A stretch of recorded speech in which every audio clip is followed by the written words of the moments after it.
Spirit Fox, 8, you. The pain nearly made Yun Ruoshi break out into tears. She wanted to lash out in retaliation, but that's when she realizes who it was. In that instant, her complexion had lost all color. How can it be him? Why is this old man here? You bitch, I'm going to kill you. You killed my good granddaughter. I'm going to kill you, bitch. The crazy old man has now turned into a vicious old man. His fist was relentless when smashing down at the lady's face, causing it to go bruise and sore in all sorts of places. As painful as it was for Yun Ruoshi to take this beating, fear overtook everything else in this case. She knows, since that event back then, this crazy old coot hated her more than anything else in this world, to the point where she never once dared to appear before him. To think they would bump heads in a place like this of all places. Meanwhile on the side, Biyao had his eyes staring wide in dismay towards this interaction.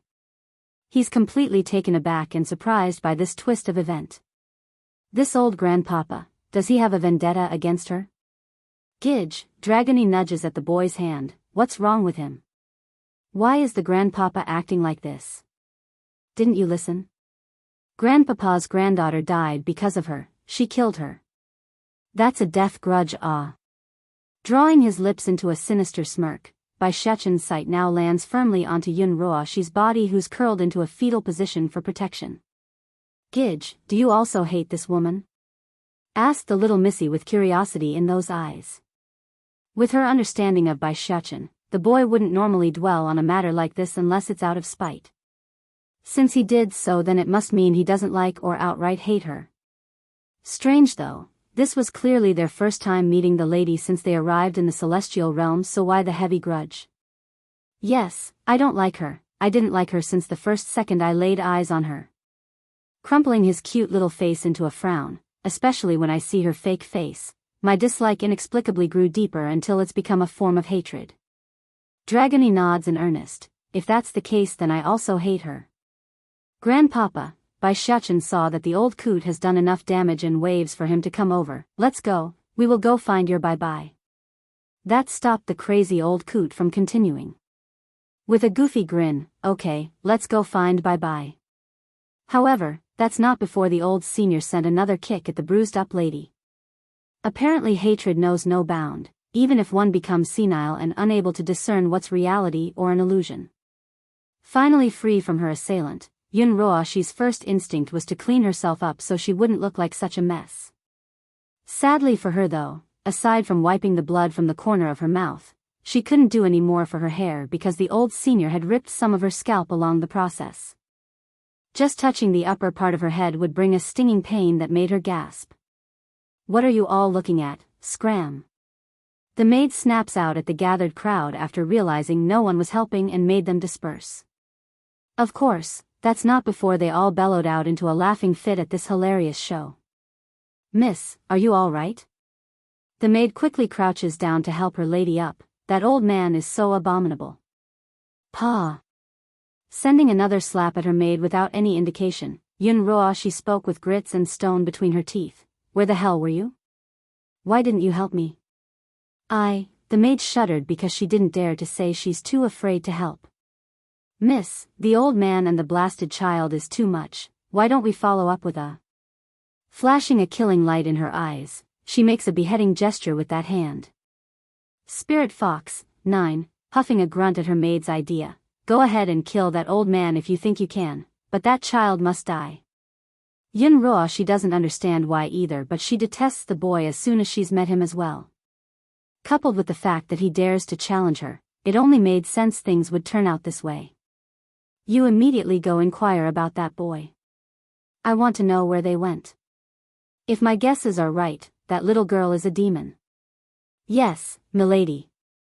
The maid wasted no time to retreat from the lady's presence. She's afraid further punishment would befall herself if she lingered. Minutes later. Miss, I've checked, they're likely heading to that city of demons. City of demons? Yun Ruoshi sneered. Recently the movements of the demon realm are getting bigger and bigger. Now they're also recruiting the local demons to their side, so I bet that little girl is also doing the same by heading there. Xiao Qin, maid, go see if those monarchs have come yet. Monarch, a title that could only be given if one possesses the strength of a high divine or above in this world.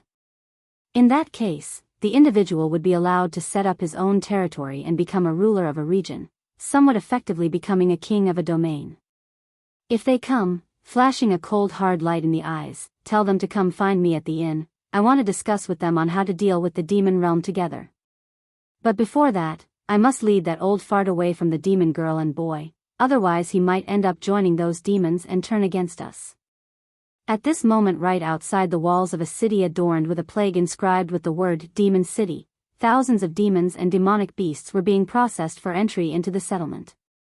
Their treatment wasn't of the best out there, mainly because Bai Yan didn't have trust in these individuals who has lived in the celestial realm all their lives, but these demons didn't have any other better options out there aside from seeking protection from Di Tsang and his subordinates. Yen, you've been watching these demons for so long atop of this wall, what do you think of them? Di Tsang asks while bringing a coat for his wife to wear. Making a mild smile, at the moment I can't see anything out of place, but there is bound to be some down there sent to spy on us. After all, they've been isolated from the demon realm, so it's expected that some would become loyal to the enemies. It's better to be careful. She wants all of the demons to return to their roots, but that doesn't mean she would allow others to take advantage of this opening. Suddenly, Bai Yan's attention lands onto a woman hidden among the crowd, her eyes beaming with a touch of frost. There's something wrong with that woman.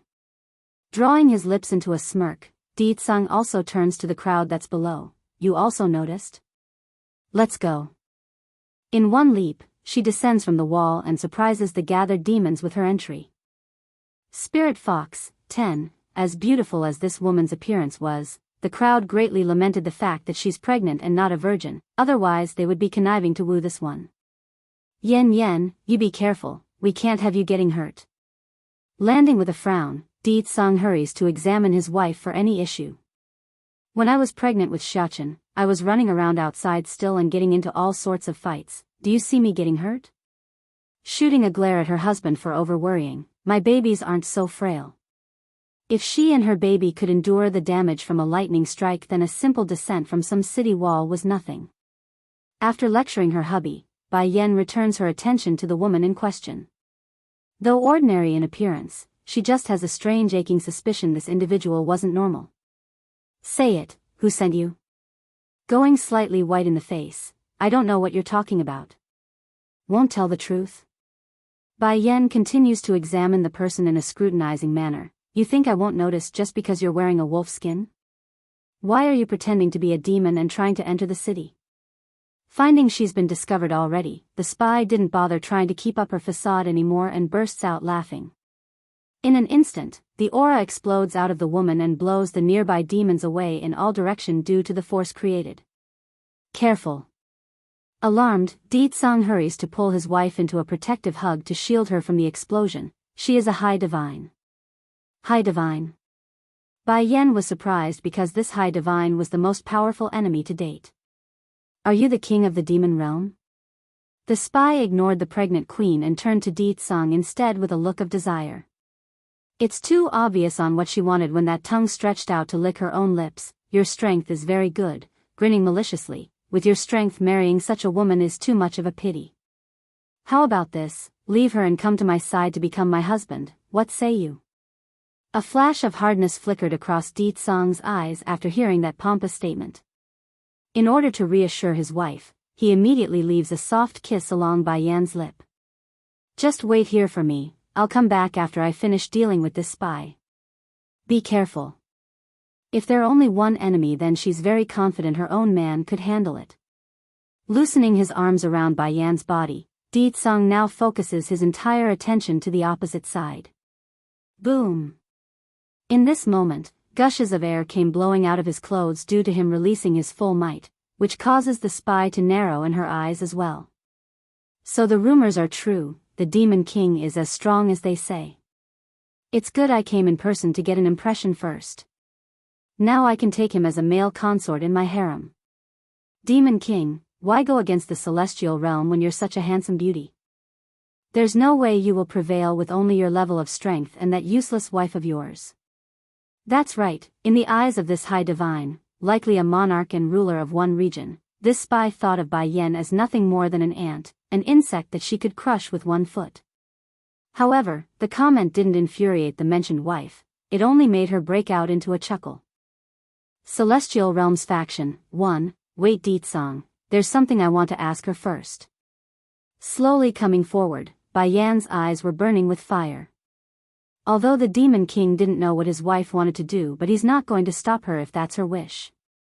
However, he's going to remain ready in case anything happens. You're almost 50 or 60 years old now, right?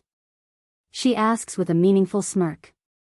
Maintaining one's youthful image wasn't hard for a cultivator, especially for those at the higher levels like the one before herself. That's right. Ticking her lip into a cheeky smirk, the spy had plenty of confidence her achievements are something to be proud of because there aren't many like her even in 100 years. Then what right do you have to call me weak and useless if it took you 60 years to reach the high divine level? An air of defiance exudes out of Bai Yan's body as she confronts the spy who looks down at herself. I began to cultivate at the age of 15 and is now 7 years in to reach where I am today. As for yourself, it took you over 50 years to break up to the high divine. How can you be so proud with that sort of achievement? What's more, my subordinates are barely 30 years old and is already at the bottom divine. It will just be a matter of time before they overtake someone like you.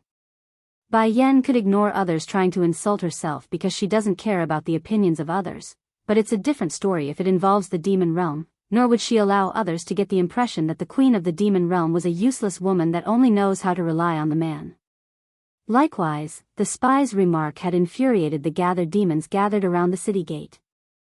Their eyes are filled with anger at the woman who insulted them all.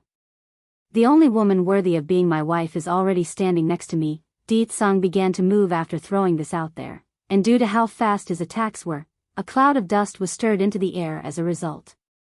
You're also a high divine? The spy exclaims after being surprised by that incredible speed. Such a shame, a man this capable is being accompanied by such a useless woman over there.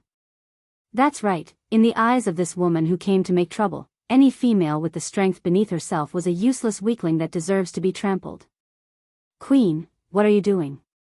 First Elder was at first focused onto the battle that's taking place but quickly shifted to Bai Yan instead, who's setting up a pattern of stones on the ground at such an odd timing. Raising a smirk at the question, she gladly answered the Elder's inquiry. I want everyone to know that Deetsong's wife is not weak or useless.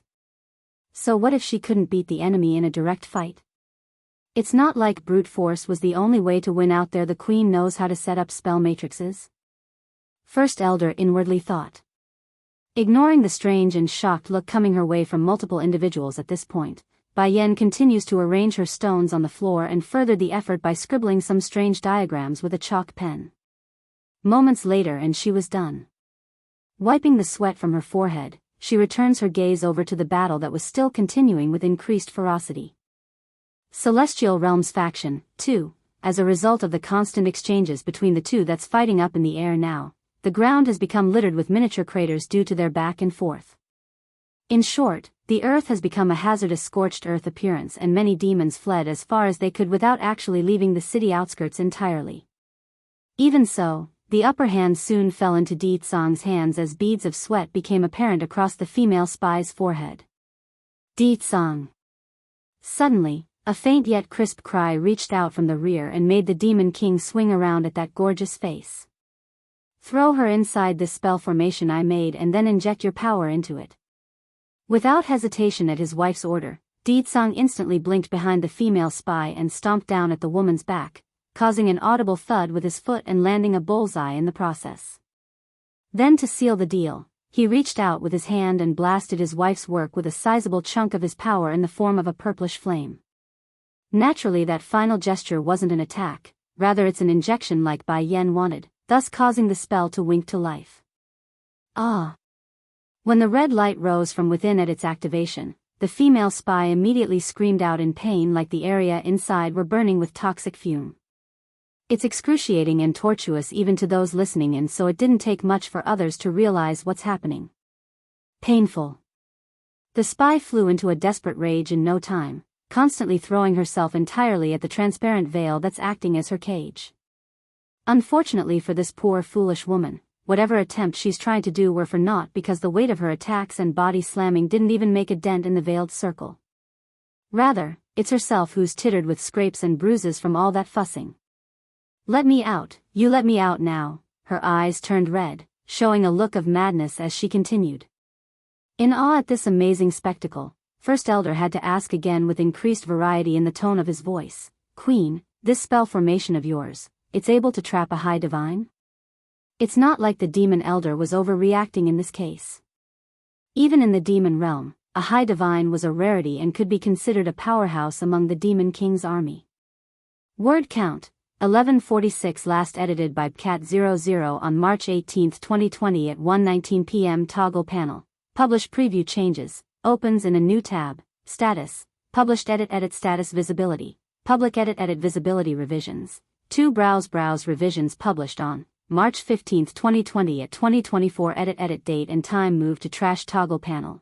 Patreon level require the below membership tier or higher to view this post. Makes entire post patron only. If you set a precise amount in advanced settings below, or had one set before, that will be used instead. Require the below precise $1 monthly membership or over to view this post. Optional, overrides the above select box when used.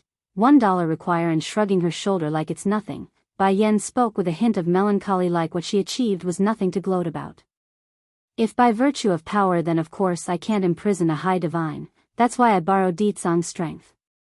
That said, she then stares down at the prisoner with a taunting look. What now? Didn't you call me weak and useless earlier? How come you are trapped by the one you are looking down upon? Stopping now over that remark, the female spy clenched her teeth and showed a defiant face. You're only relying on your man to subdue me. Who do you think you are to speak to me in that manner? Well, at least I have my man to rely upon, you don't. At least I have my man to rely upon, you don't. If it was the old Bai Yan who still hasn't married yet, then she would never say something like that. Unknowingly, she too has been changing since their union. While the Demon King became more humanistic and less of a hard ass, the Queen herself has learned to give trust to others when carrying a burden. The spy couldn't retort to that statement since Ditsang and Bai Yan are a couple after all. Like, what else was she supposed to say in this instance when she's already caught? In the end, regret was the only emotion filling up this one, because she didn't need to come alone today. She could have waited and attacked with the other monarchs who were still arriving from their territories. I haven't used this spell formation in many years already. Generally it's reserved for traders that has some secret I needed to know. Are you honored that it's being used on you? The spy didn't respond, only clenching her teeth in silent defiance. I call this the tortuous truth bind. It inflicts and intensifies the pain receptors of those inside it. Whenever you answer me dishonestly, then it will detect that in your brain, which would create a reaction. Just so you know, the pain you felt when the spell activated is nothing to what you are going to experience once I begin my interrogation. Despite her smile being so gorgeously mesmerizing, Bai Yan's face only looked menacing and dark in the eyes of her captive. It's the same as the Demon King's, only in the female form. Your name? The spy didn't take the warning to heart, of course. With a snort, she swung her head to the side without answering. Now that's when it happened. Glowing underneath the ground, the scribbles of weird symbols Bai Yan wrote on the floor with the chalk pen began to glow red again, and bolts of lightning just zapped upwards from out of the blue. Unlike the usual electrifying experience of being hit by thunder, these bolts of electric beams didn't get absorbed by the flesh. Instead they acted like whips of thorns that whacked her fleshly body in every angle. This includes the face, the chest, and... well, a torturing device doesn't discern between a female's private parts, so those bits were also up for the taking. Ah! By the time the first wave was over, the spy could see her clothes had mostly been ripped and left her bare for the world to see due to all the damage. However, that's not the worst of it. Wherever those whips of electrifying madness landed, it would leave behind a line of blackness on her skin to show it's been severely burned from the contact. There's still white smoke smoldering out of her ruined skin. Celestial Realms Faction 3, her eyes were finally overtaken by the despair she felt from within. Those eyes of the demons coming her way, and the pitiful condition she herself was in right now, there's no hope to be found. I'll ask again, tell me your name. Oh yes, I forgot to tell you this spell formation will increase in its intensity whenever you refuse to answer me honestly. This time it's a lightning whip, next time it might be some sort of fire or water attack. The spy's body trembled harder after hearing that. It's Mu Mei. Second question, what are you here for? Mu Mei tightly clenched her fists in frustration but answered anyways. I have been informed that the demon realm is attacking us, so all of us monarchs are to gather in this region to combat the threat. Monarchs? High divines are titled monarchs within the celestial realm because we are charged with the rule of a regional territory. Bai Yan nods in approval at the explanation. Then who is it that informed you of our coming? How many of you are there in this world? Please, the one who informed me is Yunruo Shi of the Celestial Palace. She's the one you want.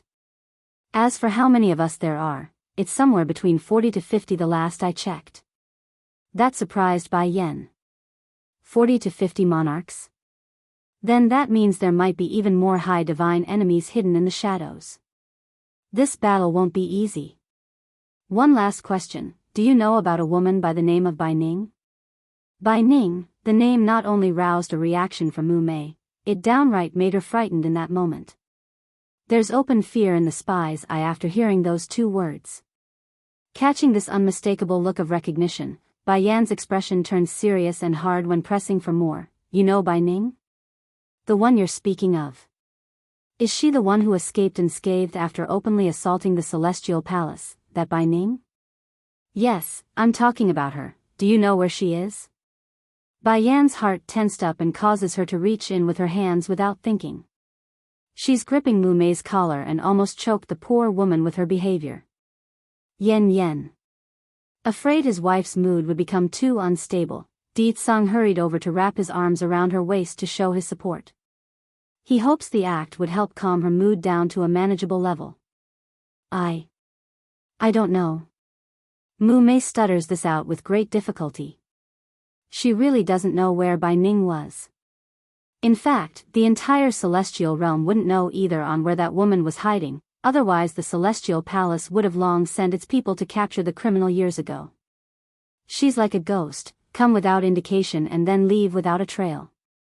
Loosening her grip around the woman's collar, Bai Yan had to force herself to take a step back in order to inhale deeply. Only then did her emotions calm down a bit. Di Tsang, don't worry, I'm fine. She just wanted to see her so much.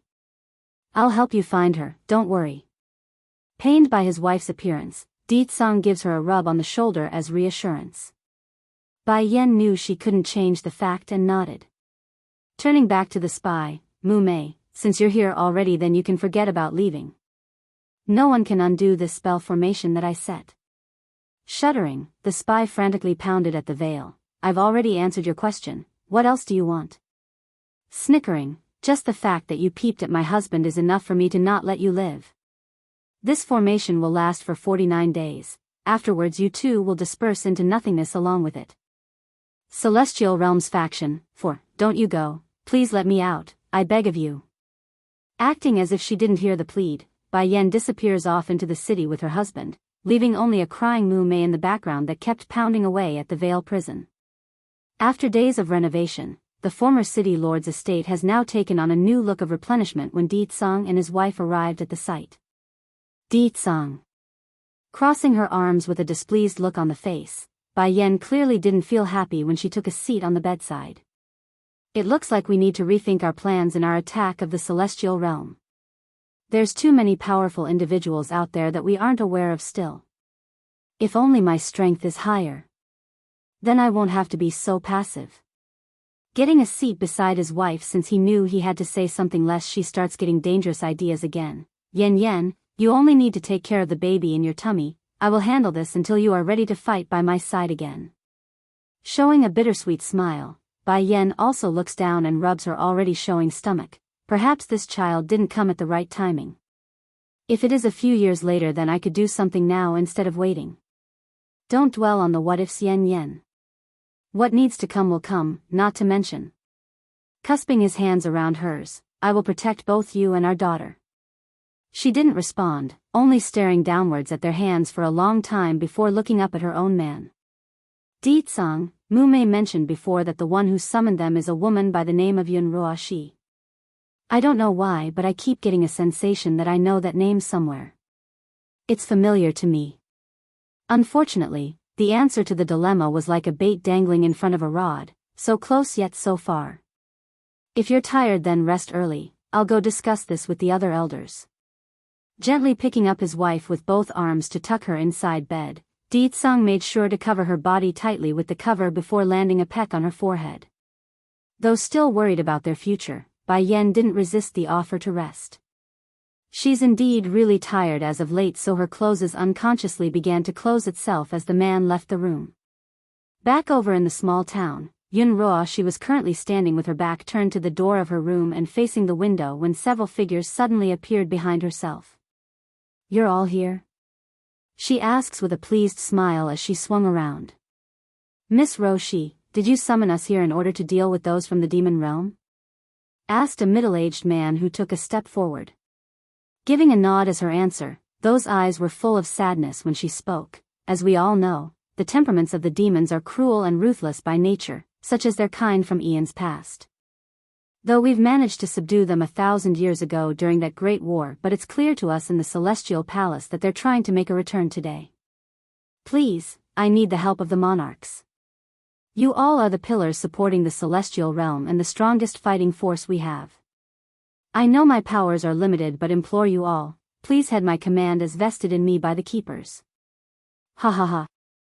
The middle-aged man bellows out a laugh. No need to be so polite, Miss Ruoxi. Slaying demons are our duty.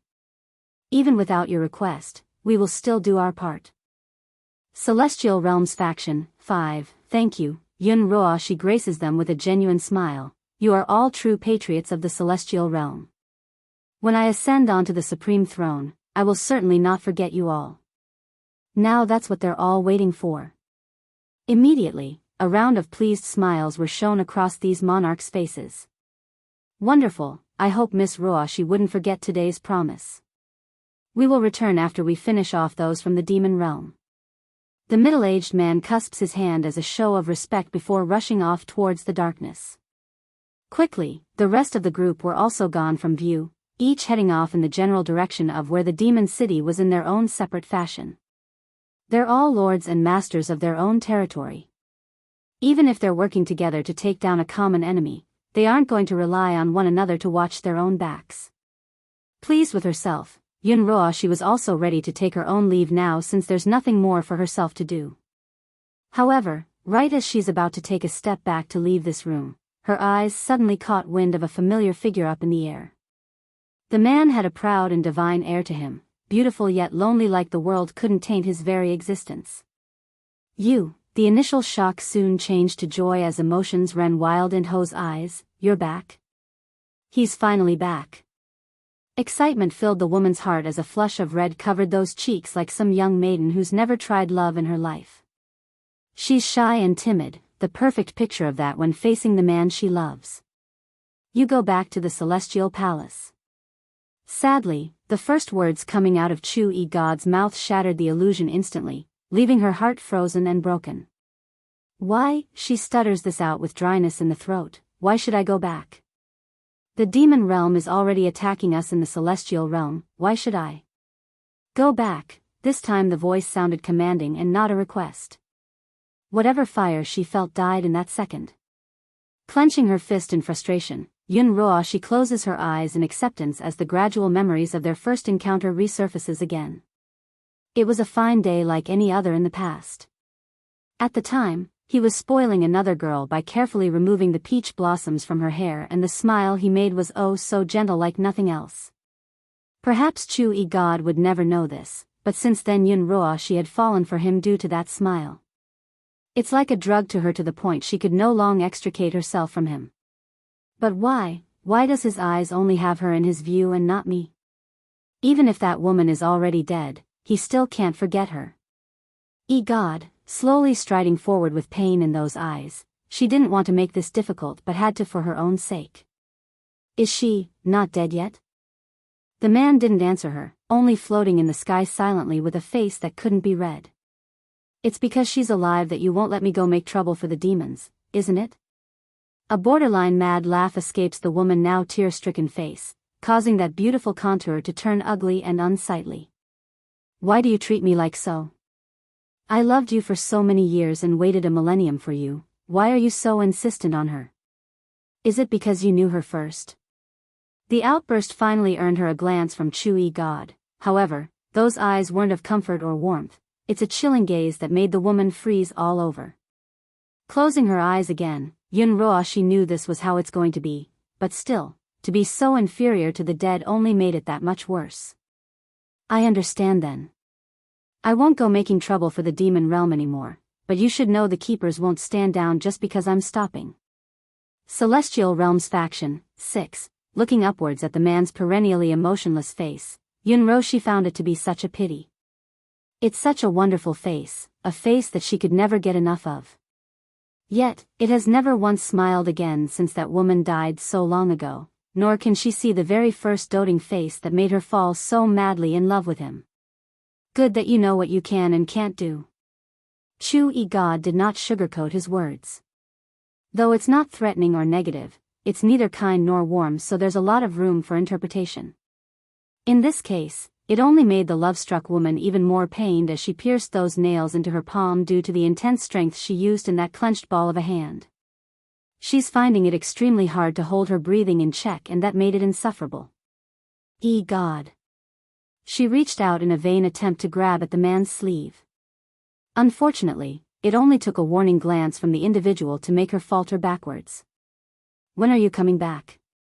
Pursing her lip, that voice was mixed with a begging tone. When it's time, I will naturally go back. That said, this emotionless man whisks his sleeve and departed without another word, leaving no traces of him ever coming or being here in the first place. Miss, the maid by the name of Xiao Qing timidly spoke from behind, are we really going to give up on the demon realm? Despite her promise, Yunruo's following answer was completely opposite of that. Give up? Why should I give up? The demon realm deserves to die. As long as it's something related to her, then they all deserve to die. Flashing a red glow in her eyes now, which was very different compared to her usual demeanor, we are going to that city of demons. I want to confirm with my own eyes if that woman really is dead or still alive. If she is alive, then I won't mind sending her back to the oblivion for a second time. No one is allowed to fight me for him, no one. Dragoni, we should be at the mentioned city once we pass this place. At this very moment in the dead of night, Bai Xiaochen was still leading his companions through the darkness in this valley. It's then a slight rustling sound from up ahead caught the boy's ear. In his haste, he pulls the girl behind himself and got on alert. Who is it over there? As soon as he shouted that out, a snowy white figure dashed across their sight in an almost ghostly manner, causing the two kids to freak out inwardly. However, the crazy old coot on the other hand did the polar opposite and launched himself into a mad chase. Good granddaughter, are you my good granddaughter? Don't run, good granddaughter. Seeing how their companion just left them behind without understanding the danger this involved, the little steambun knew he couldn't just stand there. Pulling Dragony with his hand, they chased as well in order to stop him. Grandpapa, you wait for us. As a result of this sudden twist in event, a game of tag and mouse soon ensued within this valley in the dead of night. One floating white figure in the front, a crazy old coot chasing from behind, that's followed by two kids who kept crying out for him to stop. Eventually, all things must come to a stop though. The first in this case would be the old coot who ran out of breath as he gasped for air while clinging onto a tree. Why, good granddaughter, why don't you want to see me? Grandpapa, how do you know she's your little bye-bye? Bai Shechen finally caught up as well with his stepsister. Hard of breath, he asks with a huffy voice. You're too dumb. My little bye-bye likes to wear white, that means she must be my bye-bye. The old coot angrily stomps at the ground in frustration due to his inability to catch his granddaughter. Celestial Realms Faction, 7, twitching his mouth out of reflex due to that ridiculous answer, Bai Shechen almost wanted to scream, but grandpapa, that bad woman from yesterday is also wearing a white dress. It's not the same. Even if that bitch turns to ash, I will still recognize her. The old coot kept grinding his teeth when speaking. It's clear the grudge he held for Yun Ruoxi has seeped straight into his bones and would never be forgotten. Email protected. From out of the blue, before anyone knew what's happening, a looped rope just dropped down from the tree where the old coot was leaning against and locked him into a tie. Now the poor senior was hanging upside in a bind with a clueless face at what has happened. Who's attacking me? Let me down now, I still need to go chase my bye-bye. Just as the old coot was trying to break free, a voice interrupts him from the rear. I'm afraid you won't have the opportunity to go after your good old granddaughter anymore. Coming out of hiding was Yun Ruoxi in person, her smile full of ridicule and mocking flavor when looking at her hated foe. Weren't you all about beating me before? What, where's your attitude now? Oh right, don't try to struggle, I stole the rope directly from the shrine altar of the Celestial Palace. It can subdue even someone of your level with ease. The altar was rarely visited by anyone, so she's very confident no one would discover the rope's disappearance until a much later date. If Yun Ruoxi had to lament on anything, it would be her wasting the precious treasure on the crazy old coot when she had intended to use it on the Demon King. What are you planning to do? Bai Shechen's expression turned a darker note. And the white woman just now, was that one of your people? Almost showing a mad snarl at this point, the wretched woman did not hesitate to admit to the fact. Brat, just because you bunch managed to catch me in the public yesterday doesn't mean it will turn out the same tonight. No one is going to be able to save you. Though the person herself doesn't realizes it yet, but the face Yun Ruoxi made was borderline insane. Those eyes were wide with madness and that grin predatory, like she's going to tear into them. As a result, Dragony instinctively hid behind the boy for cover and didn't want to come out of hiding. Let old grandpapa down, I'll let you do as you please with me. The little steambun offers, understanding there's no one else here to take charge unless he does. Haha. Cackling like she's heard some hilarious joke, the woman stares down at the brave kid with contempt. Let him down? This old thing has been making trouble for me for years. And yesterday he dared to humiliate me before the public, yet you still expect me to let him go? Showing a derisive smirk, and you shouldn't be worrying about others when you can't even secure your own safety. The last comment finally made the little steambun's heart sink. Deliberately lowering his voice into a hushed tone so it could only be heard by the little missy, Dragony, I'm going to toss you out of here in a bit, you go to the city and find mother and baddie father for help. Gidge, big brother. Dragony tightly clenched the boy's hand after hearing that, those eyes full of worry. Don't hesitate. There are only 100 miles left before the demon city, at your speed you should be able to reach it in no time. Only by finding baddie father can you save us here. Despite her unwillingness to leave, Dragony purses her lip and nodded in the end, knowing full well he's right and there's no other choice. By Shechen's injured mother, Dragony's complexion had gone white due to her own urgency. There is a bad woman trying to kill Gidge, big brother, please go save him. Bai Yen nearly lost her footing once she heard that outcry. Grabbing the girl's shoulder, there's an unmistakable fear in her trembling voice. Where's Shechen? Where is he? Mother, I'll fly you to Gidge's location, please get on my back. Unable to afford any time to explain, the little missy transforms back to her dragon form and crouched down so her godmother could get on with ease. Queen. The guards were now also growing extremely troubled after realizing what they're doing. Running over to plead, His Majesty said it's too dangerous out there right now, please stay here and let us go instead. Stern and unyielding, tell Ditsang I'll be back very soon. Dragony, go. Okay. Not wasting another second, Dragony's body zipped through the sky like a lightning bolt, leaving only a trail light of her ever being there in the first place. One of the guards choked out his worry, should we go inform the king? But the king is in battle with those people right now, I fear His Majesty won't be able to separate himself from the fight. We better wait until he returns and then report this. Another demon guard says after weighing their choices. Unlike some of the others out there, these demons are the ones that have only recently came out of the secret domain, so they are very much unaware of Ditsang's love for Bai Yen. It's not just pampering, it's mad love. So, though not intentional, they've pretty much dug their own grave for not reporting the queen's departure. At the front of the city gate, hordes of demons are now standing at ready against the enemy that has come to attack their den. Demon King Di Tsang. Crying out this was a middle-aged man in opposition to the defenders, his smile mocking and derisive. Don't you know whose property this stretch of land is? How dare you animals come to the celestial realm? Who gave you such courage? So far I still haven't given my queen her bride's gift. None of the monarchs could comprehend that reply. It was not easy for my queen to fancy a place. Since she wants something now, it's only right I lay down my claim to give her. Though mild and light in his tone, Di Tsang's words were ridiculously effective to the point where it's making waves among those who's heard it. Then again, who could blame these monarchs for reacting so strongly? They've theorized thousands of possibilities for this invasion. Ambition? Desire for power? Greed? But now it's nothing but a desire to flatter his wife with a bride's gift. What the hell? What sort of reasoning was that? Ha ha ha. The middle-aged man breaks out into a wild laugh, his voice ringing out like a bell in this night. Do you think you can subdue the celestial realm with only your strength? How ridiculous.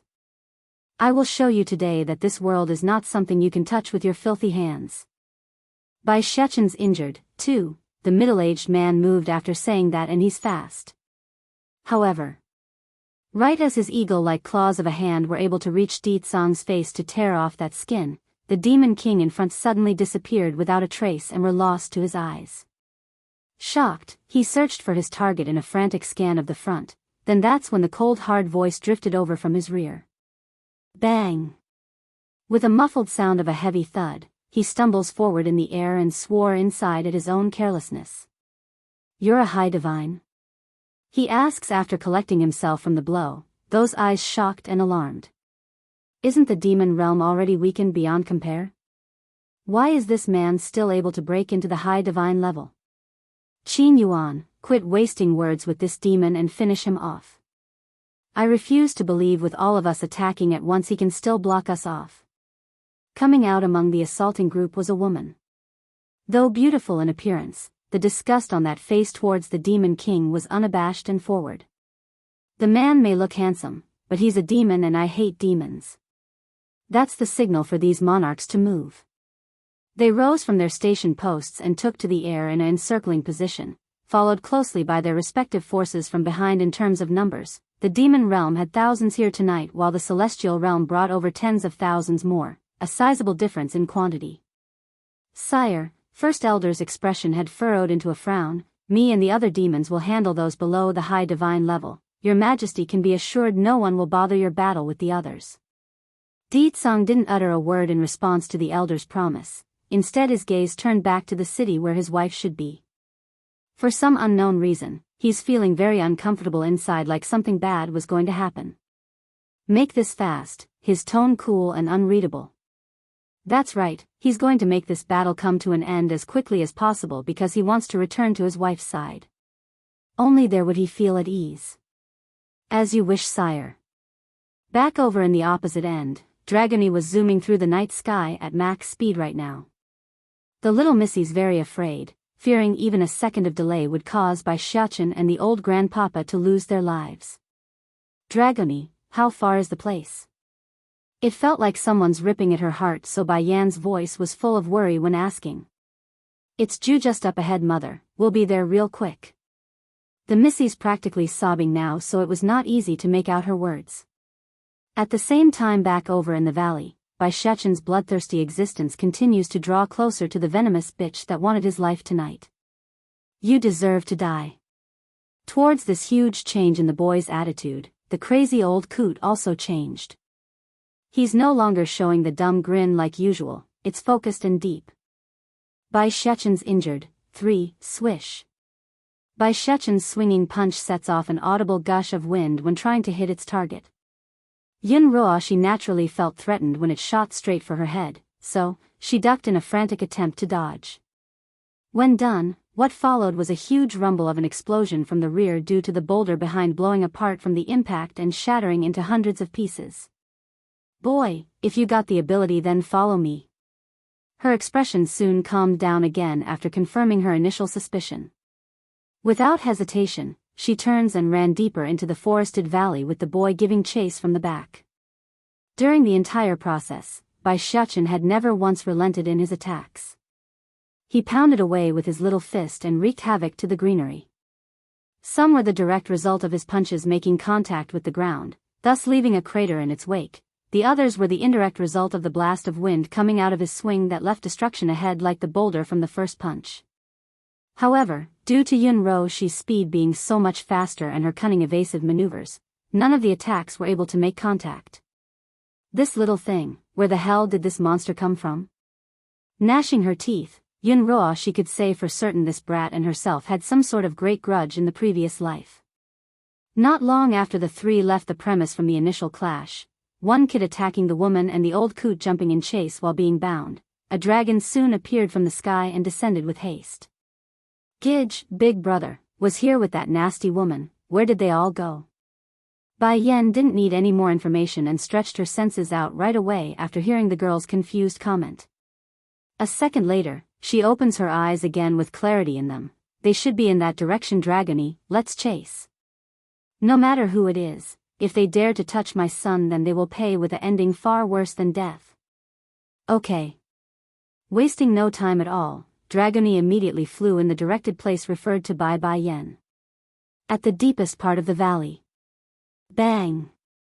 This time Biyao palm had landed directly onto Yunruo's shoulder when she stopped to do something, thus causing an incredible amount of pain to shoot through her veins in that instant and sending her several meters away. Spewing out blood from the mouth, the woman's complexion had turned ghostly white with fear upon realizing she's been caught despite her careful planning of luring the boy here. She was so close. Boom!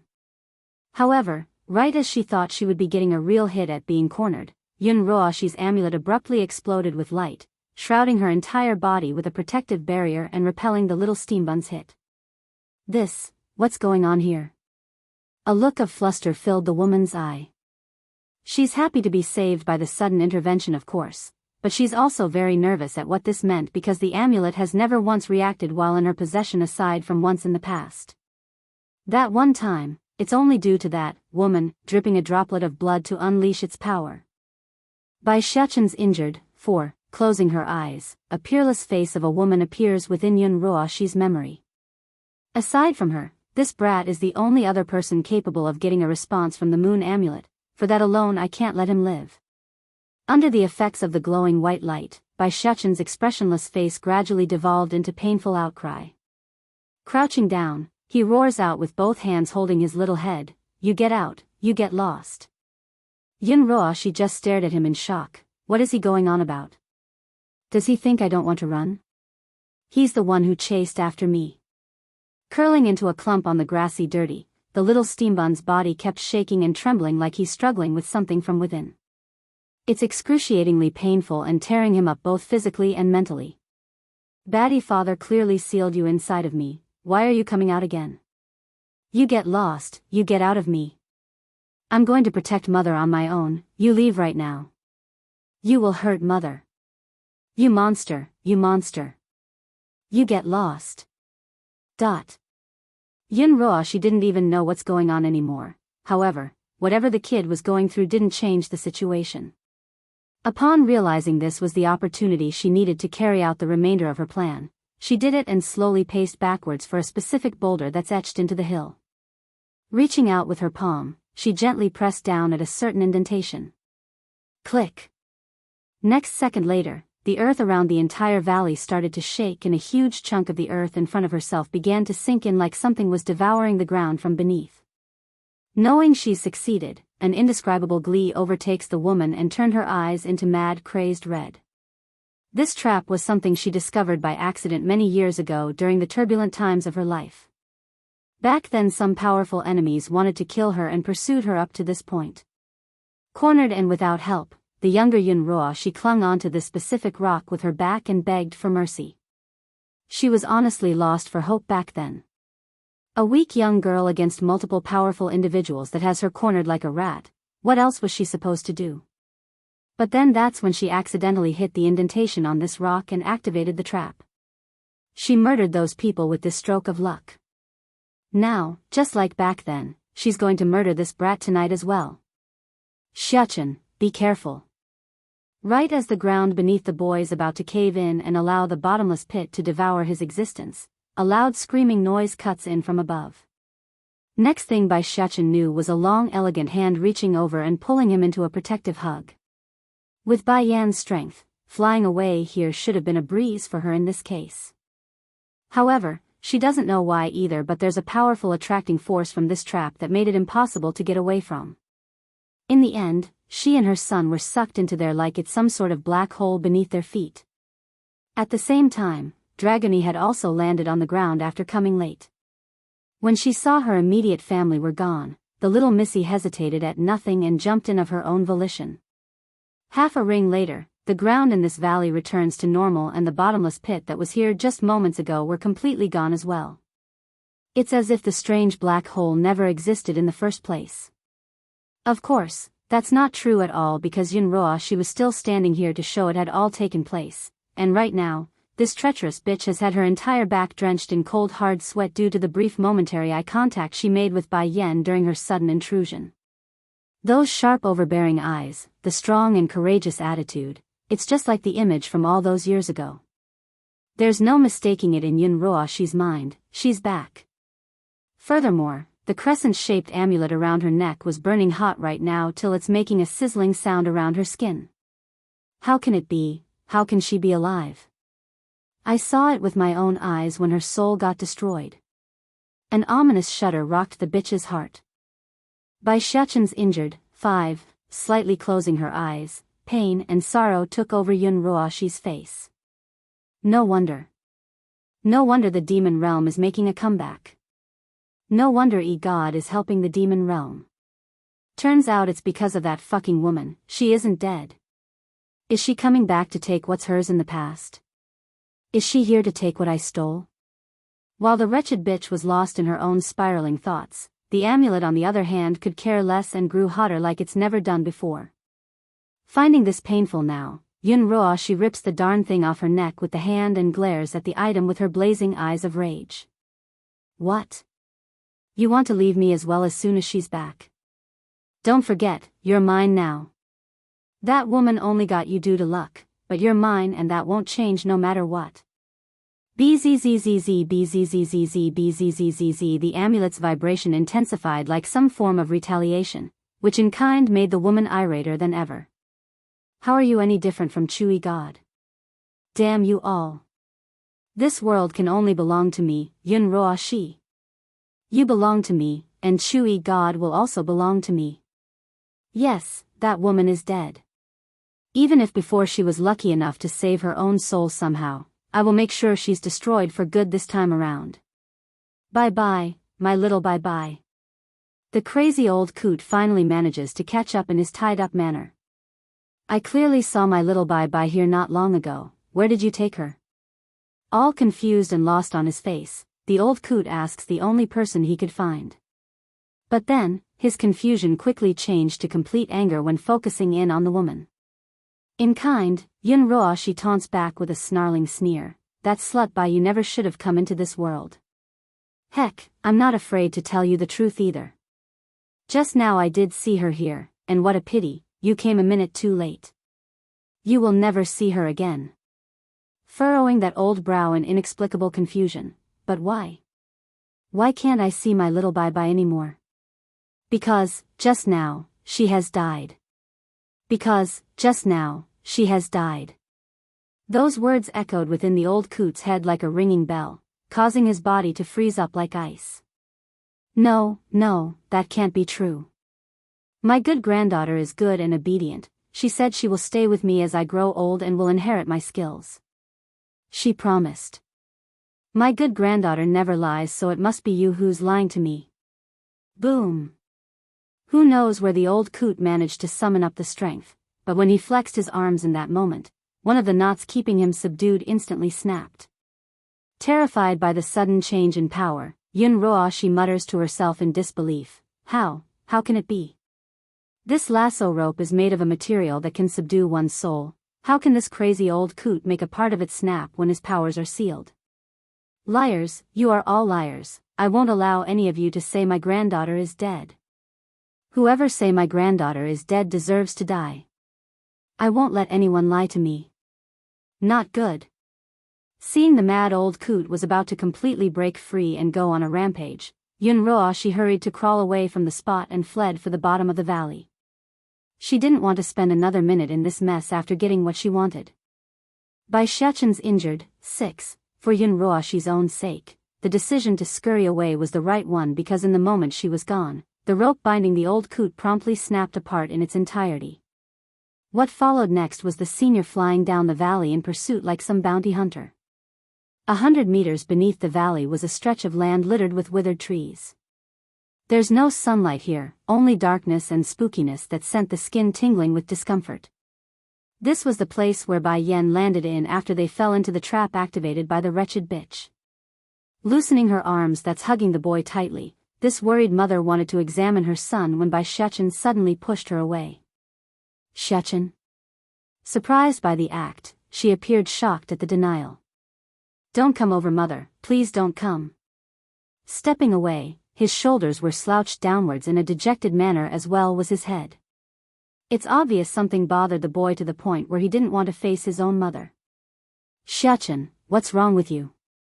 Bai Yan didn't listen and continued to draw closer. Forced to step back again, his little body shook with fear against the overstep of boundary. Mother, I'm very ugly right now, please don't look. So that's it, he's afraid Bai Yan would see his current appearance after having a relapse with the inner monster inside his body. But who was this woman here? She's Bai Yan, the boy's loving and caring mother. There's no way she would turn away at his plead. Embracing him with her own body, the woman's warmth made the boy go stiff but kept his head down anyways to avoid eye contact. Shechen, no matter what happens you will always be mother's precious boy. Now look up and let me see what's wrong. Speaking softly in an almost cooing voice, she reaches over to tip the boy's chin so she could get a clear look. As nervous and frightened as he was, the little steam bun didn't resist the gesture and slowly raised his head. Bai Yan could tell how much this affected her son, so she didn't rush it and guided him with the utmost care. Then that's when she realized why.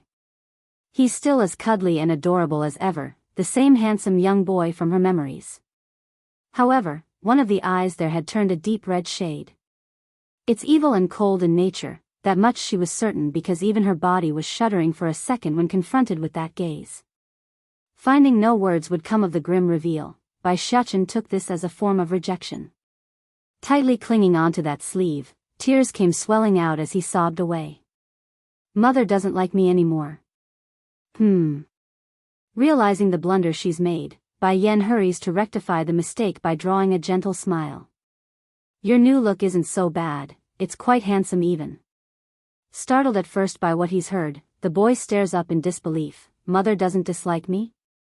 You silly, why would I dislike you? You are mother's precious baby boy, no matter what you change into, I will always love you. That will never change. Hugging to give her son a peck on the forehead as reassurance, Bai Yan didn't lie and said everything from the hearts down. But mother, I'm scared still. Throwing his head into the woman's chest to cover his eyes, those fingers gripped even harder against Bai Yan's sleeve to show his insecurity. I'm afraid I will hurt you. Taken aback by that comment, why you say that? After a long while of silence and contemplation, Bai Shechen finally mustered another wave of courage to give his reasoning. Mother, do you remember the last time when you were attacked by the shadow guards from the palace? In order to fend them off, something happened within my body and allowed me to gain more power than I normally would have. Gently snugging his head against her breast to gain some more comfort, he continues with a sad face. But this time, I completely lost control. I didn't even recognize myself during the process. If not for that amulet around the bad woman's neck suddenly intervening with that strange light, I'm scared I would have continued to attack everyone indiscriminately. Bai Shechen's injured, 7. I know it's thanks to that amulet that I can be me again, but it also turned me into this grotesque form. Bai Shechen heavily sighs and covers the red eye with his hand. Going white from alarm, Bai Yan didn't want to mess around after hearing this and poured her senses into the boy for examination. Impossible, How can your body be manipulated by another person? I've probed your body, Xiachen. You only have your soul inside, so it's impossible for such a thing to happen. Shaking his little head cluelessly, I don't know either, mother. I only know my mind went blank in that moment and that there's a voice telling me to kill everyone. Then that's when my body began to move on its own. Thank goodness I drove Dragony away, otherwise I might have hurt her in that moment. Trembling in her voice now, Bai Yan tightly wounds her arms around the boy. Believe in me, Xiachen, mother here will never let you be hurt. But mother, I'm afraid of hurting you. Bai Xiachen also wounds his little hands around her body for comfort. I can feel it right now, I might lose control at any time. If the day comes where I can no longer recognize anyone, you and Batty father mustn't be soft on me. Stiffening up in her body, Xiachen. Because mother is my most important person, I don't want you to be hurt. Drawing a precious smile of warmth and fear, Bai Xiachen's appearance only brought even more pain to Bai Yan's heart despite his failed attempt at making the situation better. In the end, Bai Xiachen was still only a child. How could he know what a mother's heart thought? Asking her to kill him when the time comes? Absolutely not. Son, everything has a solution, believe in me, I'll find a solution. Standing up with her boy in hold, she prints a kiss on his forehead to seal the promise. Besides, if you hadn't been there, I might have perhaps already given up long ago. Bai Xiachen didn't protest to that statement, he just knew his mother might say that, so. When the time comes, he's going to request the same thing from his old man. The only issue would be the after-the-fact consequences. His mother might hate his old man for the rest of her life. Gidge, Dragony timidly gets closer as well and reaches out to hold his hand. I will also help you. Smiling brilliant at the girl's support, mother won't be lonely if Dragony is with her, and there's my little sister who still isn't born yet. Xiachen, Dragony, let's go and find a way out of this place first. Narrowing her eyes into a slit after saying that, the contour of Yun Ruoxi appears within Bai Yan's mind.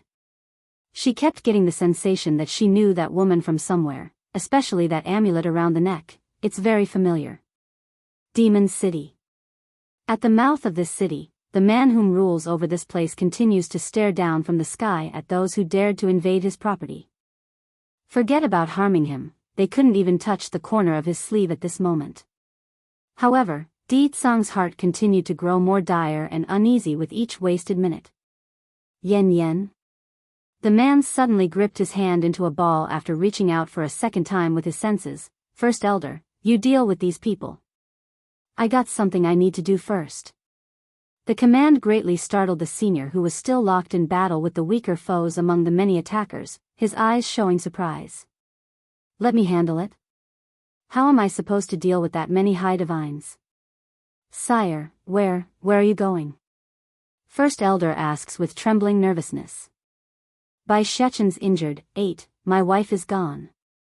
Having said this, Di Tsang's bursts into a flash of light and shot towards the outer perimeters of the city. The queen's gone.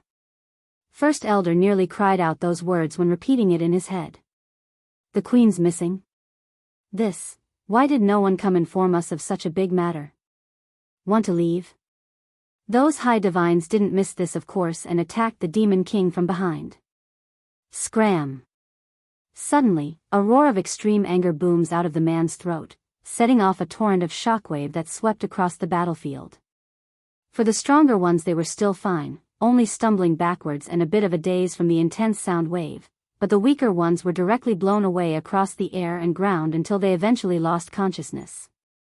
Finding their kings about to completely disappear from view, First Elder finally came back to his senses and stiffly turned towards the sky and ground that's still densely packed with enemies. First Elder, what are we going to do? Another demon asks with a nervous face from one side. What else can we do? Drawing a bittersweet smile, First Elder glances down at his storage bag. It looks like I can only resort to using the trump card in my possession. Trump card?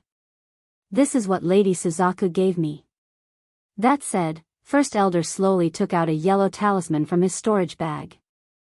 She knew we are attacking the celestial realm, so this is her backup plan in case we encountered some sort of danger we can't handle. In the moment he tears the yellow paper, a rush of intense heat gushes forward and virtually engulfs the entire night sky in a color of red. Now, a burning bird of flame materializes through the summon. Lady Suzaku, Her Highness the Queen is missing and His Majesty has left in search of her. I implore you to dismiss these people who dares to come make trouble for us. Not saying a word, the giant bird of flame flaps her wings with deadly heat, incinerating the grass and scorching the earth beneath as she does so. There were many cries of pain that came of her mere casual act, but it's still more than enough to make those high divines scurry around in order to avoid being burned like the rest of the weaklings. However, that doesn't mean they couldn't counterattack. When an opening popped up in Suzaku's demeanor, one of the men went straight for her eye with his blade. Against the impudence given to her by this insect, this legendary vermilion bird only found it humorous. That's right, humorous and disgusted by their lack of self-awareness. Bang! One sweep, that's all it took to send the offender shooting down from the air and onto the ground. A crater and a splash of meat was all that's left of the man to show he ever lived. This enraged the remaining high divines from the enemy's side, of course. They swarmed her, and under normal circumstances she wouldn't be able to escape either. However, Suzaku had no intentions of dodging or escaping because the intense heat from her flaming existence bordered on the level of magma. Merely drawing close to her body would melt rocks and metals alike. Shit!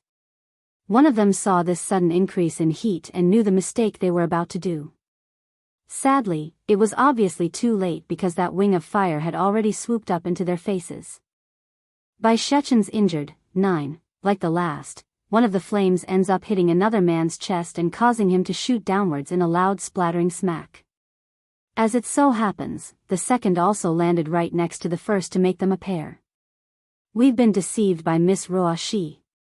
One of the older high divine finally realizes this and yelled his opinion out with anger shaking through his body. She is clearly not asking us to come deal with the demon realm, she sent us here to die. When did we ever offend her? How can she treat us like this? Not only did they suffer tremendously after fighting the Demon King for so long, they didn't even get to touch the guy after Ditsang left, and now there's a bird as well. There's no way they would believe Yunroa she didn't know about the strength of the demon realm, but she still tricked them into coming. With everything considered, there's only one answer, she wants them to die. Fight? How are we supposed to fight? Most of my people are already dead, if I continue then I won't survive either. Another middle-aged man also cries out in rage. Immediately, they all exchanged a look between themselves and a single word blew up in their hearts. Run.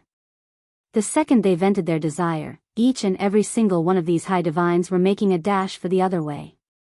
Likewise, the subordinates that made up the remaining army had also dropped their weapons and turned tail. What point was there to staying if their masters and mistresses were already fleeing? In an instant, the peace was restored to the gates of this city, leaving only a field of corpses to prove there's been a vicious battle taking place. Despite the crumbling order of the enemy forces, Suzaku didn't give chase here tonight, only staring down at the members of the demon realm before her reddish body of flame slowly dematerialized following the bristling wind. Deep in the valley, a purplish figure makes a huge sonic boom as he speared through the air and lands directly onto the spot where Bai Yen was before she got devoured by the earth.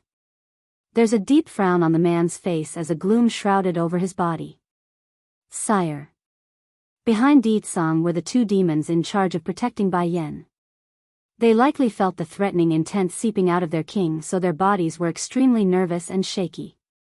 Didn't I order you two to protect my wife? Is this how you carry out my commands? Sire, it's your son the prince, something has happened to him.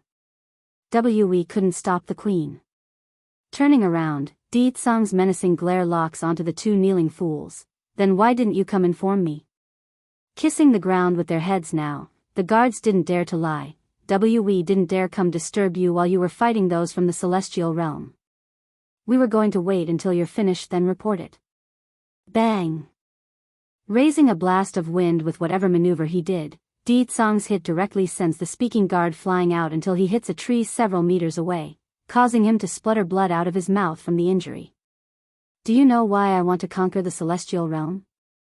It's because my wife wants it, your queen wants it, that's why I'm going to bring it to her. If without her, what use do I have for this celestial realm? And forget about this place, even the demon realm pales to compare with her importance. Something as important as my wife's disappearance, and you're still daring to keep it a secret from me? Anger swelled from within the demon king's heart, causing his cold, harsh voice to inch towards the will to kill. If anything happens to my wife, know this, I won't let any of you off. I'll find you. 1. Cold sweat takes hold across these guards' body, causing their clothes to become drenched in their own liquid. As a result, the nightly cold wind just became even chillier to the point it's making their temperature drop drastically in this case. Very soon, First Elder also arrives on scene after the battle concluded in his end. Half kneeling there, his voice was respectful and worried. Sire, did you locate Her Highness yet? Grim in his voice, Di Tsong's hands gripped even tighter over what he's about to say. My bond with her tells me she should have been here. The reply startled the elder. How come we don't see her then? Then Her Highness, the elder asks with careful thought in his wording. But before he could finish his sentence, Di Tsong had already interrupted him. Dig. Even if you have to dig 3 feet underneath, I want her located. With wind blowing against his robe, Di Tsong's eyes lands firmly onto the ground in front of himself with definite light in there. He's sure something was amiss in this valley and he's going to find out why. Yes, sire. First Elder readily complies. Cool in his voice, he turns to the 2 guards that's still nearby and hands down the command. Did you not hear the king's order? Go and gather everyone. We're going to turn this entire valley upside down if we have to. Despite one of the demon guards being injured, the 2 nevertheless scuttled away without delay. They're very afraid of what the future awaits them both for failing to protect the queen. At this moment back in the dark dead forest underneath the valley, Bai Yan and her 2 children continues to trek forward with extreme care in case there are dangers lurking nearby. Mother, will Batty Father come find us once he knows we're missing? Bai Shechen asks with a look of guilt plaguing all over his little face. If I hadn't insisted on coming then none of this would have happened. It's my fault for dragging Dragony and Mother into this mess. Tightly holding her boy's hand as reassurance, your father will certainly come look for us, don't you worry. Besides, we can't simply rely on him to come save us. We must look for a way out using our own strength. Not to mention we've lived for so many years without him to begin with. I refuse to believe we can't leave this strange underground forest just because we're alone again. But, the boy hangs his head in a dejected manner. It's not like the little steambun was being exceptionally bleak in this situation, rather that he's taking into account of everyone involved. There's his unborn little sister here still, so any sort of danger would become a major threat. Mother, I'm sorry, biting his lip while trying to hold back his tears. I should have listened and stayed at the palace. That way Dragony and you wouldn't be in danger with me. It's all my fault. The remark left Bai Yan stiff as a rock. Apparently being so concerned about finding a way out has left her blind to the woes of her own son in this case, which made her feel all the more guilty for not taking better care of the 2 kids. Son, you mustn't think like that. I am very happy that you came with Dragony to look for me. Giving both kids a hearty hug, a flowery smile blossoms from her face. Believe in me, the both of you, I will get us all out of this underground forest. Also, you are looking down at your unborn sister too much. She's very strong and will get through this just fine. It seems the comforting words had an effect on the boy because he's now looking upwards at the woman's face with hopeful light in those eyes again. Okay, Mother, I believe in you. I'll find you, too. Shush. From out of nowhere, a slight rustling sound at the front catches Bai Yan's attention. Alarmed, she snatches both her children to get behind while she scans the area for signs of danger. Very soon, she's discovered the source. It's a pair of eyes hiding deep inside the greenery and it's staring at her location. Normally she wouldn't be afraid of anything, that's just how her personality works, but this time Bai Yan became very uncomfortable under this intense gaze. It's as if a poisonous snake had wrapped its body around her and made it difficult to breathe. Dragony also felt this distinctly unpleasant sensation. Scurrying to get behind those legs for cover, she timidly clenched onto her mother's dress for protection. Mother, I'm scared, there's something terrible over there. Can we not go? It's fine, you 2 stay here and wait for me. I must go investigate this because it's likely the only way for us to leave this place. Loosening her hands around the two nervous kids, Bai Yen gives one final glance behind herself before treading forward with firm strides in those legs. Surprised at being left behind, Bai Shechen hurries to reach out. Wait, mother, I want to come with you. I'm going too. Dragony hurriedly expressed her wishes as well, not wanting to be left behind no matter the fear. Now that's left Bai Yen in a bind. After much consideration, she knew there's no other choices here but to take them along. Regardless of her order, these two would definitely tag along, so why bother going against their will? Fine, but you two must stay behind me and not run off no matter what. Having said that, she returns her attention back to the front for whatever's lurking in that darkness. There's no way she's going to allow a mistake at this point to happen. That is. Bai Yen suddenly halted in her steps after getting a clearer view. There's shock plastered all over that face. It's an altar, and atop of this altar was a monster that's being bound to it by multiple spears piercing through its body. So why would Bai Yen call this creature a monster? Of course it's because of that appearance. A goat's head with a body shape similar to that of a snake. What a mishmash of characteristics. To say it's a combination of multiple races wouldn't be an exaggeration in this case. Now here's the spooky part. Despite that body being drained of blood like a husky mummy, Bai Yen could clearly tell it's still alive. Those eyes definitely moved the second it noticed the uninvited guests here, just that the air it gave off was different to what she felt earlier. What does that mean? There's another creature besides this monster here. Human, it's fate that have led you here. Release me and I will give you gifts beyond your wildest dream. The goat-head monster gradually opened its dry husky jaw and spoke. Though crackling and hoarse due to the condition his vocals were in, this monster's voice still left Bai Yen unnerved from top to bottom. It's a feeling she never experienced before despite how weak it sounded for an old-timer. Let you go? Bai Yen snickers derisively at that foolish request. If I did let you go, then what assurances do I have that you won't kill me on the spot? Do you think I'm that stupid? The monster actually appeared taken aback by the rebuttal. Apparently he didn't think others would ever reject his promise. Human, you don't know who I am? I am Dragon God. If you release me from this binding, then I can give you countless benefits. Dragon God? Rubbing her chin, Bai Yan's eyes examined the self-proclaimed Dragon God repeatedly. Ticking the corner of her lips upward, you look more like a goat with a snake's body. Which part of yourself looks like a dragon here? The monster's expression became visibly floored on the face. This human, she doesn't know me? It can't be, my legendary tales have been lost from this world over the years of my confinement. I'll find you. 3. The monster glared at the impudent woman, showing a sharp light that shouldn't be possible since those eyes had long bordered on the line of mummification. Little girl, your body is giving off the smell of those ancient bone dragons. If I am correct, the bone quill in your possession belongs to my subordinates. Now do you know my identity? Bai Yen appeared stunned on the face. The bone quill she used as a weapon was something she received while training in the holy domain. To be seen through with only a glance when she never brought it out definitely pushed her on the defensive. After throwing that out there, the monster then turns to the little missy, who immediately shrank backwards for cover. Dragony doesn't know why either, but the second that gaze stared over in her direction, an instinctive fear instantly took over.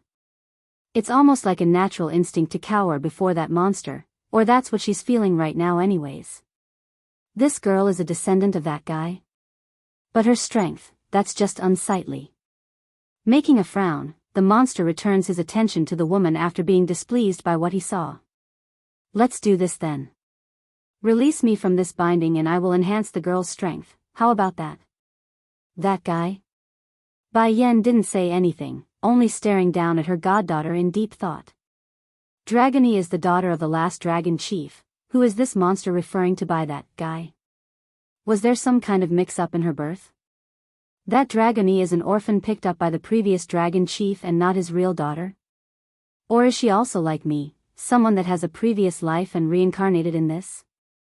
But there's no way this monster will me the truth. He's obviously a cunning one and will drag the matter out if I ask. What's more, there's still another monster nearby. I can't take the risk. I don't know you well, nor can I believe any of the promises you give me. What if I free you and you kill me in a flash? Wouldn't I have done more than I can swallow? All smiles on her face, she's clearly trying to steer the conversation in a certain direction with that.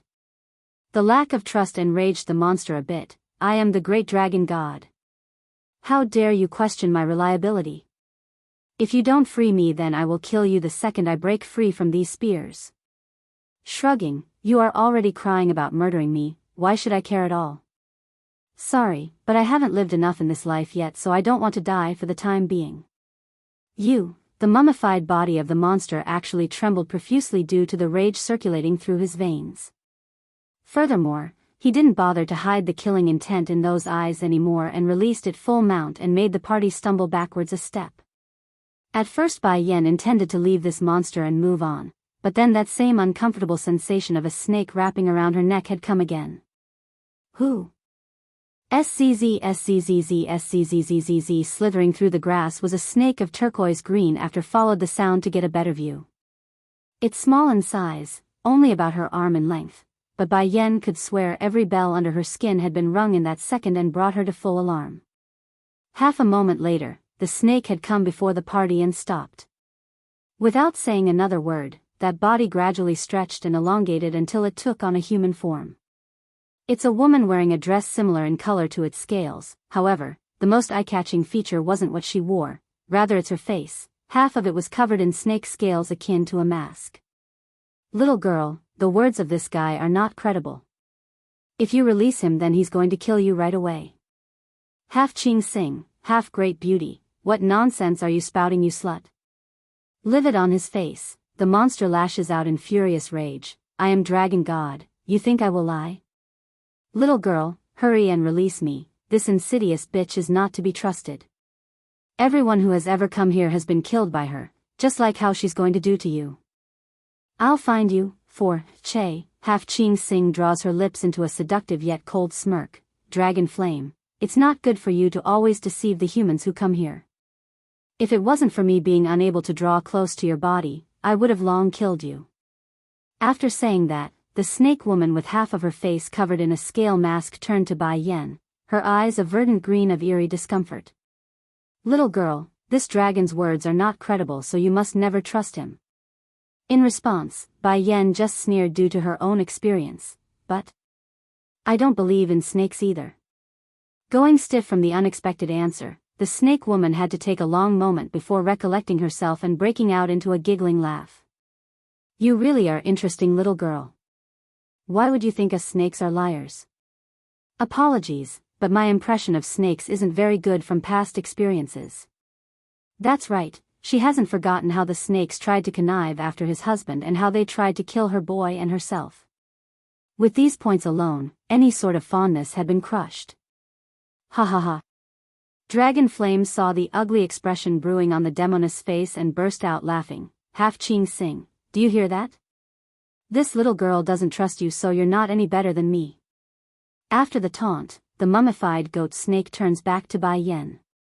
Unlike the last exchange, his tone was much gentler this time around. Little girl, hurry and release me, I will give you a great deal of benefits if you do so. Turning sharp in the eyes as well after being repeatedly bombarded with requests, Bai Yan swept her gaze across both of them and made her stance. I won't believe either of you. Just like the snake, Dragon Flame's expression also turned into a rock. He's extremely annoyed at this point but pressed the inner anger down anyways out of fear for breaking any chances he has of escaping. It's then Bai Shechen finally spoke up, his eyes sparkling with devious light when staring at half Ching Sing. Since you have such deep hatred for this dragon god, why didn't you finish him off yourself? Almost holding the boy in contempt in her face, the snake answered with snappiness in that voice. You think I didn't try? If I can kill this old thing, then I would have done so long ago. Why would I ask others to do that if I could? That said, she turns her head towards the altar again where a giant sword lies planted to the ground. Though the sword handle had long rotted away due to age, the gleaming light from the blade was just as bright since the day it was forged. It's obvious to anyone with half a brain that the sword was extremely and unusually sharp. Do you see that sword? Pick it up and stab the blade into Dragon Flame's chest. It will finish off the last spark of life in him. As long as you help me kill this old bastard, then I will send you out of this god-forsaken place. How come you don't do it yourself? Asked the little steambun again, his face and voice found only in a curious baby. Laughing, us demons are unable to draw close to that sword, only a human can wield it. If it wasn't because of this guy's heart being nearly impenetrable, I would have killed him with my own hands long ago. So that's why Nodding his head like he's enlightened by the explanation, Bai Yan smiles slyly at his own mother. Mother, why don't you go pick up the sword like she says? Bai Yan naturally knew what her boy wanted in this case and played along just as well. Nodding with a smile, she slowly proceeded to the giant sword. Half Ching Sing saw this, which made her lose control from elation. She could no longer hold back the joy inside and involuntarily revealed the cheeky cunningness of someone that has achieved their goal in an evil plot. Human girl, you mustn't listen to this snake. Growing dire in his bloodshot eyes, Dragon Flame sounded almost frantic in his voice now. If you kill me, then the next one to go will be you. Bai Yan continued to ignore the rants of this goat-head monster and did what she set out to do. With one pull from both her hands, the giant sword weighing over 1,000 jins was finally released from its resting spot and held up in the air. Note, 1 jin equals 0.5 kilograms. It's an old Chinese measurement founded in 1959. Hardly used outside of China but still used today in markets. I'll find you, 5, I say. If this sword can kill this goat-head monster, then it can also kill you, right? Fiddling with the sword in a playful manner, Bai Yan locks eyes with Half Ching Sing and made the demoness freeze up. What do you mean by that? If my guesses are right, your strength used to be extremely powerful, so your body is also very sturdy, meaning general weapons are useless against your skin. Is that also correct? Deepening in her smile, Bai Yan continues with fangs baring. This sword, since it can pierce through his heart, it can also do the same to you as well, am I right? You, the demoness grew livid at what this was leading to. Stinking girl dares to scheme against me. If Bai Yan had showed the intent to betray her earlier, then Half Ching Sing would never have allowed her to get close to the sword, but that clearly wasn't the case. In fact, the entire time she felt it was the opposite. Bai Yan wanted to help her. I thought the snakes were a cunning race. Why would you think I would help you when I explicitly said I didn't like snakes? Shrugging, Bai Yan smugly grins at the foe and made the dragon god relax again. Girl, I didn't think you would be so fitting of my appetite. When dealing with a slut like Half Ching Sing, what you did there is the right decision, ha ha ha. Swish. The sword came flying over as soon as he threw those words out there, causing the goat monster's skin to bleed from the contact and staining his scales red. What are you trying to do? Dragon Flame exclaims with great anger. Tucking the sword back into her hand, Bai Yan playfully wipes the blood with her sleeve. Nothing much, I'm only trying out this sword to see if it's sharp. The answer nearly made the dragon god puke out blood because that gesture almost scared him to death. What's wrong with this human girl? I didn't say anything to offend her, so why is she using me to test the sword? Little girl, Dragon Flame flickers his eyes back and forth in deep thought before speaking out with temptation. How about you help me kill this snake? If you kill her, then I'll do 3 things for you. Rubbing her chin, Bai Yan seems to have another idea in mind. How are you supposed to help me when you're all tied up? This. Showing a frown on his old goat face, isn't that easy? You release me and I will help you do the 3 things you ask. I am Dragon God, I will never betray my benefactors. I can't trust you. She never trusts strangers, let alone a monster carrying a goat head and a snake's body. What's more, the sensation from these 2 beings weren't good on any level. One felt like he wanted to eat her, while the other wanted to strangle her. In the end, neither of them were good choices. However, beaming a light in her eyes, Bai Yan throws out her main objective. If you bond a contract with me, then I will consider working with you, how about it? Dragon Flame's expression turned into a disbelieving popsicle. This little human girl wants to contract me? How ludicrous. I am Dragon God. No human girl will force me into servitude. Little girl, I can do 3 things for you, so let's drop the subject about the contracting. I'll find you, 6, oh. Then I got no other choices then. Shrugging at the old goat's unwillingness, she continues to smile without care. I only offered you the deal because I don't like the sinister nature of the snakes. If you aren't willing, then I can always offer half Ching Sing the same deal and help her kill you.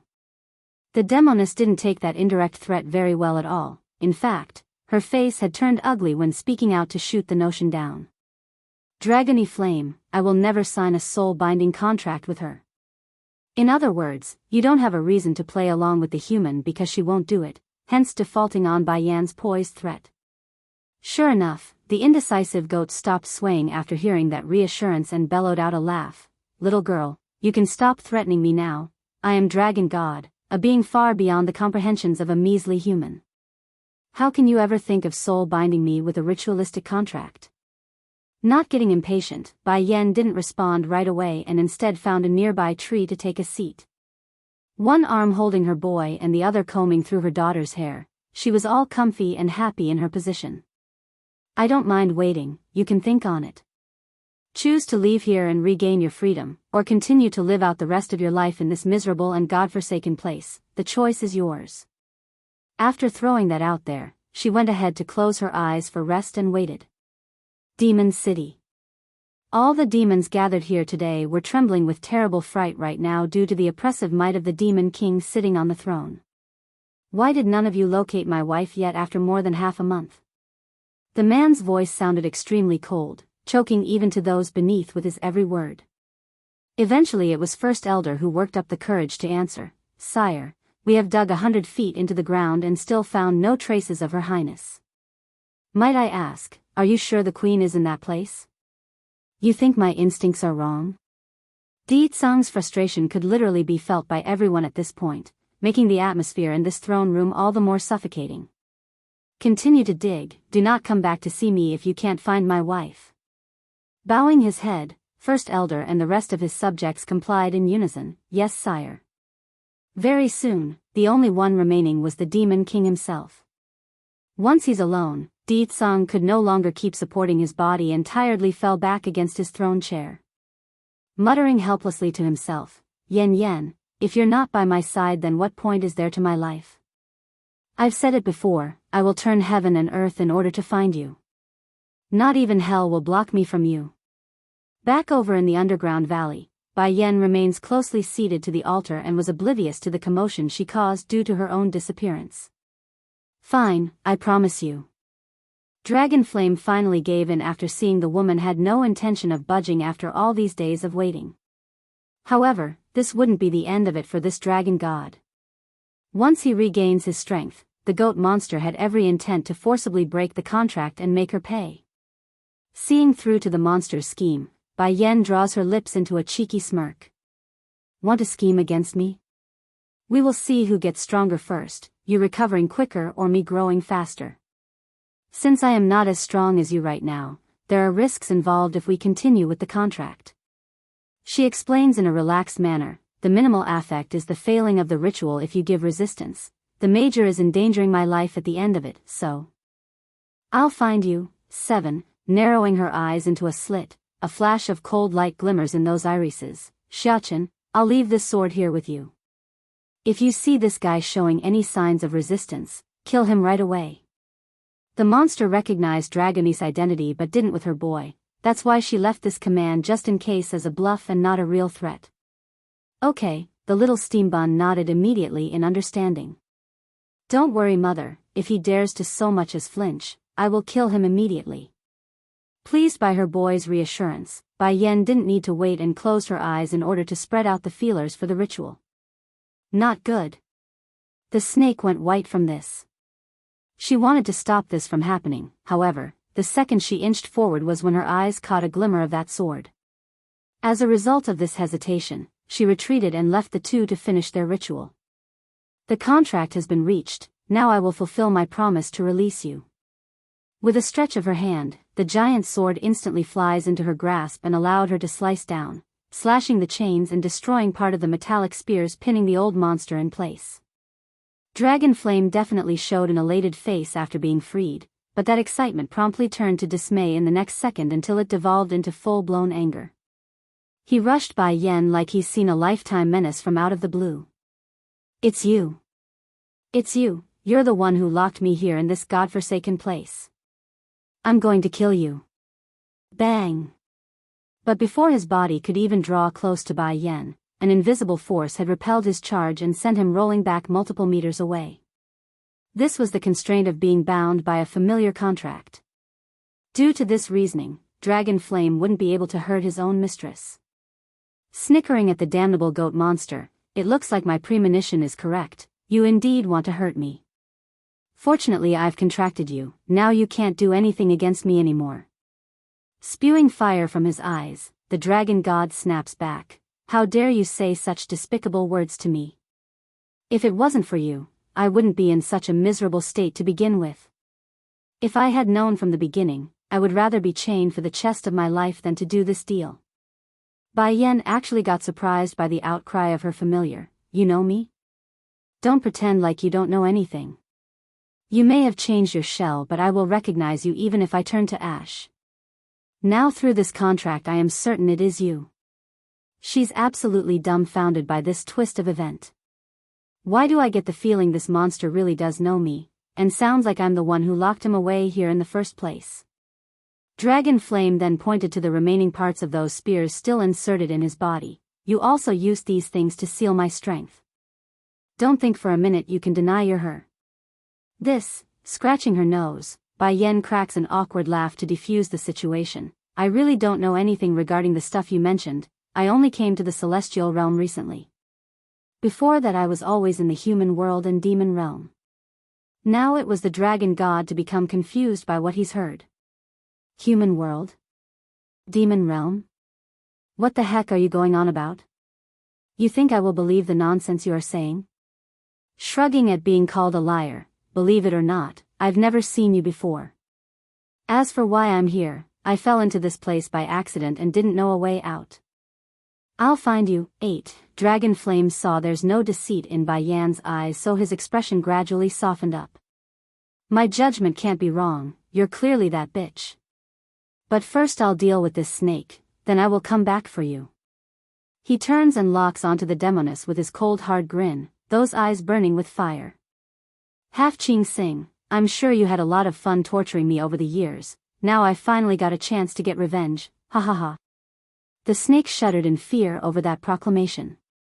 Taking several steps back in haste, her expression was that of someone meeting their doom. That's the level of despair she felt.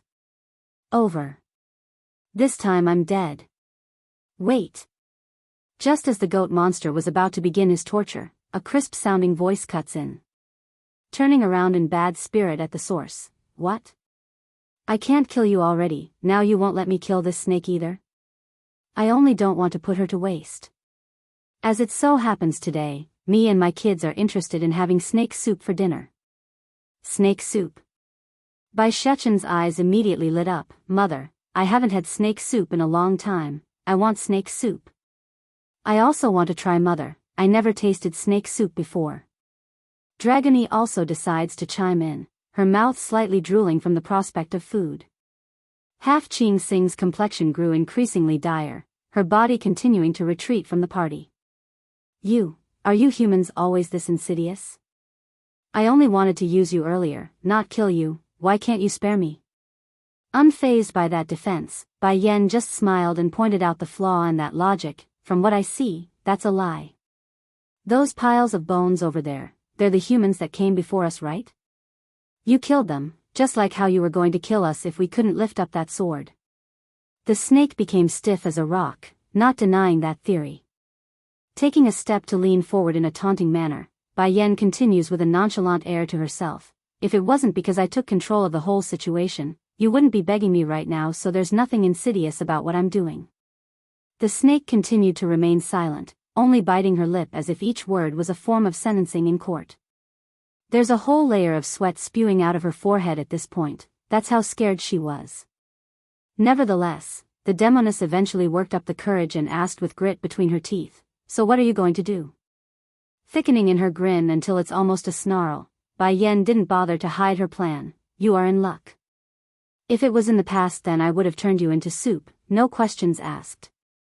However, I am currently short on helping hands as of late. With your thick skin, using you as a shield would be plenty useful, so long as you recognize me as your mistress through a slave contract, that is." Astonished on her face, Half Ching Sing practically cried out her reply without another thought. "Slave contract? You want to enslave me?" The reasoning behind the outcry was the different treatment between the two parties. For Bai Yen and Dragon Flame, their bond was that of mistress and familiar, an equal level of control between them both. To be clear, it's not like she didn't want to subjugate the goat monster to her whims through this deal, just that the strength disparity between herself and said dragon god was too much of a stretch. Even if she did manage the enslavement contract, it would have been pointless because the side effects would have been only detrimental to herself. Now this was where Half Ching Sing differed. She's hardly as strong compared to the old goat, only at upper level of the bottom divine stage, plenty of room for Bai Yen to fully enslave without any consequences. "I'll find you, 9, now do you want to live, or do you want to become snake soup for tonight's dinner?" Bai Yen continues to toss out her threat while rubbing the giant sword in her hand as a constant reminder she's not joking around. A wave of numbing shudder ran through the snake's backbone after coming up with the picture of herself being dunked into a pot and cooked for an hour. Why does this human woman sound more insidious and slyer than us snakes? "Mother, I still think it's a better idea to turn her into snake soup." Licking his lip with that tongue of his, Bai Shechen's appearance was all innocent and lovely like a hungry child waiting for his food on the dinner table.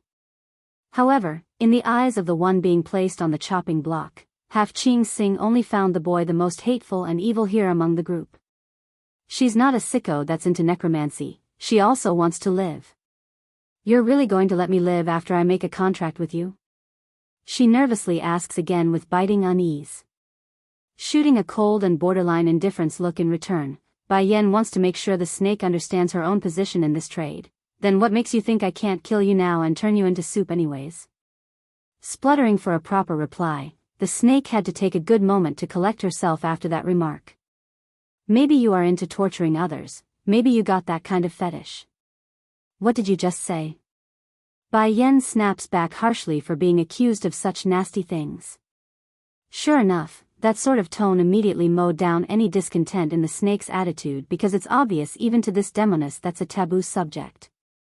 I will contract with you." "No." Dragon Flame bursts out in protest, "I don't agree." "You damn coward, didn't you say you will never contract with her? What do you think you're doing?" If Half Ching Sing does end up in a contract with Bai Yen, then how was he supposed to get payback on the blasted snake? Snorting at the goat monster's attempt at making her feel bad, "And you said you will never yield either, what happened to that? Aren't you also in a contract with her now? If you can go back on your words to save your own hide, then why can't I?" Trembling with either rage or embarrassing shame, not sure which emotion was the stronger force here, the dragon god swings his goat head back to Bai Yen. At first he wanted to say something to make his case, but that promptly got cut off by the woman herself instead. "I don't care how you get revenge on Half Ching Sing, just don't hurt her life. She's still useful to me." As annoyed and unwilling as he was, Dragon Flame huffs and huffs but relented in the end. What else could he do but suck it up? However, the fact that he could still get revenge on the blasted snake did leave his mood in a better place. "So what if I can't take her life? There's plenty of other ways to make her suffer, kakaka. Just you wait, Half Ching Sing, I will pay you back for all the humiliation you brought me and more." The old goat grinds these words out, fire spewing from his tongue. A humph, Bai Yen suddenly makes a dry cough, interrupting their conversation with her own inquiry. "Dragon Flame, just now you assumed I was another person, did you not? Well, I like to know if that person is also the one who tossed Half Ching Sing in here, or is that someone else entirely?" The dragon god's answer fell into the latter by the way he shook his head. "No, I in fact don't know Half Ching Sing prior to being sealed here. I don't know who left her here or why she can't leave, I only know this sick bitch likes to play pranks on me for fun. Then some years ago." Pausing for a moment like the idea of retelling the story was something he didn't want to elaborate, he continued anyways after biting his own tongue. "I was angry at being constantly taunted, so some years ago when she drew too close to me, I deliberately sprinkled my pee on her body. Afterwards she's been hating me to the bone and would always send those humans at me whenever they drop in here. Then how did she know this sword can kill you? The wrinkle on Bai Yan's forehead grew increasingly deeper over the growing questions. Another miracle, one, oomph. Slightly flushed in the face, the old goat scratches his nose out of embarrassment. There was a piece of paper stuck underneath the sword before, it said the blade can hurt me. Then later Ching Sing tossed it away for some reason or the next. Bai Yan's face just went black. The person who locked him away here, how perverted is she? Not only did she leave him in that suffering state, she wouldn't even let his mind be at ease? Alright, do you know how to get out of here then? Bai Yan asks while stroking her own chin. As soon as the old goat heard this, he immediately turned irate. You were the one who locked me here, how can you ask me how to get out? Shrugging, like I said, I'm not the one you think I am. Irked with frustration, Dragon Flame just huffs a grunt of resentment at the woman's refusal to admit. I don't know how to leave this place, so that's that. Since this one didn't know, Bai Yan could only turn to the snake for help. Then what about you? Biting her lip, Ching Sing's answer wasn't any better. If I had known how to leave then I would have left long ago. Why would I stay until now for you to come? Then I got no other choice. Furrowing up that brow, Bai Yan starts musing over the options here. Son, Dragony, let's keep moving forward. I'm sure there will be some sort of clue somewhere if we keep walking. Don't worry mother, showing a confident and innocent smile, Bai Shachen had no doubt in his cute little voice. We will leave this place. Warmed by the comfort, this mother went ahead to rub her boy's hair as the tense air gradually eased up around everyone. It's then another idea hit her. Turning back to the snake, say, have you noticed anything special, like a spot that you can't touch or head into? Special place? Ching Sing mused over the idea and then pointed towards a specific direction. That place over there. I can't get close to it, does that count? Slightly nodding, bring me to that spot, I want to see for myself. Though a tad hesitant to do that, the snake nevertheless did as told and slithered through the pale brown grass in her bestial form. Before long, the group has arrived at one corner of the underground valley, and unlike the dark gloomy nature of this underground world, this certain segment was rather, what's the word, sacred. It's giving off a glow of holy nature. This is the place. Flickering her tongue, the snake's voice was all spooky and rattling when she spoke in that form. Whenever I come here, would always be stopped by a strange force. Bai Yan frowns, slowly reaching out with her hand to probe the glowing white light in front. Unlike the expected obstruction though, nothing happened, that hand just slid right through. Seeing this, she went ahead to step forward with her leg as well to no harm. The snake literally gawked her eyes out in shock over this picture. How can this be possible? Why is she able to get in there when I'm always repelled by an invisible force? Mother. The boy saw how his mother had entered the white glow and hurried to catch up. However, the second he drew close his body was immediately bounced away. Shachen. Another miracle, too. Bai Yan's expression grew frantic when she noticed her boy being flung backwards due to the glow. Even if half her body had already been inside, she pulled out right away and ran to her boy to help. Shachen, are you all right? Shaking his little head, I'm good mother, I'm not hurt. That's good. Relieved by the answer, she glanced back to the strange white light with deeper understanding of why the snake couldn't enter. Mother, what's going on? Dragony had also ran over by this point and showed a worried face. Why can you go inside and Gidge, big brother, can't? Speaking with a furrowed forehead, if my guesses are right, this place restricts the entry of those with the blood of demons. The snake instantly choked upon the truth being revealed here. No one with the blood of a demon is allowed in? That means the reasoning I can't leave this place is because I'm a demon? And staring with grits and stones between her teeth, Ching Sing wanted to strangle the blasted kid right this second. You two fooled me. This boy is also a demon, how did I not see this? He couldn't have picked up the giant sword earlier, meaning they bluffed me. I lost my freedom because of a bluff, a bluff. The snake almost got the life sucked out of her at this realization, looking all dejected and dry. Still smiling innocently like usual, Bai Shachen's reply was damning. that is because you are too easy to fool. I have never seen such a stupid snake before. Going dark in the face, veins could literally be seen popping along the snake's forehead due to that remark. How dare he? How dare he say something like that after doing this to me? What should we do now, mother? Ignoring the death glare coming his way, the boy asks with his cute face crumpled up due to the situation. Crouching down to get to eye level, you and Dragony wait here for me, I'll go in alone and see what's in there. Tensing up in the heart, the little steam bun clung onto the woman's sleeve out of reflex, his face all pitiful and sad. Mother, I will worry about you. Don't worry, nothing will happen to me, not to mention I've already contracted those two already. Half Ching Sing and Dragon Flame will tell you if I'm alive through our bond. Getting up from the crouch, my first order to you both is to protect my son and daughter. If anything happens to them while I'm not around, then you can be sure the price will be worse than death, understand? Harsh and fierce, her voice sounded like a ghost crawling out from the earth, making the two servants there all eerily uncomfortable. Despite getting comforted and having extra security around, Biyao still didn't like the plan. Winding his little hands around his mother's waist, his face told everyone he's not going to take this weakness of his lying down. Another miracle. 3. Staring down at the little boy that's already at her waist high, the woman's lips inexplicably drew into a warm smile of comfort. He's already so big. Mother, you must come back quickly. After a long time, Biyao finally released his arms despite his unwillingness. Me and Dragony will wait here for you. Giving the boy a peck on the forehead to seal the promise, she gives the two kids one final hug before disappearing off into the white glow. Once inside and out of view from everyone, Biyao could finally get a clearer look of what's inside. Here, she felt incredibly refreshed, sweeping away any fatigue she built up over the many days of being stranded here in this underground valley. Maybe the reason Half Ching Sing couldn't leave for so many years is because of this spot in the valley. If someone wants to keep this spot off limits, then it must mean there's something important here, perhaps the exit. Upon recognizing there's hope to escape this dreadful place of darkness, her mind instinctively recalled the face of that woman whom she briefly encountered prior to falling down her. I will settle the score with that woman once I get out of here.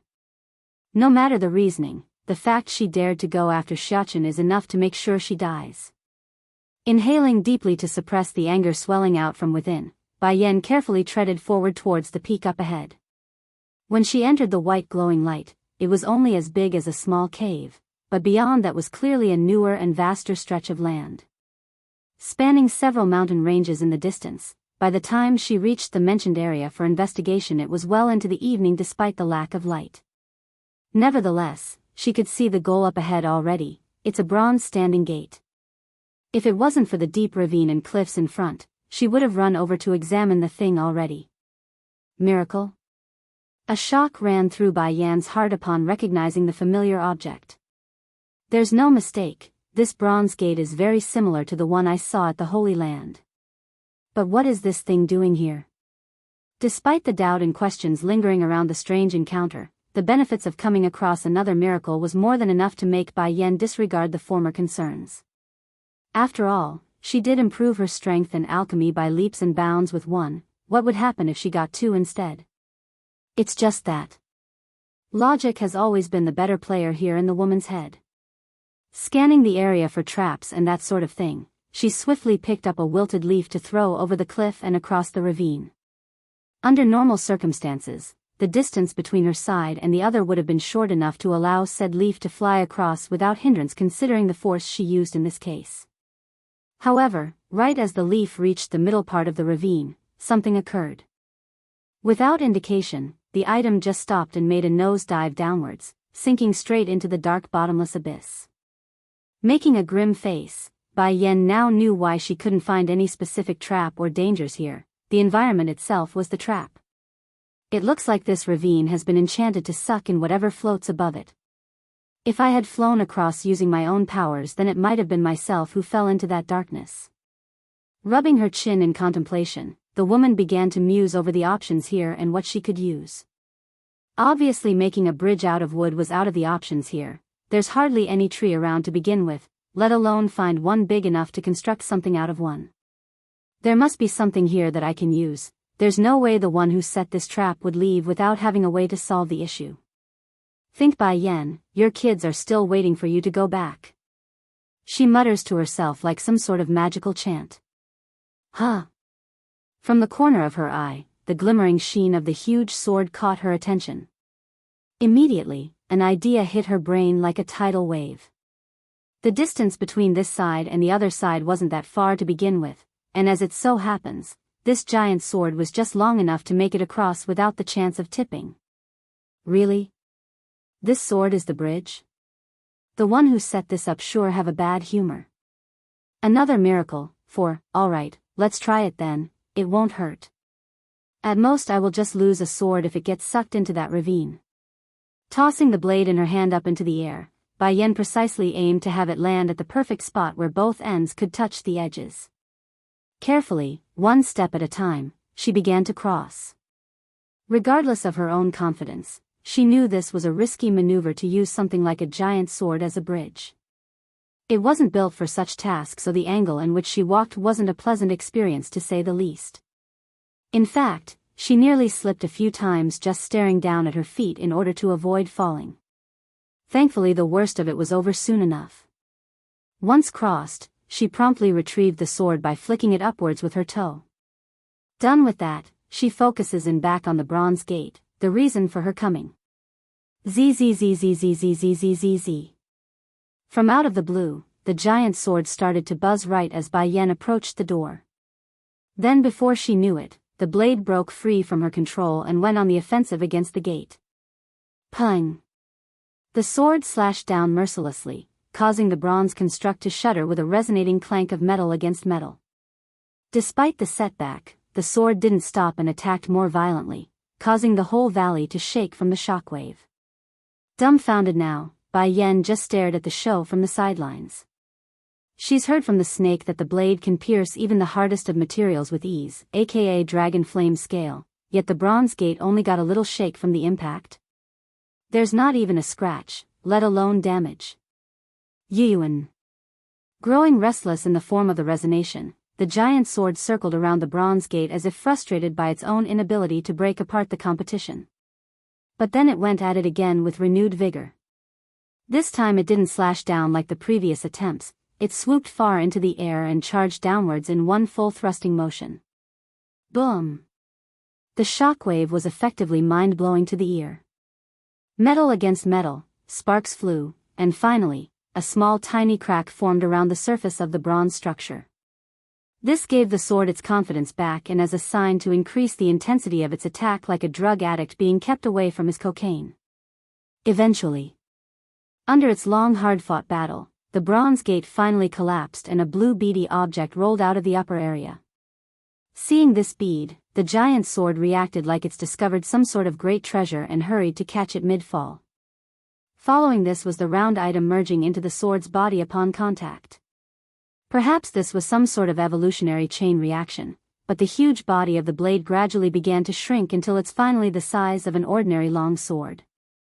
From first glance this newly minted sword was no different from an ordinary blade found in some random weaponsmith, but the newly grown handle and the clear crystal at the hilt said it all. This was the new form of the blade after absorbing whatever that bead was.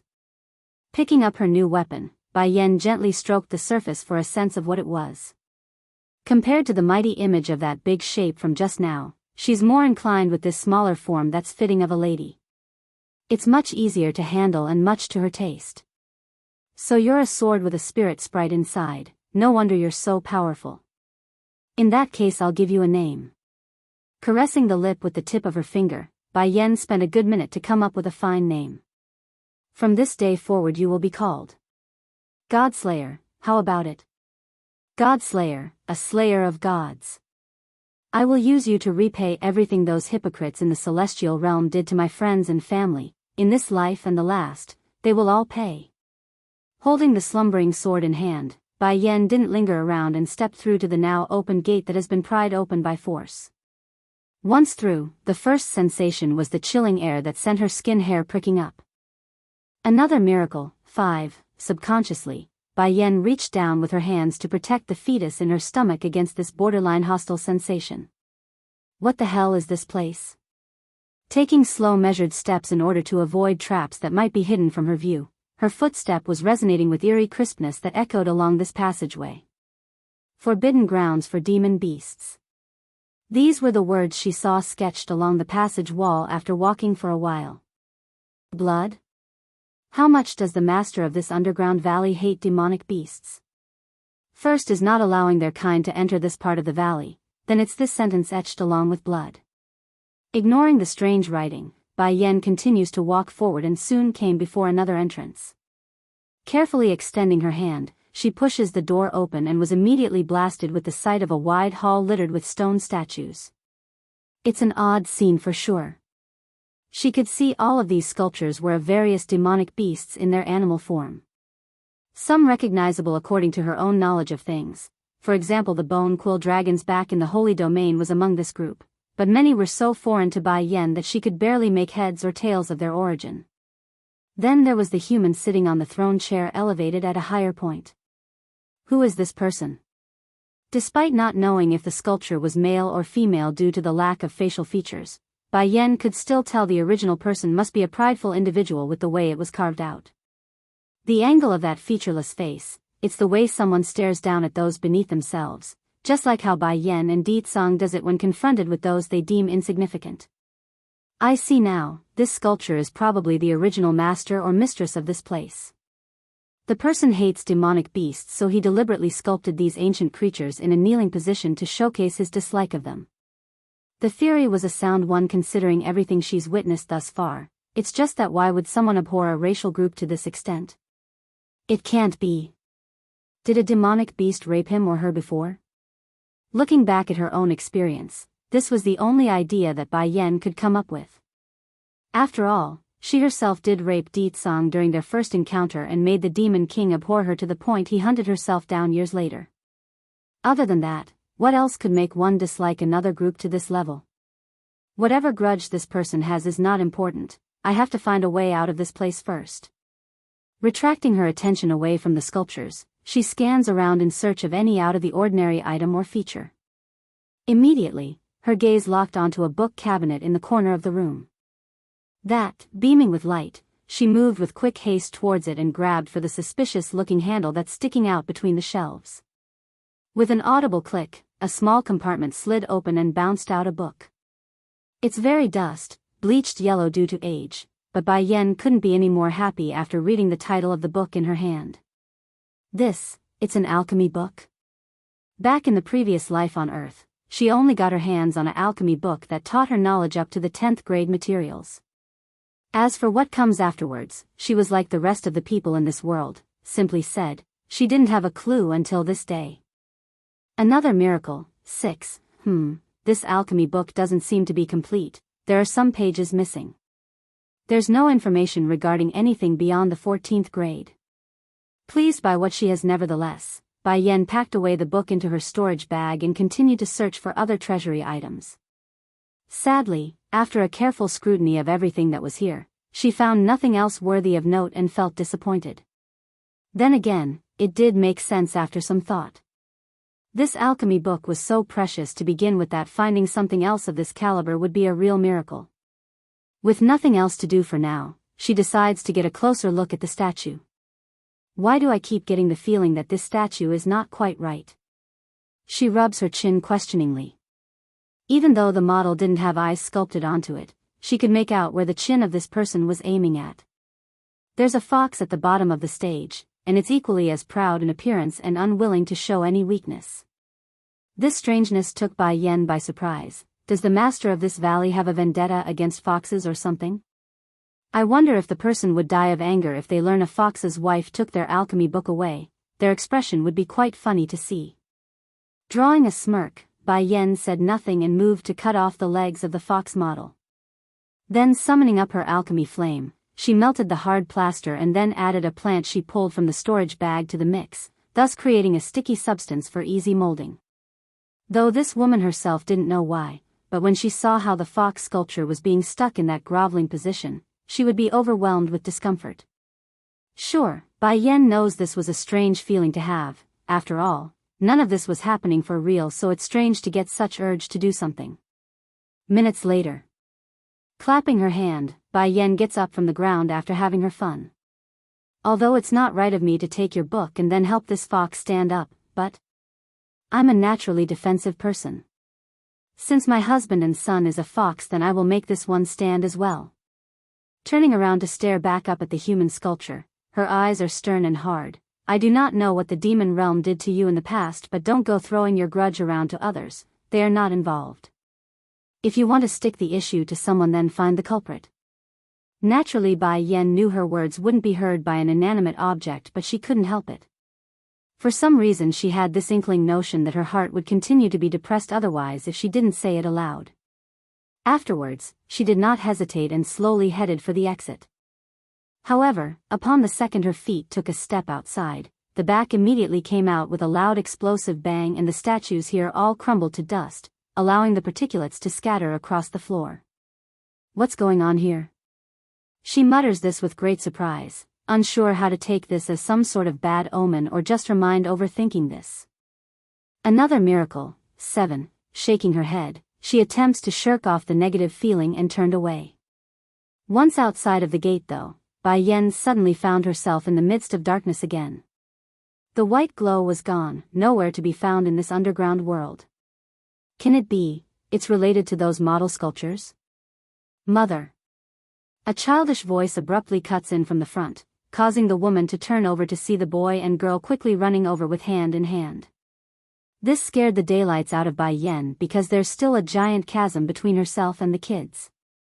Just as she wanted to shout to make them stop, the ground began to rumble and stopped her mid-cry. Next thing they all knew were the rocks and boulders floating up into the air, making the picture similar to that of an apocalypse. Dragony didn't expect this and nearly fell over from the tremble. Fortunately, the little steam bun was beside her and helped support that body in time. Now the rocks are acting like a barrier, forcing the woman and her kids apart, with the ravine acting as a line. Xiachen, Dragony, don't come here. Bai Yen finally managed to throw out the sentence with sweat covering her forehead. Anxious in the voice, this ravine cannot be passed, so stay on your side of the cliff.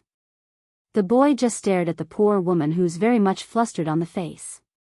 Whatever happiness he felt earlier has been crushed knowing he couldn't reach his important woman. What should we do then, mother? Don't rush, I will find a way. Furrowing up her brow, Bai Yen understands full well the difficulty of getting through the ravine. What am I supposed to do now? I can't use the same method to get back over at this rate. Boom! The ground shook again, this time more violent than the last. Unlike the previous tremor, the earth under her feet has started to sink in as well. Catching a branch of a tree that hasn't fallen yet, she hurriedly cried out to the kids. Xiachen, Dragony, no matter what happens later, you two mustn't separate, understand? Bai Xiachen nodded with tears in his eyes. Don't worry, mother, I will protect Dragony from any harm. Turning to the old goat and snake now, Bai Yen gives out her next order. You two, protect my kids no matter what. If you do until I return, then I will grant freedom to the both of you. Freedom, something absolutely precious to these two ancient demons at this moment. If she is speaking the truth, then we will be able to roam this world again. With the cliff as the boundary point, the two land masses split further and further apart. From what was originally only the length of a giant sword, it has grown distant until Bai Yen could barely make out the contour of her children. Mother! The little steambun screamed out in pain, wanting to grasp onto the outreached hand.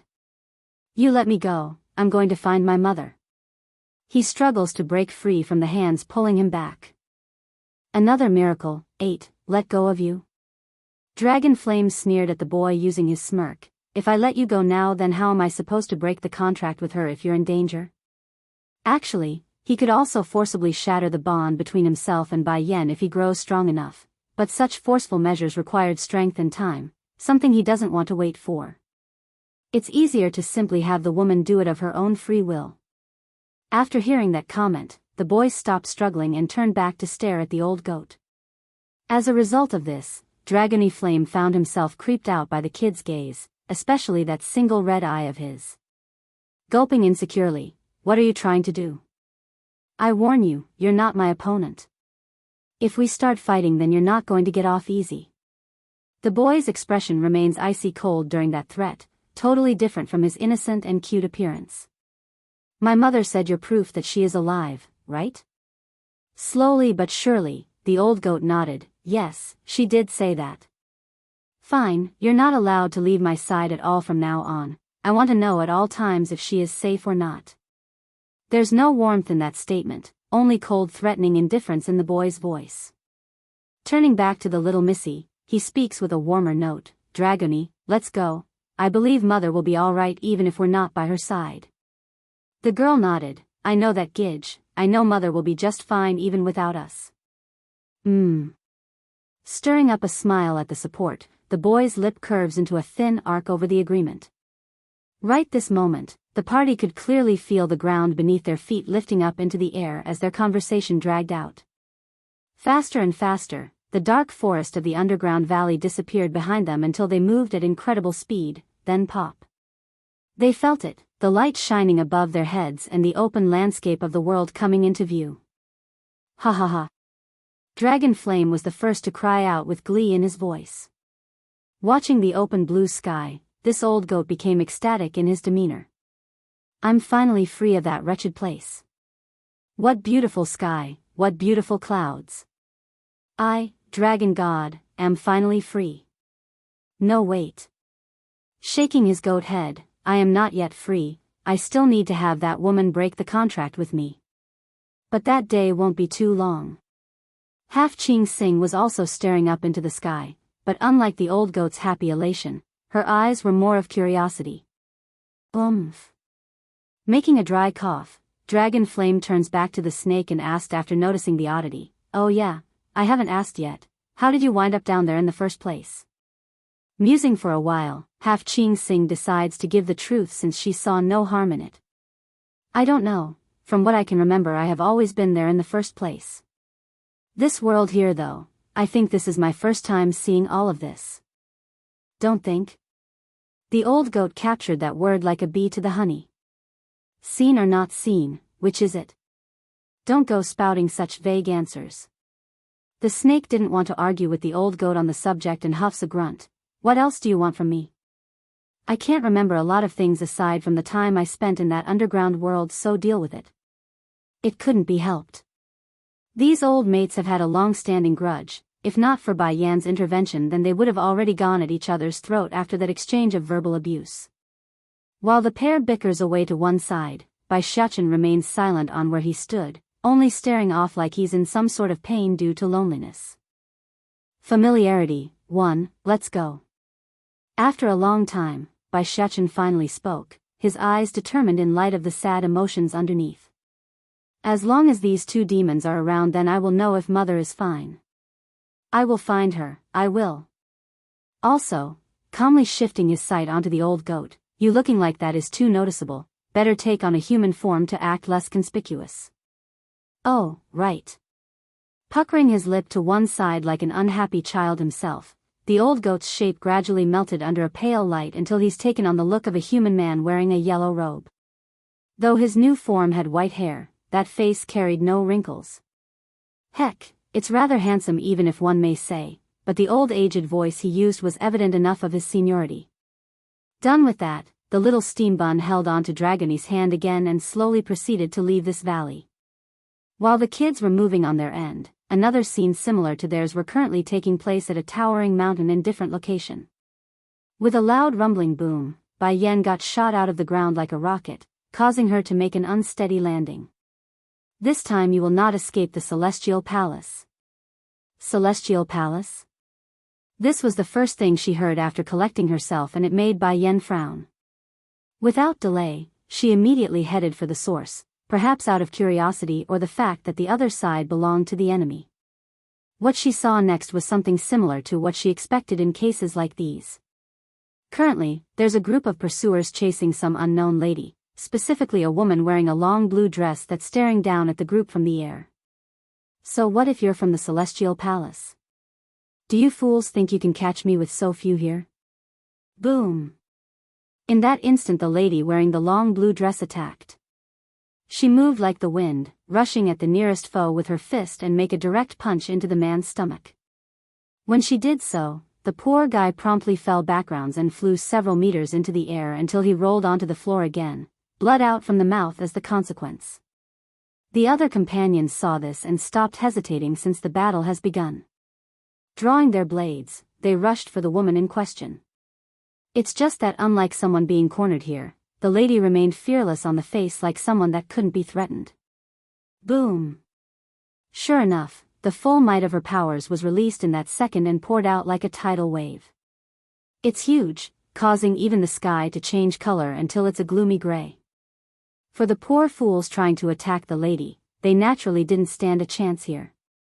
Like the trees and shrubs that were blown away by the shockwave of her powerful release, their bodies were swept away and smashed into the nearby rocks, either shattering their bones or downright crushing them as the end result. Not far away, while hiding behind a well-hidden tree, Biyao stared on in astonishment over the lady's familiar face. It's etched into her mind right now and causing the woman herself to thump with increased vigor in the heart over that contour. No. Don't go. Finding the other sides about to leave after the brief exchange of combat, Biyao cries out involuntarily and wanted to stop her. Sadly, the lady in blue was already gone in the next, disappearing with a blink of an eye. Familiarity, too, is that her?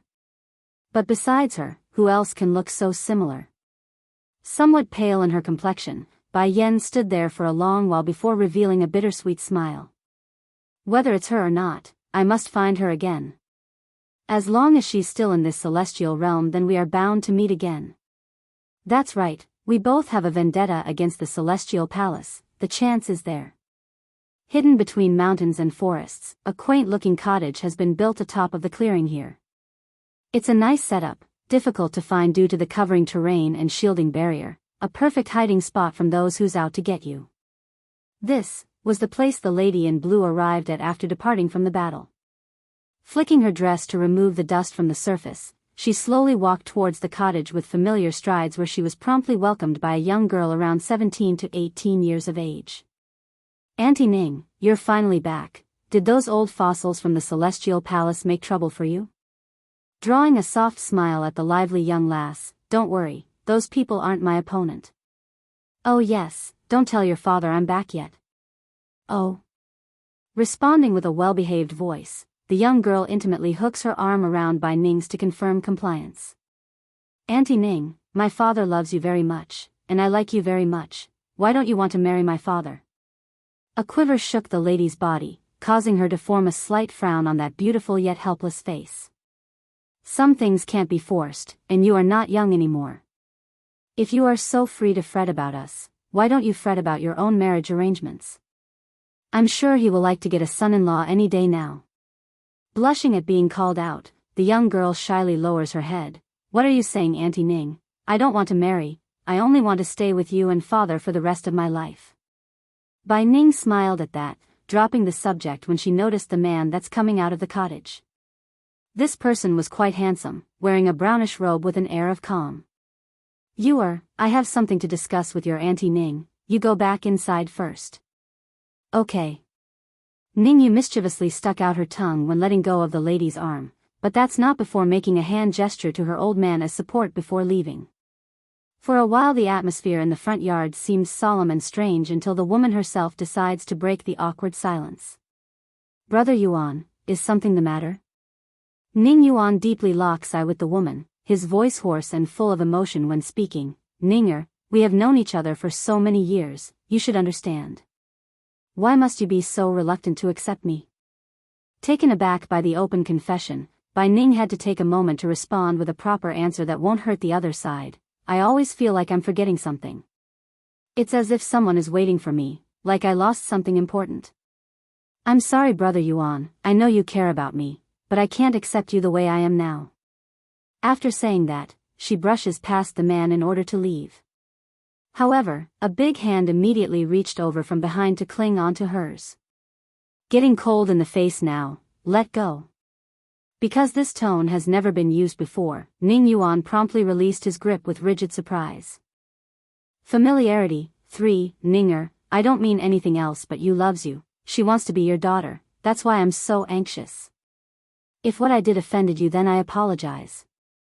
Still having her back facing the man, Bai Ning eventually responded, "Brother Yuan, I am grateful that you saved me several times in the past, but feelings are something we can't force. If you still consider me as a sister, then I will welcome the thought, but if you have other intents in mind, then I'm sorry, but I won't be returning again in the future." Ning Yuan went stiff as a rock over that statement. He never thought this woman, who's always been soft-voiced and kindly behaved, would be so harsh and stern when discussing the topic.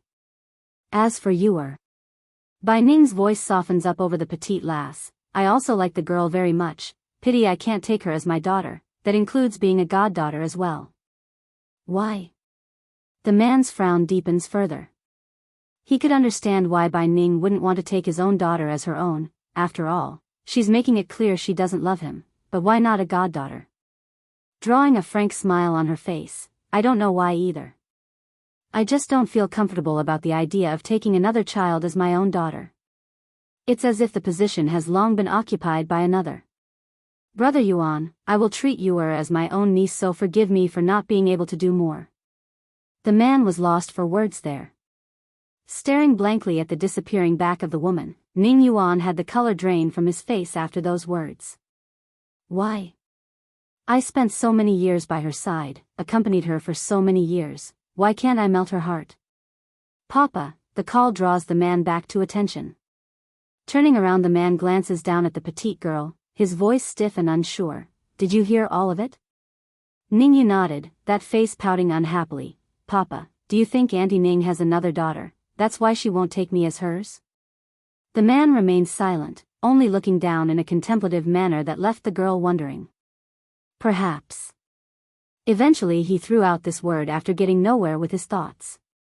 "Pa," the petite girl snorts, her voice full of displeasure, "my mother died as soon as I was born, so Auntie Ning's the first woman I've known. Let's assume she does have a family prior to meeting us. Have they ever searched for her through all these years? It's us, we're the ones always by her side. And her daughter, the girl never showed an ounce of filial duty, nor did the girl allow Auntie Ning to enjoy the pleasure of raising a child. Now I'm supposed to just slide to one side and let such a person occupy an important position in Auntie Ning's heart?" The more she spoke, the angrier the petite girl became. "Why is there someone else coming to steal Auntie Ning's heart? We deserve it more. We are the ones who always stood by her side." Ning Yuan's complexion went pale over his daughter's outrage and snapped, You mustn't say such words." "Why can't I?" Fighting back with her own voice, "I am not wrong. I'm only feeling pained for Auntie Ning." "Pa. Why do you think she lost her memories?" "I bet it's because Auntie Ning's husband is the cheating type, abandoning her for a newer and younger woman. As for the daughter, I bet she's the same, otherwise why else would Auntie Ning become like this? Perhaps it's due to how excited she became over her own theory. The girl ends up completely missing the enraged face of her old man. Familiarity, 4, getting all pitiful in the face now, the petite girl pleads by grabbing onto her father's sleeve. "Pa, I really like Auntie Ning. Can you marry her, please?" Despite being greatly annoyed by the girl's remarks earlier, he couldn't stay angry here in this case. After all, he too felt the same way inside. "You know your Auntie Ning's attitude towards me. She only treats me as a brother and respects me as such. Now that I've confessed, her attitude has turned damp and cold. However," flickering with a thoughtful idea in his eyes, "she may not want to recognize you as her own daughter, but that doesn't change her impression of you. All you have to do is give more persuasion, the more the better, that way we will still have a chance of changing her mind." The girl grinned at that, revealing the 2 front teeth in that smile due to glee. "Okay. Pa, you can count on me to win her over. I must become Auntie Ning's daughter, and I will bring her out of her biological daughter's shadow." The girl doesn't care if her own story was true or not. She's decided on the issue and would do everything in her ability to do just that. A humph. Ning Yuan coughed slightly so his daughter wouldn't step out of line. "Remember to not say those words in front of your Auntie Ning, otherwise it will create a situation neither of us would want to see, understand?" There's no illusion in this man's mind that Bai Ning could completely cut them off from her life if she overhears their conversation. All he did was confess right now and he already got the cold shoulder treatment. What's more, perhaps the kind treatment the woman showed to his own daughter was only a side effect of the woman yearning to meet her own children again. Testing that theory was not in his best interest. Pa, you need to stop fretting, I know what I can and can't say. Drawing a lovely smile on her face, and, I have always been very good in front of her, otherwise why else would Auntie Ning like me so much?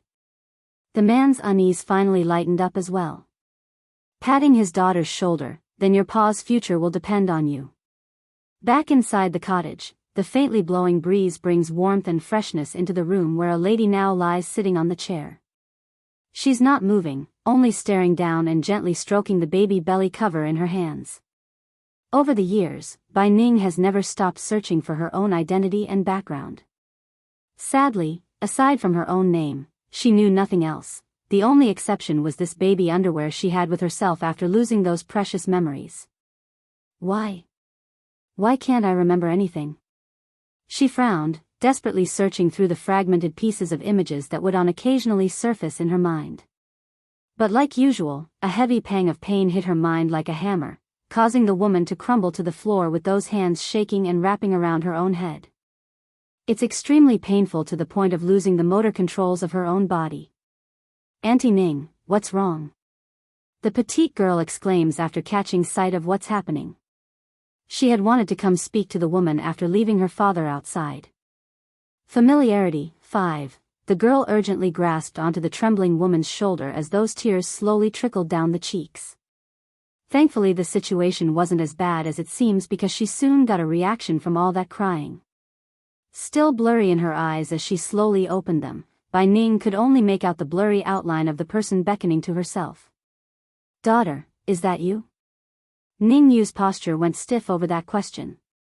She knows the daughter mentioned here wasn't herself, so it could only be that one. Grasping onto her own head again in pain, the woman murmurs out some incoherent words. Daughter, I remember I have a daughter, she is. I can't remember the name. Now this didn't sit well with the petite girl at all and made her extremely sour inside. She's not willing to accept some random person whom they never took could be so important. It's just not fair in her eyes. Auntie Ning, I can also be your daughter, I will take care of you for the rest of my life. Ning Yu's voice was crisp and pleasant, but what she said there caused the pained lady to come back to her senses. Gradually loosening her hand around the head, the blurriness left those eyes and what came into view was the reflected image of the anxious young girl staring downwards. It's you, I'm sorry, I've lost my manners there. Auntie Ning. Ning Yu clenched her teeth with insecure-filled eyes. Just now, did you remember something? Shaking her head with a bittersweet smile, the lady explains, No, my past is still a blank to me, I can't remember anything notable. Sure enough, the negative answer brought on a wave of relief to the girl. Thank goodness she can't remember. Even if I can't become Auntie Ning's daughter, I can still accompany her in the future. It's fine if you can't remember the past, Auntie Ning, I will always accompany you. Innocent but firm in the face, the petite girl meant what she said there. Naturally this idea didn't escape the lady herself, who knew exactly what the girl wanted. Sadly, she too knew such a wish couldn't be granted from her end, and for that, she's sorry.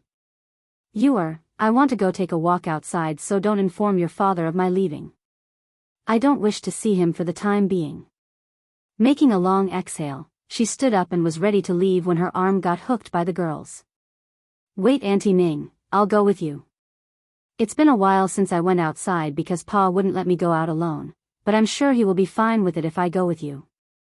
In the end, Bai Ning accepted the idea out of guilt. She couldn't bear to reject the girl right now. Fine then, follow me. Jumping with joy, Auntie Ning, I knew you are the kindest to me. Pinching the girl's nose with her fingers, Bai Ning draws a doting smile like in the past after flattered. Normally this would be a good thing. However, in this case, Ning Yu couldn't help but feel like the lady's looking through her and to someone else entirely. It's making her very much uncomfortable inside. No matter, I will kick that girl out of her heart and take over soon enough.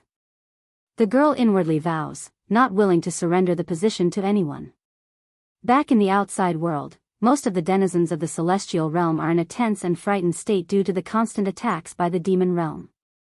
Familiarity. 6. Bai Ning would have liked to take Ning Yu out to spread some of the stuffiness pent up inside her herself. Sadly, any of that desire was dissipated once she got a good look at the local township.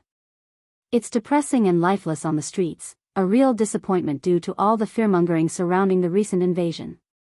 Celestial realm, sooner or later this place will perish, and I will be anticipated that day when it comes. Mother. Suddenly, a dainty young girl rushes over from out of the blue and threw herself into Bai Ning's arm. This girl was soft and lovely in appearance, giving off a faint fragrance to the nose, adding in the 2 braids hanging down the side of her face. She's absolutely adorable. But before the lady herself could speak, another voice had cut in from the side. It's childish as well, but carried a sense of calm rarely found in someone that young.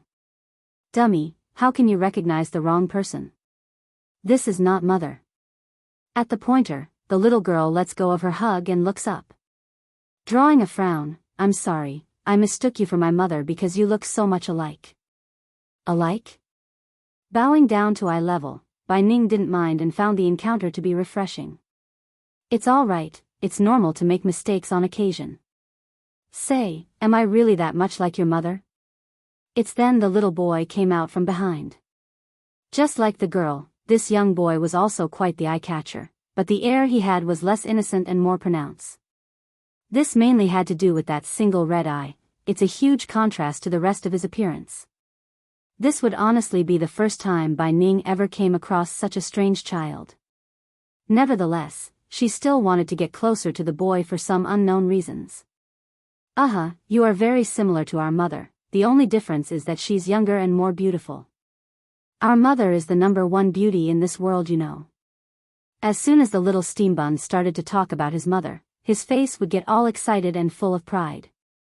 Normally a female would be quite upset at being called old, but in this case Bai Ning didn't and got interested instead. Then where's your mother? If fate would allow it, I would like to meet her. Sadly, that was the wrong thing to say in this case. Immediately, Dragonese tears started to trickle down at the sore topic. Ooh, we're separated from mother. Pretty granny, did you see our mother? Pretty granny? I guess it does fit my age. I'm sorry but I haven't. However, since you're saying I'm very much like your mother then of course I will keep an eye out for her.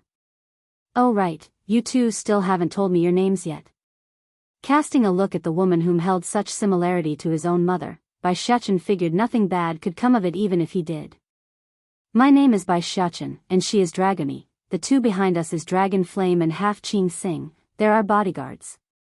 That introduction actually made the old goat gawk his jaws down. When did I, the great dragon god, become a little bodyguard for this little guy? But upon remembering the impending freedom that's going to come his way afterwards, he endured the discontent and held it in. Oh whatever, it's just this one time. Just a title, I will have it changed in no time. Your name is Bai Xiachen. What a coincidence, my surname is also Bai. My full name is Bai Ning. The lady introduces herself as well. Bai Ning? A tremor shook the boy's heart, causing his eyes to widen in surprise. Familiarity. 7. Bai Ning, your name is Bai Ning? Bai Xiachen hurriedly gripped onto the lady's sleeve, his voice shaking with disbelief and excitement. Then do you know a man by the name of Yunfeng? Yunfeng? She frowned and pondered the name for a second, feeling a sense of familiarity that's just out of her reach. I'm sorry, I don't know anyone by that name. Don't know? She doesn't know grandfather? The boy tightly bit down on his own lips at the notion. If the name is just a coincidence then why does she look so much like mother? Reluctant to give up, he insists on the question. Please think harder. Are you sure you don't know someone by then named Yunfeng? Should I be knowing him? Bai Ning asked curiously. That was the nail in the coffin for the kid. That countering question hurts and made him let go. Gidge, big brother, Dragony tugs at the little steambun's hand after seeing where this was going. Can it be? Ignoring the girl's murmur, Bai Xiachen grew firm in the face since things are at this stage. He got a great idea and was determined to make it work. Forgive us, I thought you might be our long-lost grandmother because of your name and similar appearance. It seems I made a mistake. Looking at the little guy's pathetic expression, Bai Ning's heart couldn't get angry here and softens up. Little boy, I'm sure you will find your mother and grandmother in due time, don't worry. But, hanging his little head, the boy deliberately changes his voice to that of grievance to earn more pity points. I only got Dragony by my side, and there are so many bad people always trying to hurt us. These 2 bodyguards are absolutely unreliable. One could literally see the twitch in Dragony Flame and half Ching Sing's face when he said that. Unreliable? He's sure he's talking about us? Due to the 2 old demons hiding their strength along the way, no one would suspect they are powerful ancient monsters, nor would they think otherwise on the boy's lie. You mean, someone is trying to harm you? Pricking her brow, Bai Ning almost doubted her own ears because it's really hard to believe someone would want to harm such cute kids. Knowing the bait has been bitten, Bai Xiachen hurries to sniffle his nose like he's about to cry. Pretty granny, can you take me and my sister in? We are homeless already. Our father doesn't want us and our mother is missing. If you don't take us, then we will sooner or later die at the hands of those bad people out there. In the boy's view, he didn't lie on that last bit about Ditsang never wanting him, only his mother. In fact, he's got this idea that he's some sort of orphan picked up from the streets due to his old man's unfriendly nature. Ready to melt from the sad story, Bai Ning didn't need to think at all and accepted the kids. Rubbing the boy on the head, all right, you 2 will come with me from now on. Don't worry, I won't let anyone hurt you or your sister from now on. Elated at his own success, the little sneaky fox almost couldn't hold back his own mischievous grin in that moment. Thankfully he's got plenty of practice in the past and kept it down, otherwise he would be caught right then and there. Thank you, pretty granny. Both kids happily said that. You too, your tongues are too sweet. Oh right Xiachen, what happened to one of your eyes? The condition of that red eye has been bothering this lady for a while already, so she got right to it. Now the tears finally started to trickle down the boy's face, however, only the regular blue one was crying, the red one remaining dry as ever. My eye was poisoned. Rubbing his red one like some bullied child, those bad people wanted to hurt me, but now that I got pretty granny protecting me, I won't have to be afraid of those people anymore. Familiarity. 8. The boy's words brought warmth to the lady's heart because this feeling of being needed hasn't been felt in her for a long time. Sweetie, come with me, I'll bring you and your sister somewhere to rest. From now on no one can hurt either of you anymore with me around. Her promise sounded like it was meant for the kids to hear, but in truth, it's also meant for herself as a vow in this case. Back in the corridor of the inn, Ningyu has been staring back and forth for signs of her Auntie Ning ever since the woman left for a stroll. That face showed she's very anxious and didn't like being left alone. Fortunately for her though, this girl didn't need to wait long and soon caught a glimpse of the long-awaited figure. Racing over and ready to cry out, Ningyu was happy in that split second. That was until she noticed the others tagging along with the lady, specifically the 2 kids that's making the woman giggle with laughter. This made her unhappy, very unhappy indeed, because those fists had crunched up into a ball at this point. Nevertheless, she gathered herself after inhaling deeply to confront the situation. Auntie Ning, you're back. These 2 fellas are? She asks with a forced smile. Oh, they're both someone I met outside during my stroll. The boy's name is Bai Xiachen and the girl is Dragony. I saw that they are homeless and decided to take them in.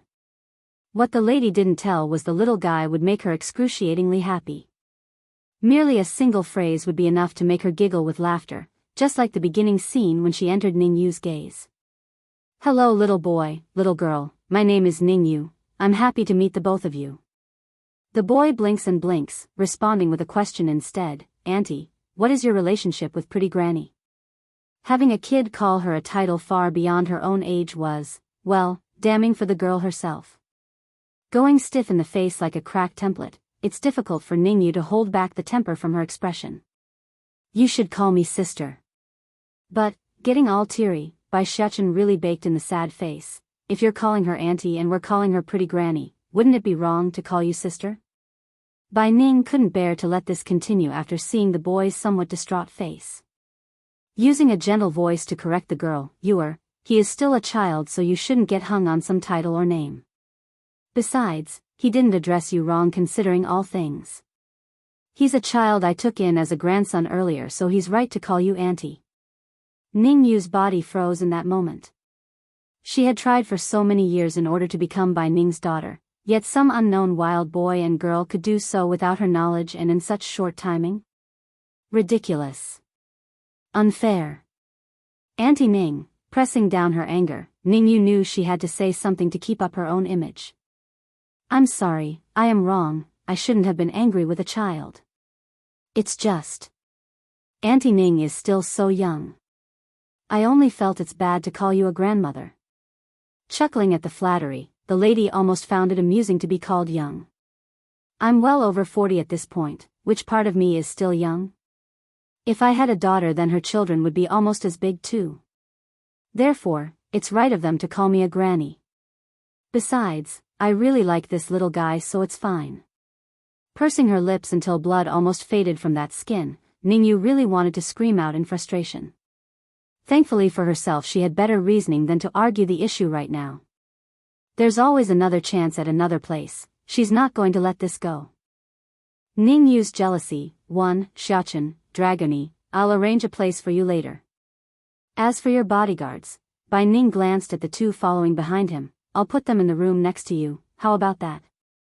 A firework of smiles promptly bloomed across the boy's face. Thank you, pretty granny.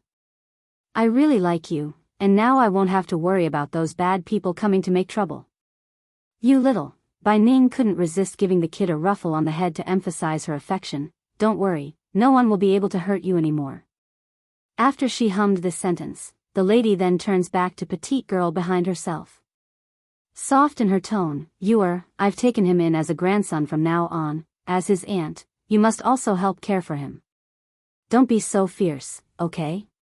Ning Yu didn't know why, but she's been dreadfully disliking this boy since the second she set eyes upon him, especially that dazzling smile. Even so, she kept her tongue in place, knowing better. Auntie Ning, I will take good care of little Xiachen. I also won't get angry so casually anymore. But it's as if the baby fox had a grudge against the petite girl or something. The moment she said that was when the boy followed up with a remark that left her steaming. Auntie, I'm hungry, can you get me some food? This damn boy, how dare he call me auntie still? Does he really think I can't do anything to him because he has Auntie Ning backing him? Just when Ning Yu was stuffed full of unbalanced emotions, Bai Ning's soft gentle voice cuts in again, go prepare some food for them. These two have suffered enough while searching for their mother. It breaks my heart seeing how thin they are. Going from green to white, then back from white to green, the petite girl almost couldn't hold back her anger and lashed out. Okay, I'll go get things ready. She grudgingly replied. Not wanting to let her Auntie Ning notice her flaming hate of the kid, Ning Yu almost bolted out of there in order to find a waiter in this inn. However, the devious and mischievous boy in question was apparently not done with his dig at the girl. Auntie, I want to eat the osmanthus cake on the other side of street, can you go buy some for me? When I passed the stall earlier, the smell was amazing. The taunt had the added effect of making the girl clench up that hand into a ball. Afraid to even turn around to show her menacingly dark face, Ning Yu spoke with forced kindness. No worries, I'll be right back with your osmanthus cake. Having said this, she ran for it in order to avoid being called again. Even a saint has their limits and she has reached hers. Pleased with what he has done, Bai Xiachen quickly removed the mean look in his eyes after the figure disappeared from view. Instead, he donned a lovely smile when speaking to Bai Ning. Pretty granny, it's getting late now, so I'll take my sister to rest first. You should too. Oblivious to the jab the boy had done, Bai Ning continues to showing a happy face due to her mood. Okay, you two rest for now, I'll come call you when dinner is ready later. After that promise, the lady then went ahead to prepare the rooms needed for the kids and their followers. Only then did she return to her own room after setting everything in place. Ning Yu's jealousy, too. Inside of the room, Dragony sat next to her brother with eyes blinking in wonderment. Gidge, is that Bai Ning? Really our grandmother? Is there a chance that it's just the same name? Bai Xiachen shook his head, denying the theory. I do not believe there is such coincidence in this world. Perhaps something happened and made her lose her memory? Dragony, we must follow her around until mother arrives. The reason why the little steambun was so sure Bai Yen would come searching for them was the contract inside of the old goat and snake.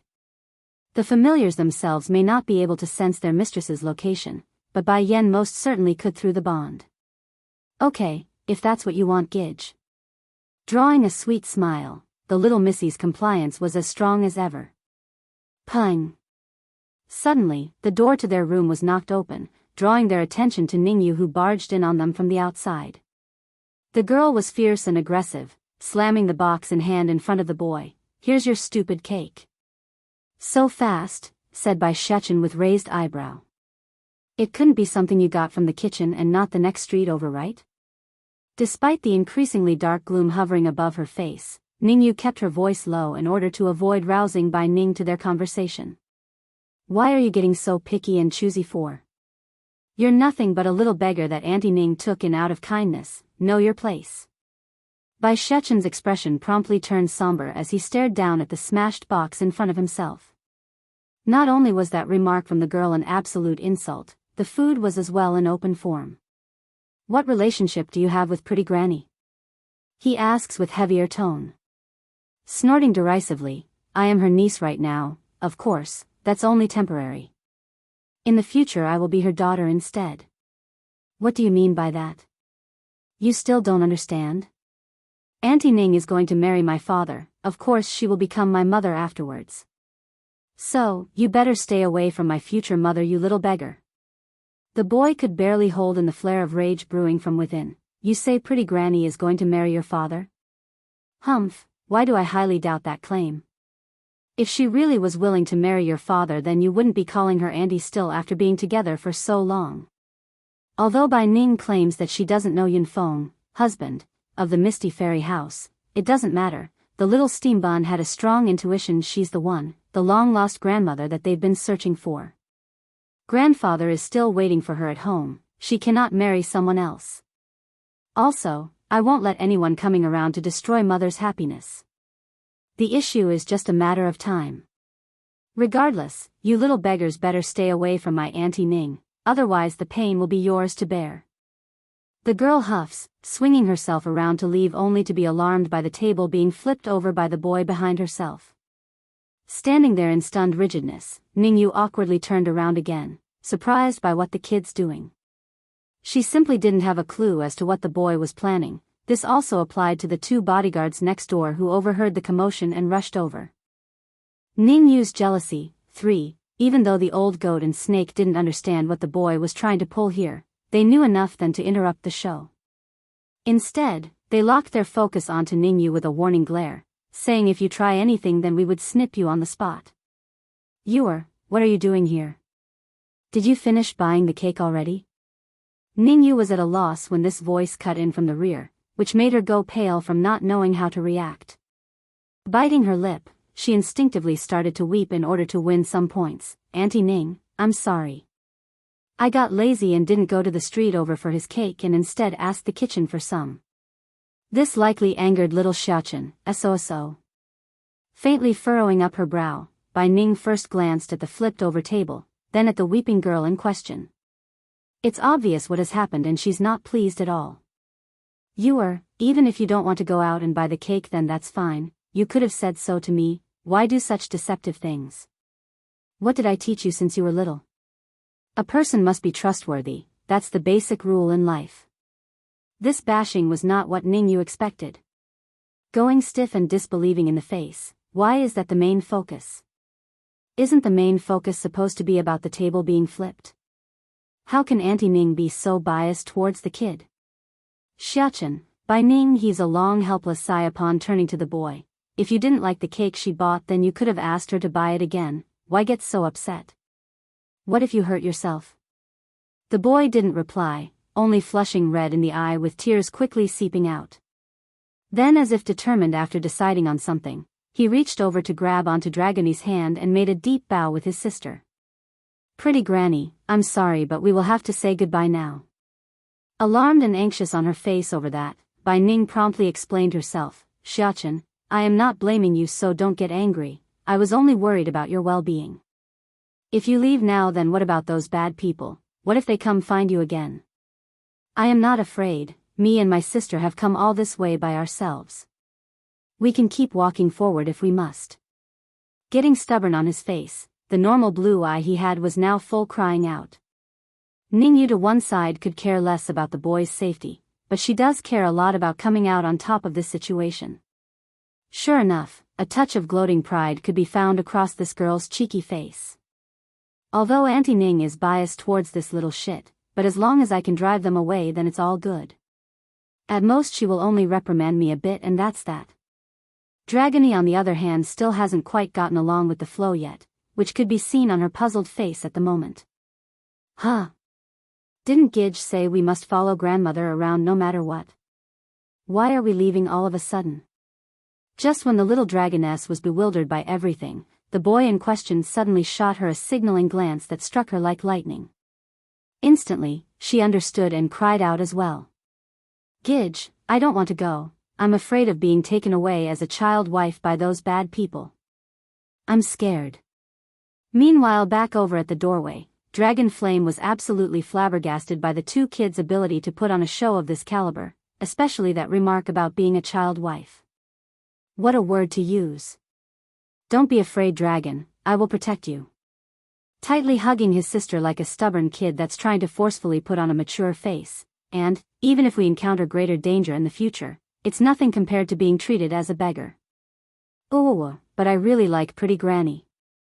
While wiping the tears and snots from her face, the little missy suddenly threw herself into Bai Ning's leg to cling onto the lady. Pretty Granny, please don't drive me and Gidge away, we will be good, okay? We are very good. We can help babysit your future baby and never make you angry.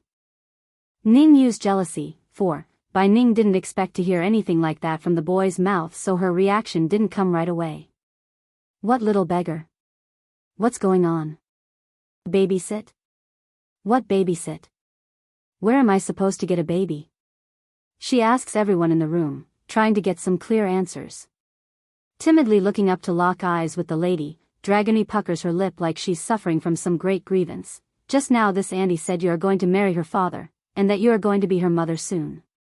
She also told us not to pester you, but I'm scared. Pretty Granny, can you not drive us away? Like his sister, the little steam bun was also tearing up in the face, just that his appearance was that of a stubborn boy trying hard to hold back his tears. Dragony, let's go, we will go find mother, only mother loves us in this world now. Wah! As if prearranged, the little missy throws her face into the boy's arm. Gidge, I miss mother, but there are so many bad people out there, I don't know if we will make it till then. Bai Ning just stared at this scene, not able to process the situation due to how much information there was. However, when she saw the sad and pitiful appearance of the two kids, her chest would become overwhelmed with an inexplicable stuffiness of anger and pain. Turning cold in her eyes, she turns to the instigator of this argument. Ningyu, when did I say I will marry your father? I have clearly rejected him and you shouldn't have such thoughts either. Also, these two aren't some sort of beggar I brought back from the outside. You have no right to drive them away from me. The petite girl got pale as she staggered backwards. Auntie Ning, I really didn't. Didn't? You mean that they're lying instead? Disappointment filled the woman's eye when confronting this girl whom she considered a niece for all these years. She watched her grow, from an innocent and lovely child to this, deceitful and mean girl. How could Bai Ning not be disappointed? Hell, how could anyone not be disappointed? Unfortunately, Ningyu apparently didn't get the hint and grasped onto the idea like it's her lifeline. Biting her lip like she's the one suffering. Yes, Auntie Ning, they are lying. You watched me grow up, so you should know me better than anyone. How could I treat these two lovely children in that fashion? If anything, I couldn't wait to cuddle them due to how cute they are. It's already come to this in the girl's mind, so she decided to go ahead and lie all the way. What else could she lose in this case? Now only did Bai Ning feel disappointed, she's also furious at this point. Drawing a sarcastic smirk, Ningyu, you've known me for many years already, do you think I would be fooled this easily? If you had admitted your mistake, then I would have perhaps forgiven you. But now, you are persistently claiming they are lying? Inhaling deeply, the lady wanted to lash out but couldn't. Children of their age are the least likely to lie, not to mention they have no grudge against you, so why would they frame you? Ning Yu's body trembled more intensely than before. In the end, she had underestimated these two kids. It never occurred to this petite girl that they would be able to win her Auntie Ning over to such extent, even to the point where her argument doesn't stand a chance.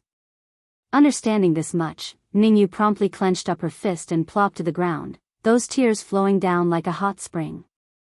I am wrong, Auntie Ning, I know I am wrong now. I'm sorry, but I got jealous, I was worried. In this world, you were the only one aside from my pa who was around me, I was afraid you would leave me behind. That's why I said you were going to marry my father, I valued you as my mother because I had no other. Now that was the right thing to say here in this case. Sure enough, Bai Ning's heart was moved by that explanation because it's true to some extent. Ning Yu's jealousy. 5. Auntie Ning, desperately clinging onto the woman's hand, Ning Yu pleads with her all, I was blinded by jealousy, that's why I did everything. I was afraid after seeing how nice you were being to these strange children. I know my fault now, please forgive me. Bai Ning could understand why this girl would behave this way, after all, she did lose her mother as a baby. Putting her desire for a mother on someone else was normal behavior. Nevertheless, that doesn't excuse what Ning Yu has done thus far by lying and doubling down on that lie. That's the sort of behavior she detested, and from someone she knew at that.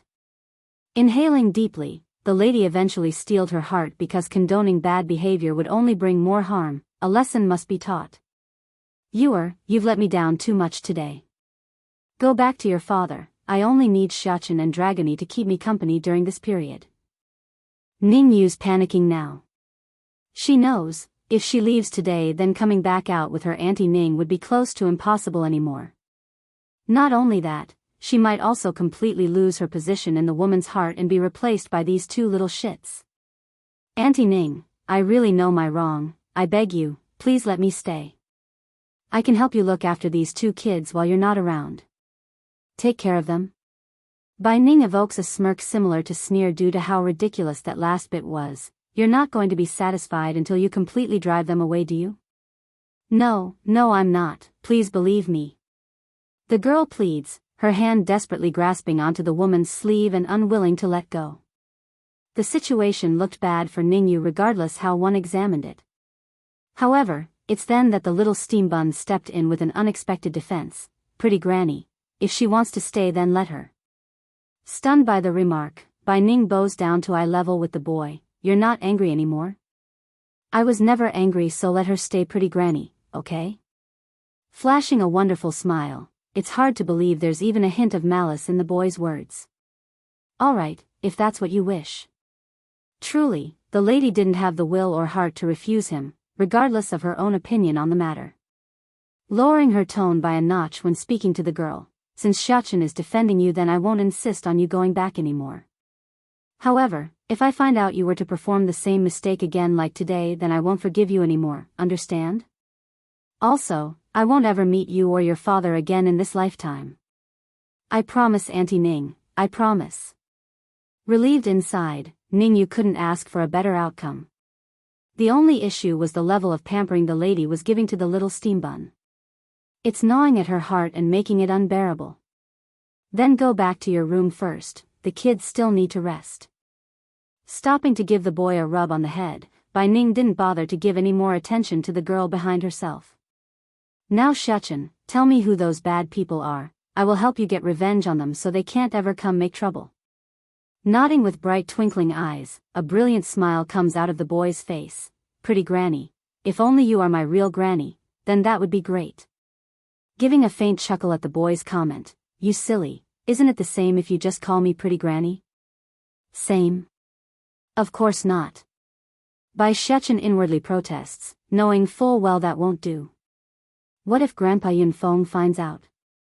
He will definitely be unhappy if I'm speaking to Granny Ning like some outsider. Oblivious to what the kid was thinking inside, Bai Ning instead turned back to the girl who was still lingering at the door. Frosty in her voice, you're still not going back to your room? Pained and suffering inside at the harsh tone, Ning Yu felt indignant right now. Not uttering a word, she fled the room for her own without looking back. Very soon, everyone has gone, leaving only the two kids inside the room with the door closed. Gidge, why did you ask her to stay? Losing the weeping picture from her face, Dragony returns to her curious self from before with a hint of confusion mixed in there. Ning Yu's jealousy, 6, dummy. Bai Shechen knocks the girl on the head out of frustration. Granny helped raise the girl for many years, there's no way they would have no attachment to each other. If we drive her away, then the girl and her father would definitely become an issue in the future. I'm not going to risk having someone steal our grandmother away somewhere down the line. Grandmother belongs to grandfather. As their grandchild, I have a duty to keep them together. Still doubtful in the way she blinks her eyes, Dragony apparently didn't get it yet. So, the boy cunningly smirks, in order to avoid having this danger lurking around in the long run, we can snub the bud in its early stages. See Dragony, keeping her around will allow us to do just that, eliminate her place in Granny's heart. Blinking like stars in the sky, the little missy finally got it. Gidge is so clever, you are the smartest. Of course, I'm my mother's son and not like those stupid people out there. Pride filled the kid's face when he announced this, leaving no room for argument about the matter. Dragony, you need to smarten up too.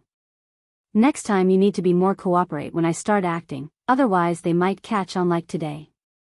This time he managed to take advantage of his grandmother's love for him to gain the upper hand, but that's not going to always work. Furthermore, he felt guilty about playing his own family, that's not his style.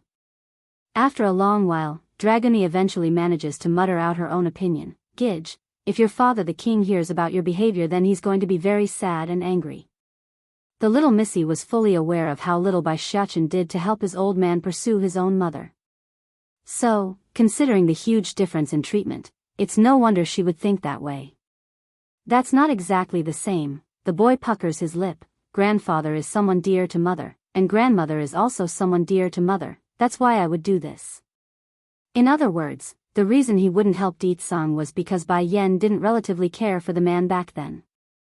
Remember Dragony, you are part of my family now. If there's any fault, then it's always going to be baddie father's fault, never mother's. The kid sternly and seriously states this.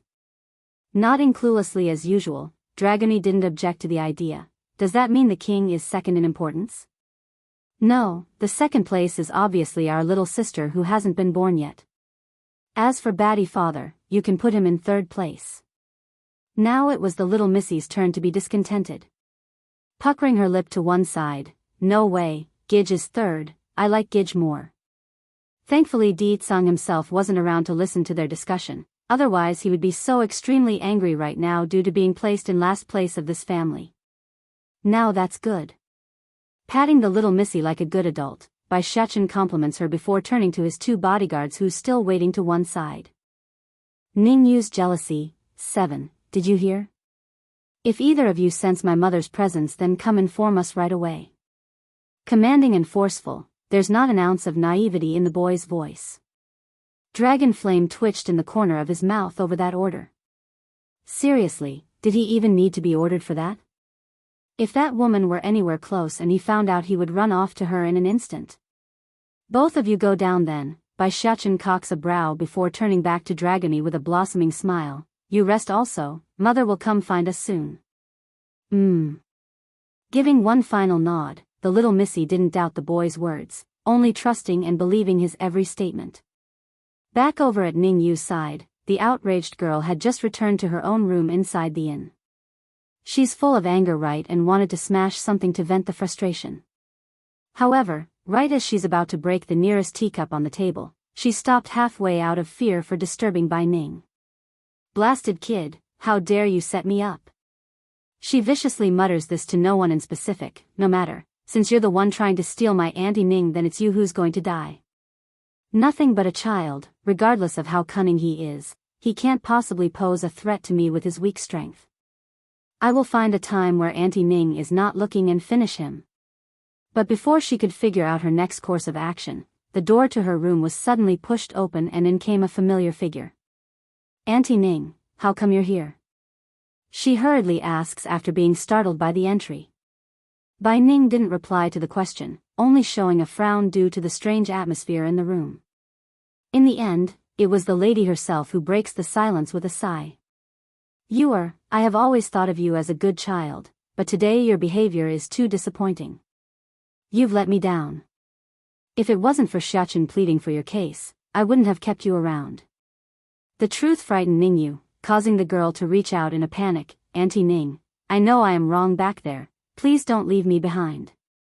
I simply care about you too much. You know it too. I never had a mother because she passed away when I was a baby. I simply didn't want anyone to steal you away. Showing a bittersweet smile while shaking her head, if you weren't partially raised by me, then you think I would still be standing here? I'm also at fault. I did look after you, but I didn't educate you properly, causing you to be so narrow-minded. Over the years, she has been running around so often that she's not taken the effort to oversee the child's growth. The fault wasn't entirely hers, but Bai Ning couldn't shirk off the responsibility either. I really like that child. I had liked him since the first time I laid eyes on him. So, I do not want you to continue to bully him, otherwise I won't forgive you the next time around, you need to understand that. After dropping this final warning, Bai Ning didn't look back and walked out again, leaving only the shaking girl in the background who had crumbled to the floor. Bai Ning's admirer, 1, her face turned pale as sweat rolled down the forehead after being left alone again. Why? Auntie Ning only met that little shit today, why does she care so much about him? And me, I've been with her for more than a decade, how can I be shoved off to one side by some nobody? The more she dwelled on the subject, the more twisted and disgusted Ningyu's face became. The girl's about to lose her sanity at this rate. The bloodshot eyes, the tightly gripping balls of hand, everything about her appearance spelled obsessive insanity. You just wait, I'll never let you go. All those who try to steal my Auntie Ning deserves to die. Standing in the middle of a secluded valley, a woman in red had just arrived at this location. Xiachen and Dragony should be around here somewhere. Bai Yan scans the surrounding terrain, looking for further signs of Dragon Flame and Half Qing Xing's energy signature. Don't worry kids, I'll be there very soon. It's then right as she's about to continue her search for the family, a faint voice cuts in from above and catches her attention. Girl, this place is not for you to come, go back now. If you don't, then the consequences will be yours to bear. The owner of this warning was a man wearing a deep blue robe who appeared out of thin air through a ripple in space. At first this person was frank and carefree in appearance, similar to an elder speaking to a youngster out of kindness. However, that face changed the second he saw the contour of the woman beneath himself. It's that of shock and horror. Bai Yan naturally noticed the new aura nearby. Squinting her eyes into a narrow slit, she looks up to confront the person as well. You know me? Recovering from his slip-up, he sneers, why should I know you? Since you dare break into my territory, then you don't need to leave anymore. Boom! The killing intent came boiling out from the man's body, covering the entire valley in his pressure. You know Bai Ning? She gets straight to the point after making a flip off the ground and narrowly avoiding the shockwave. This man must be related to my mother if he has such a strong reaction. Either some great hatred or some secret he doesn't want me to know. Regardless of the answer, he knows something. Ning Yuan's response was a simple one in this case, a cold smirk and a direct attack. Bang! Making a direct hit with a palm strike to the chest, the man's sudden attack causes the woman to spill blood from the mouth due to the abrupt hit. Turning hard and cold in the face, Bai Yan endures the stinging pain and speaks out again. I knew it, you know Bai Ning for sure. What is it? A vendetta or some secret you won't reveal to me? Though the truth wasn't conclusive yet, Bai Yan didn't care because her body told her all she needed to know. That powerful sense to get closer to the woman from that day, the urge to cry out, everything pointed to a bond of blood. Young girl, knowing too many things won't do you any good. However, your luck is very good, you actually ended up coming to me in person. Now I won't let you live to see her. Bai Ning's admirer, too, Bai Yan's expression sank at the imminent threat to her own life. According to the woman's own assessment, this man was likely at the high divine stage while she herself stood at the bottom divine level.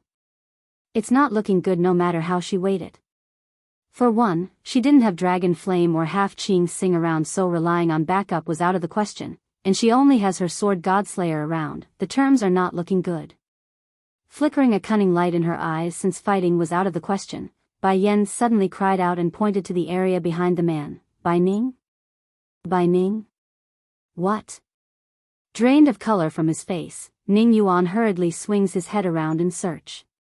However, what he found wasn't the familiar figure of the woman whom he loves, it's emptiness.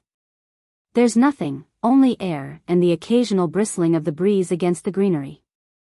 Outraged at being tricked, the man immediately swung his head back towards the woman in question. Unfortunately for him though, no one's going to sit around and wait for him to kill them. Stinking girl, how dare you deceive me? He cries out in utter disgust towards the trailing red light that disappeared from his view. Make no mistake, Ning Yuan was not one to be so easily fooled. The only reason he was in this case was because of Bai Ning's name. He would do anything to get on her good grace, and by anything, it's anything. Not far away, Bai Yan was still fleeing for her own life when she cast a glance to the back, and that's when she saw the man right at her tail. Her heart pumped at this sight. Without another thought, she drew her Godslayer out to block the oncoming punch. In a roaring explosion of force, Bai Yan found the air fleeing her chest as metal met flesh from the exchange. Tumbling right out of the air, she crashes down to the floor in a loud smacking thud. Blood spewed out of her mouth as a result of the impacting injury. Girl, I like to see how far you can get with your measly strength.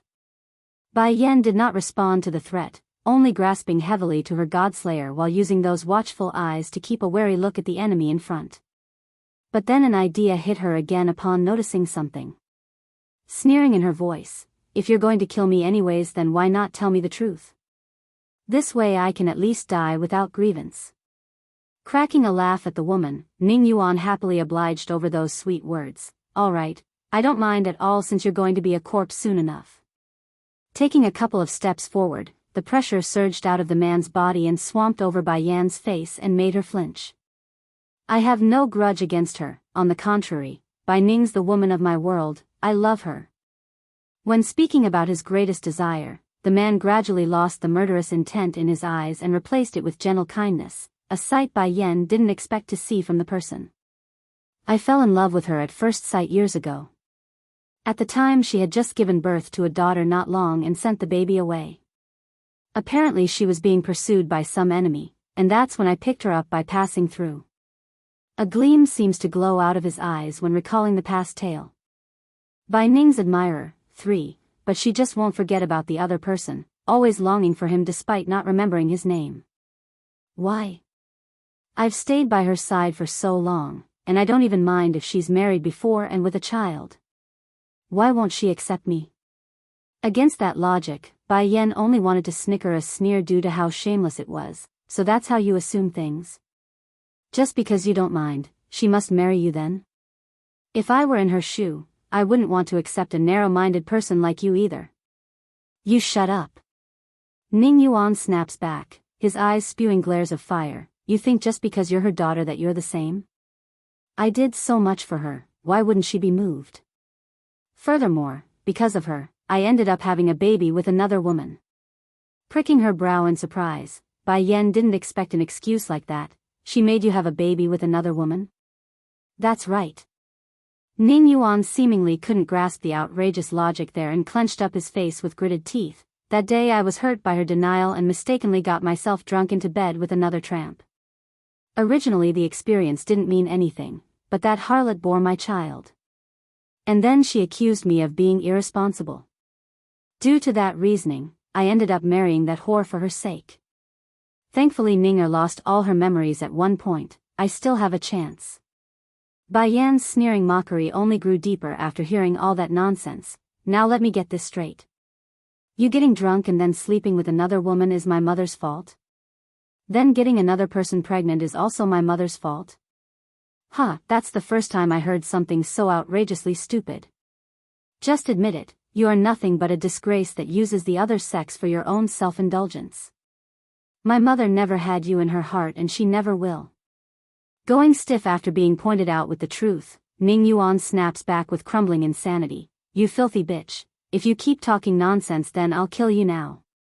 Ticking the corner of her lip into a snarl now. What, just because I'm speaking the truth?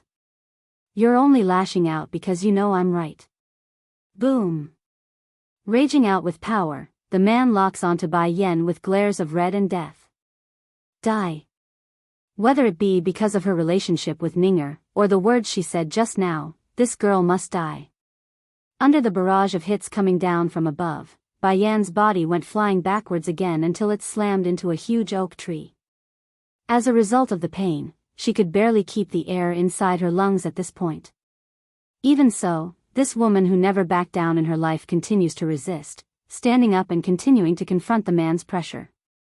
I wasn't certain if Bai Ning is my mother or not earlier, but now I can say for sure she is. Don't worry, I will live to see her, and in this lifetime, you won't ever get another chance to meet her again.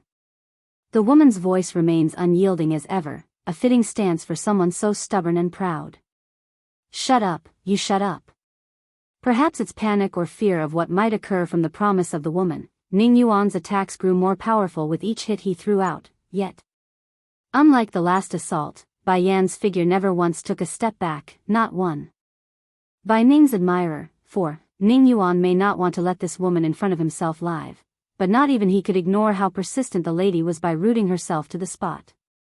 What a shame, if you weren't related to Ninger then I might have accepted you as my apprentice. But you are, and for that, you can't live. She belongs to me in this life. When proclaiming this, a look of madness gripped the man's face like he's lost it.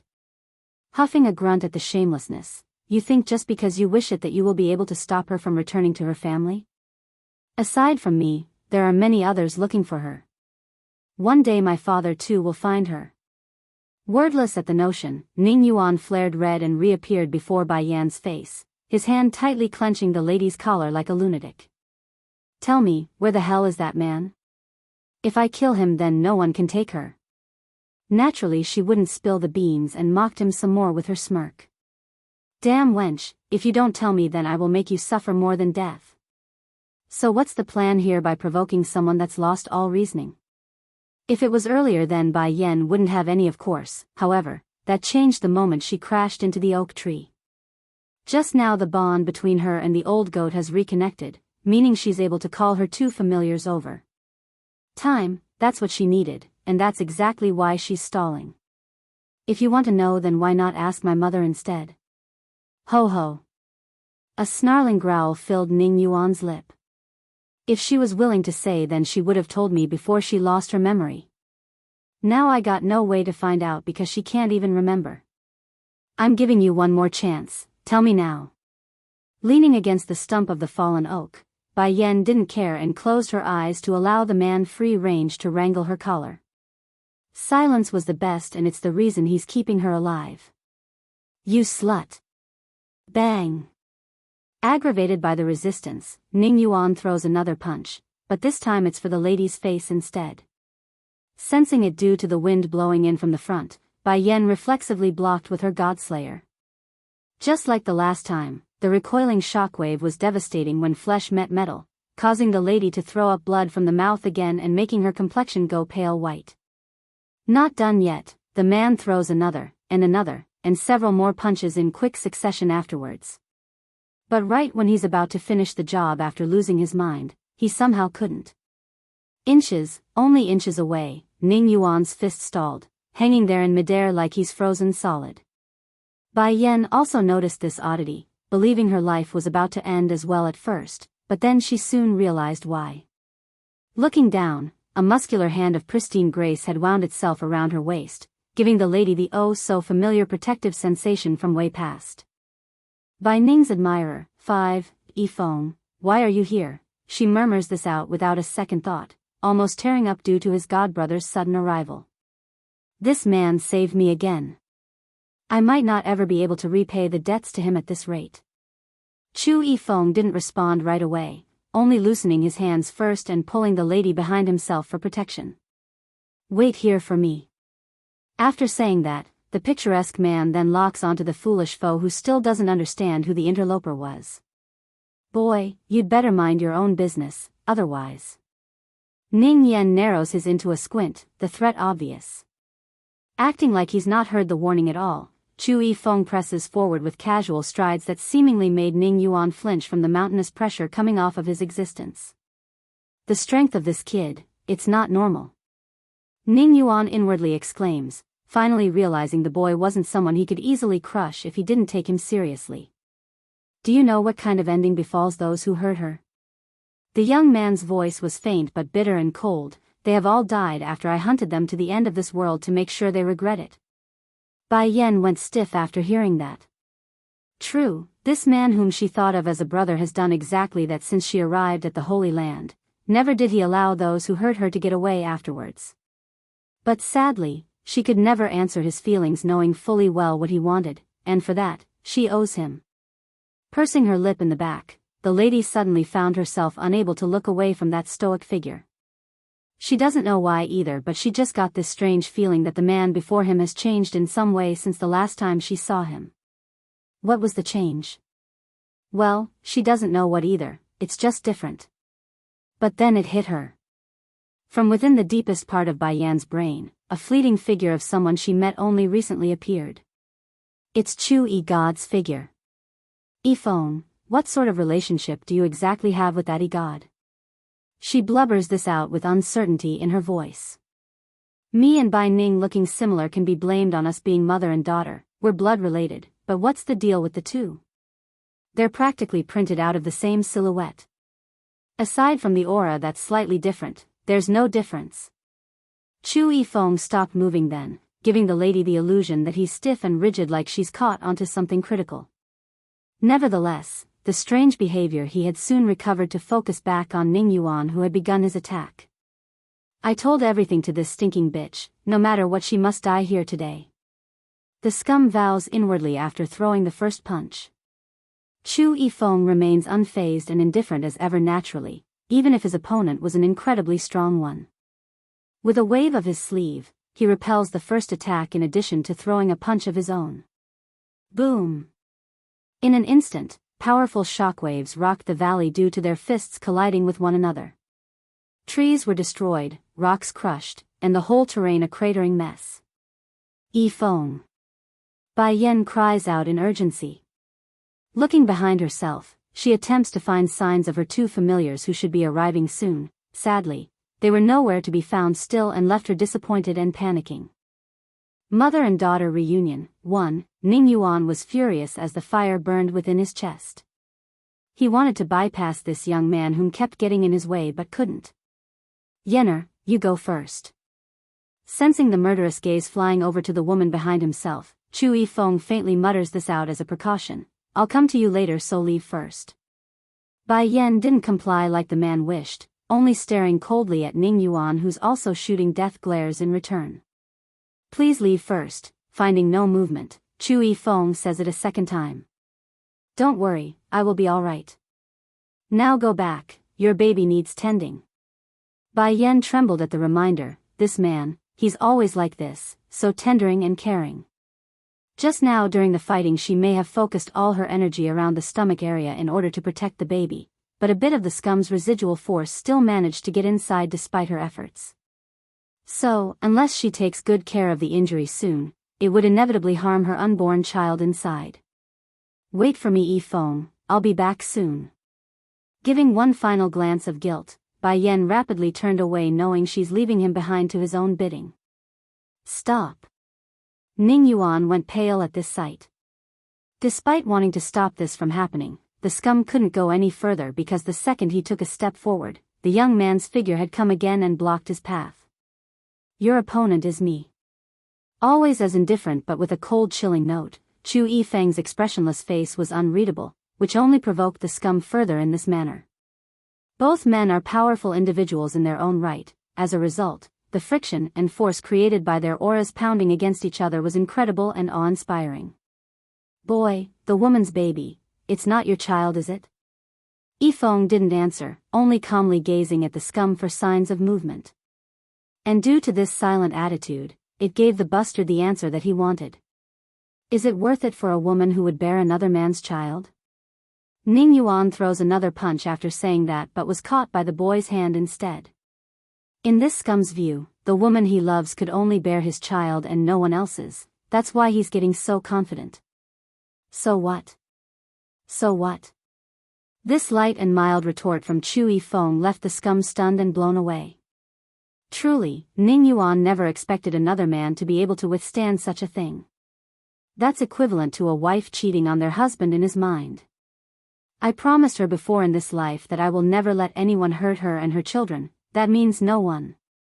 Exactly like this young lord of the Holy Land says, he's done precisely just that and kept to his oath. He's a true man.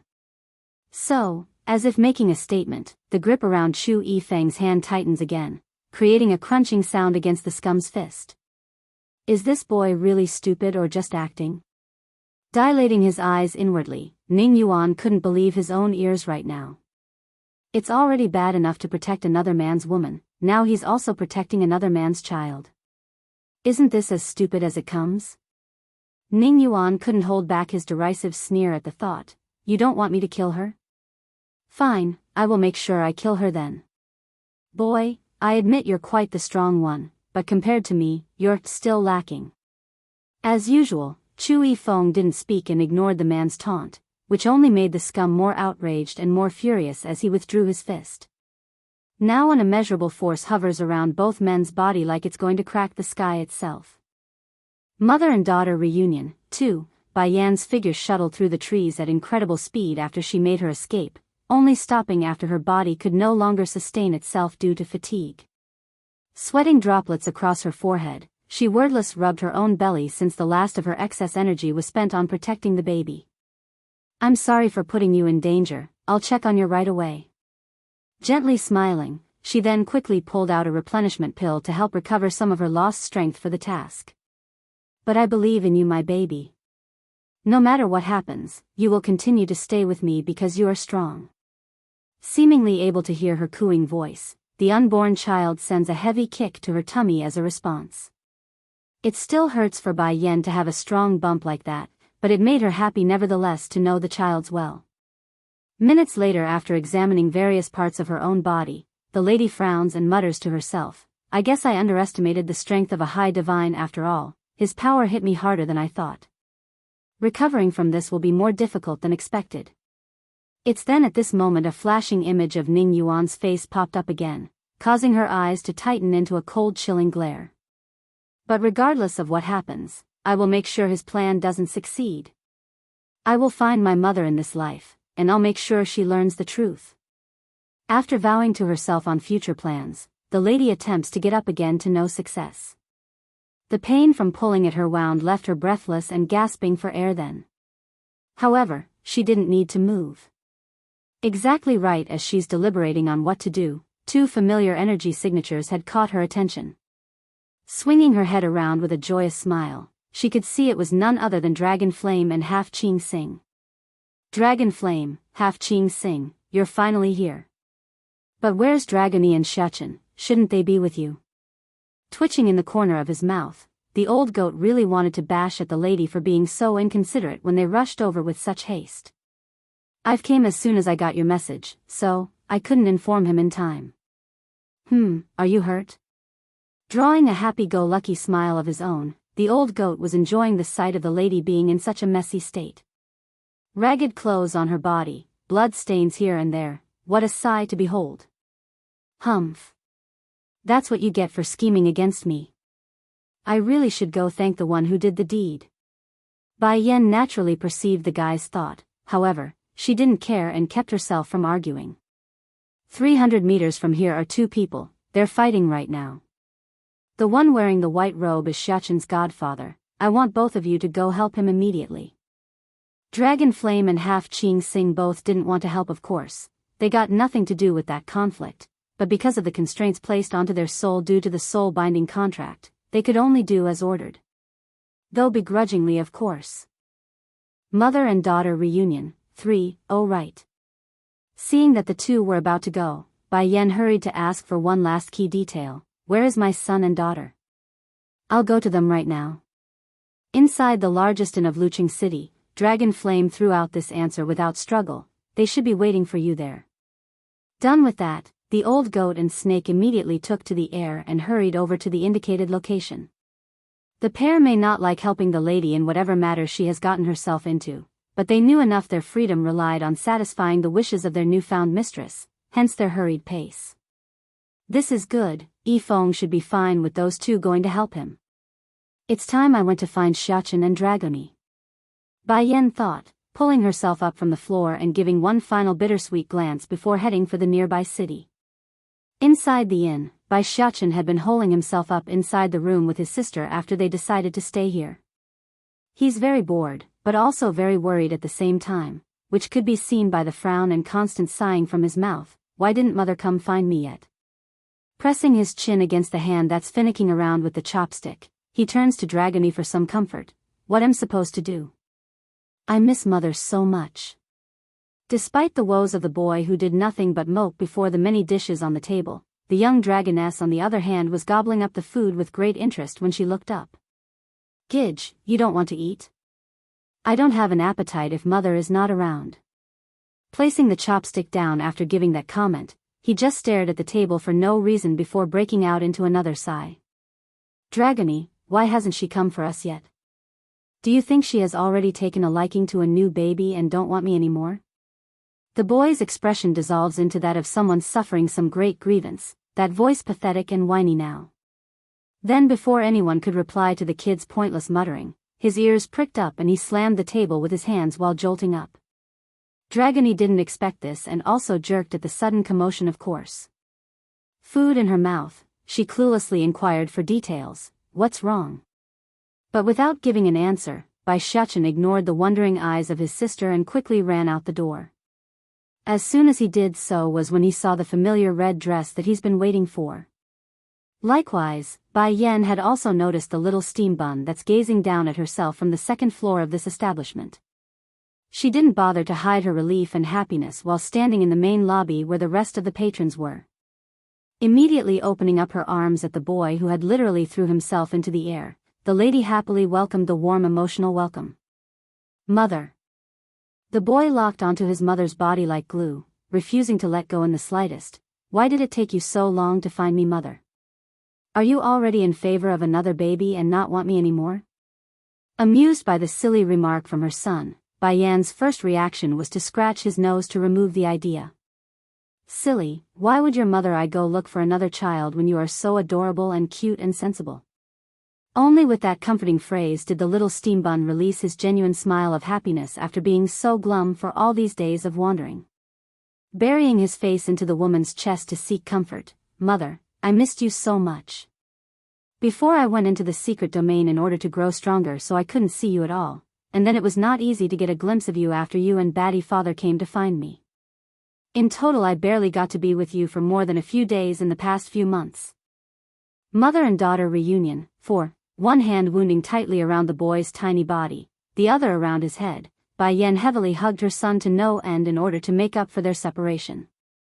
And as if to answer her calling, Dragoni had also ran down from the stairs by then, her face just as excited as the boy but with 2 braids flinging up and down due to all her running. Dragoni, I'm here now. At first the little missy was still standing in front of her own godmother in a dumb dazed state due to how suddenly she arrived at their place. But that instantly changed and evolved into a honey-sweet smile as she pounced as well upon coming back to reality.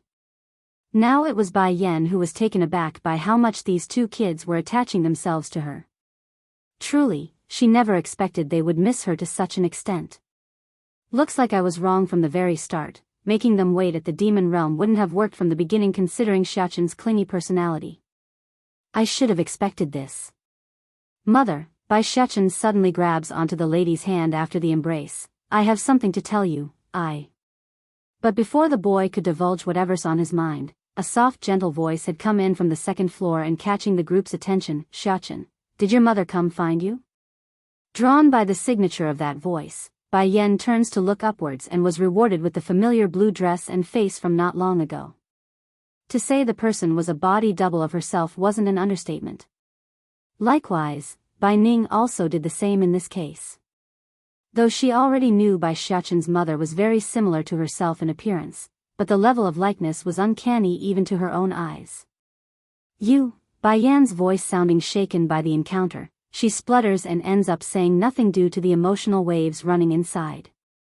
Whether it be in the previous life or this one, Bai Yan has never gotten a chance to experience the bond of having a mother, hence her strong bond to the little steam bun. She needed to make up for the hollowness in the heart over the lack of motherly love. Now imagine the news of actually being able to mend that loss. There's no way the lady wouldn't be moved beyond words. Showing a faint sorrowful smile, Bai Ning was the first to break the silence. Lady, are you Shechen's mother? If you are, then that's good. I happened to pick him up along the road, so I'm happy that his family is here. Bai Yan choked again when trying to speak, which only made it more apparent when the little steam bun interrupts her. Pretty granny, my mother and us were all driven out by my batty father. We got nowhere else to stay, so can you take us all in? Only then did the stunned-looking Bai Yan recover from her initial excitement. Frowning at his little boy, Shechen. Does your father know that you're framing him like this?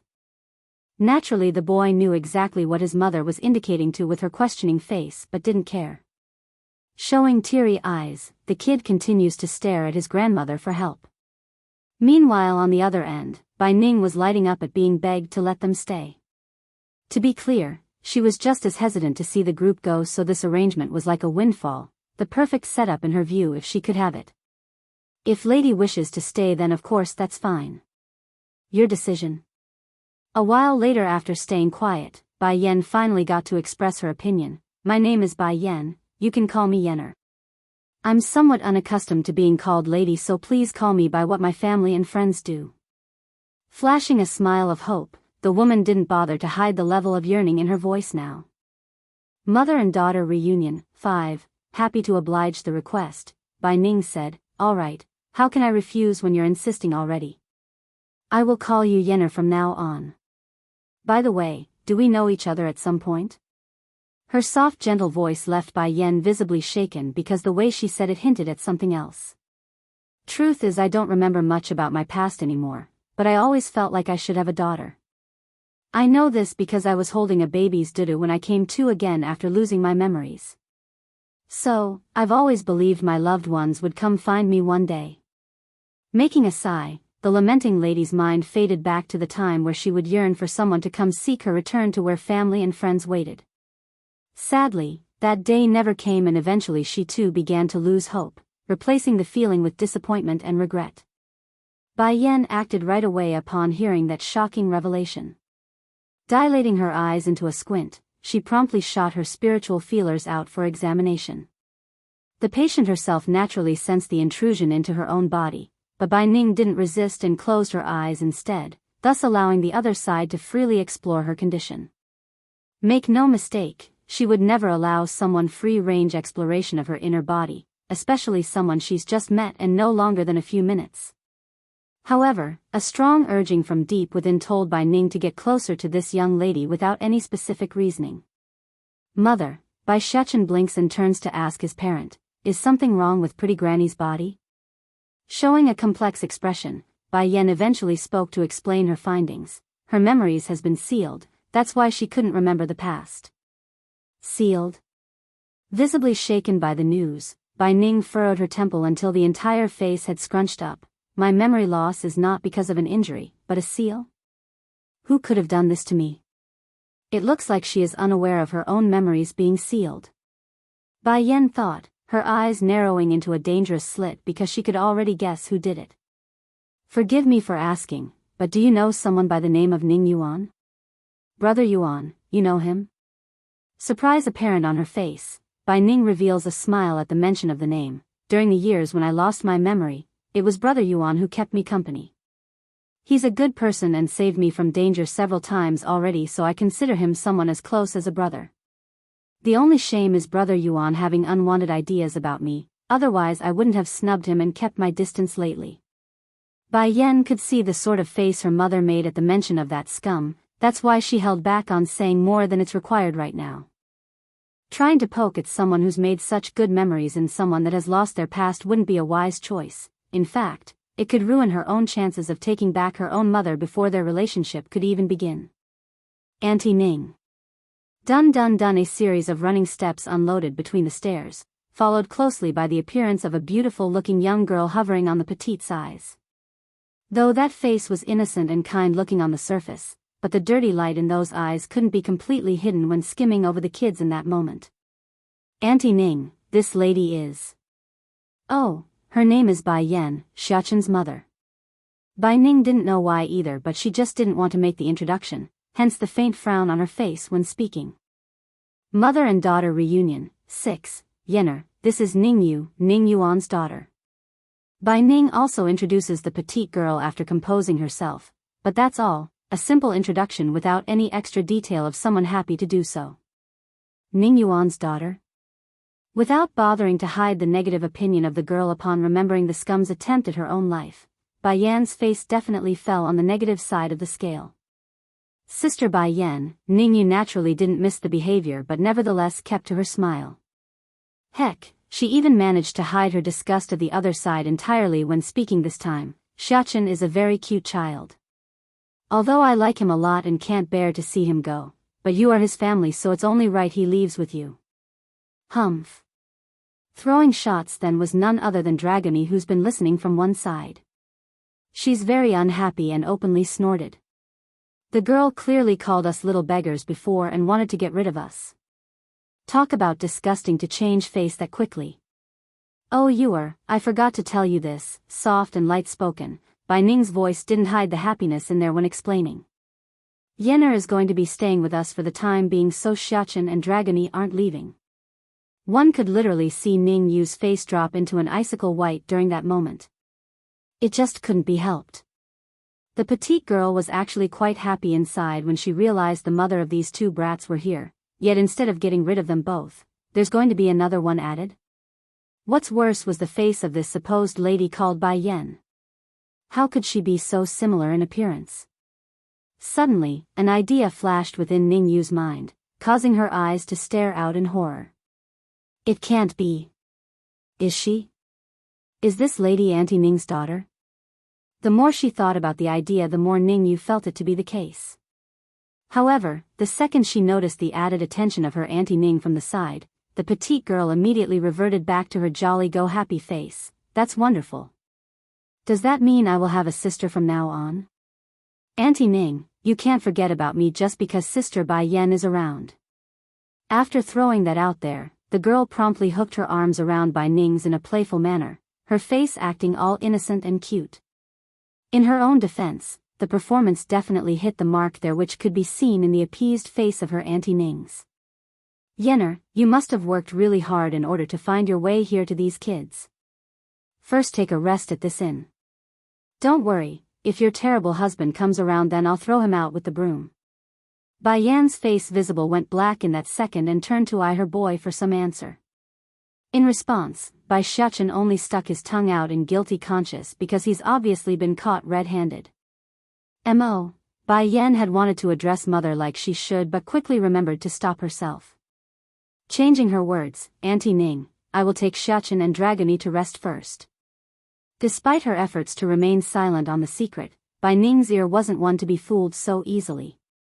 Freezing up with an amazed look, the woman in blue snatches on like someone catching a lifeline. What did you just call me? Hesitant in her voice, Auntie Ning?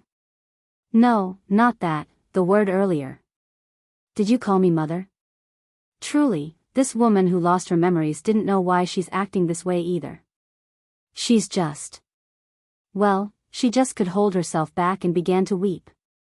Ning Yuan and his daughter's scheme, 1, Pretty Granny. Bai Xiaoqin draws a huge innocent smile then. My mother never met our grandmother when she was young, that's why she called that out after meeting you. She found you two similar in appearance and couldn't help it. Pretty Granny, why don't you become our grandmother for real? That would be wonderful if so. The little guy's big blue eye was bright and twinkling with stars, a huge contrast to that deep black eye which still gave off an eerie chill when met. Bai Ning's heart trembled at the explanation. Silently raising her head to meet Bai Yan's, the voice in her throat carried a trace of caution and nervousness, like what she's about to say would either ruin this meeting or bring it to a higher level. Yener, since we are so well fated, would you be willing to be my goddaughter? There's no question in the lady's mind that Ningyu has been faithfully following herself for many years, but it doesn't the fact that the hollowness in her heart couldn't be filled by this child. Now this was where Bai Yan and her son came in. The moment she met them was when that hollowness faded away, replaced firmly by the yearning and desire of someone meeting another precious individual in their life.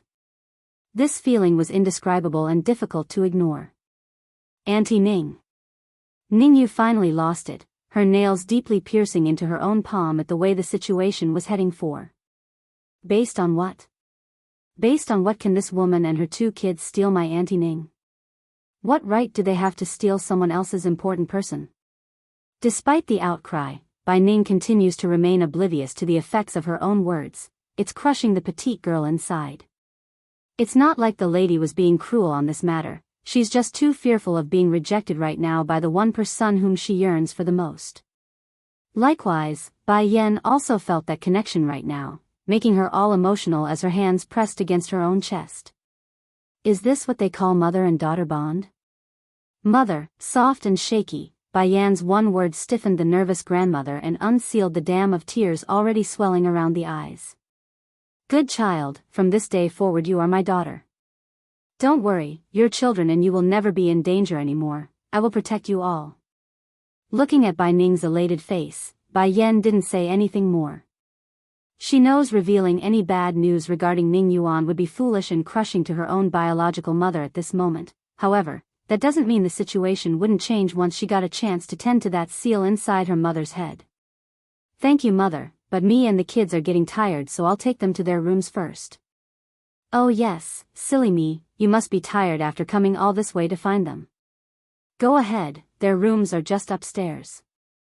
From beginning to end, Bai Ning's attention never once left her real daughter. That's why she didn't realize the vicious expression hovering around the petite girl's face when watching the family's figures disappearing up the stairs. How did this slut do it? How did she make Auntie Ning take her as a goddaughter this fast? I've spent years trying, how can she get ahead of me like this? She will pay for this. Biting her lip, Ningyu vowed inwardly to get revenge for this transgression. Then without any indication, Bai Ning, who was walking ahead of the petite girl herself, turned, causing the last to frantically retract the vicious light in her eyes. Auntie Ning. Yenner will be a sister to you from now on. I hope you can treat her like a real sister and not be like before. I won't repeat myself again on this matter after that disappointment, understood? Ning Yuan and his daughter's scheme, too. Ningyu clenched her fists on both sides and forced a smile. Don't worry, Auntie Ning, I promise you. Only then did Bai Ning return her attention back to the woman next to herself. Let's go, Yenner. Bai Yan nodded, of course, but right as she's about to continue up the stairs, she had caught a glimmer of the viciousness in the petite girl's eye. If it was under normal circumstances, she would never allow such a threat to remain nearby, but it's not. Ning Yuan, you will pay for what you did. Your daughter may not have done anything yet, but she's clearly the same type of person as you. Mother, I am hungry. After returning to their room and being left alone again, it was Dragony who spoke first by rubbing her round belly and salivating on the mouth. Bai Shechen immediately shot a look at his sister. You ate so much already and you're still hungry? Especially her tummy, it's so big already. Dragony immediately made a grievance face at the scolding. It's true her tummy was round and big, but it only takes a short moment for it to be all digested, so she's not lying.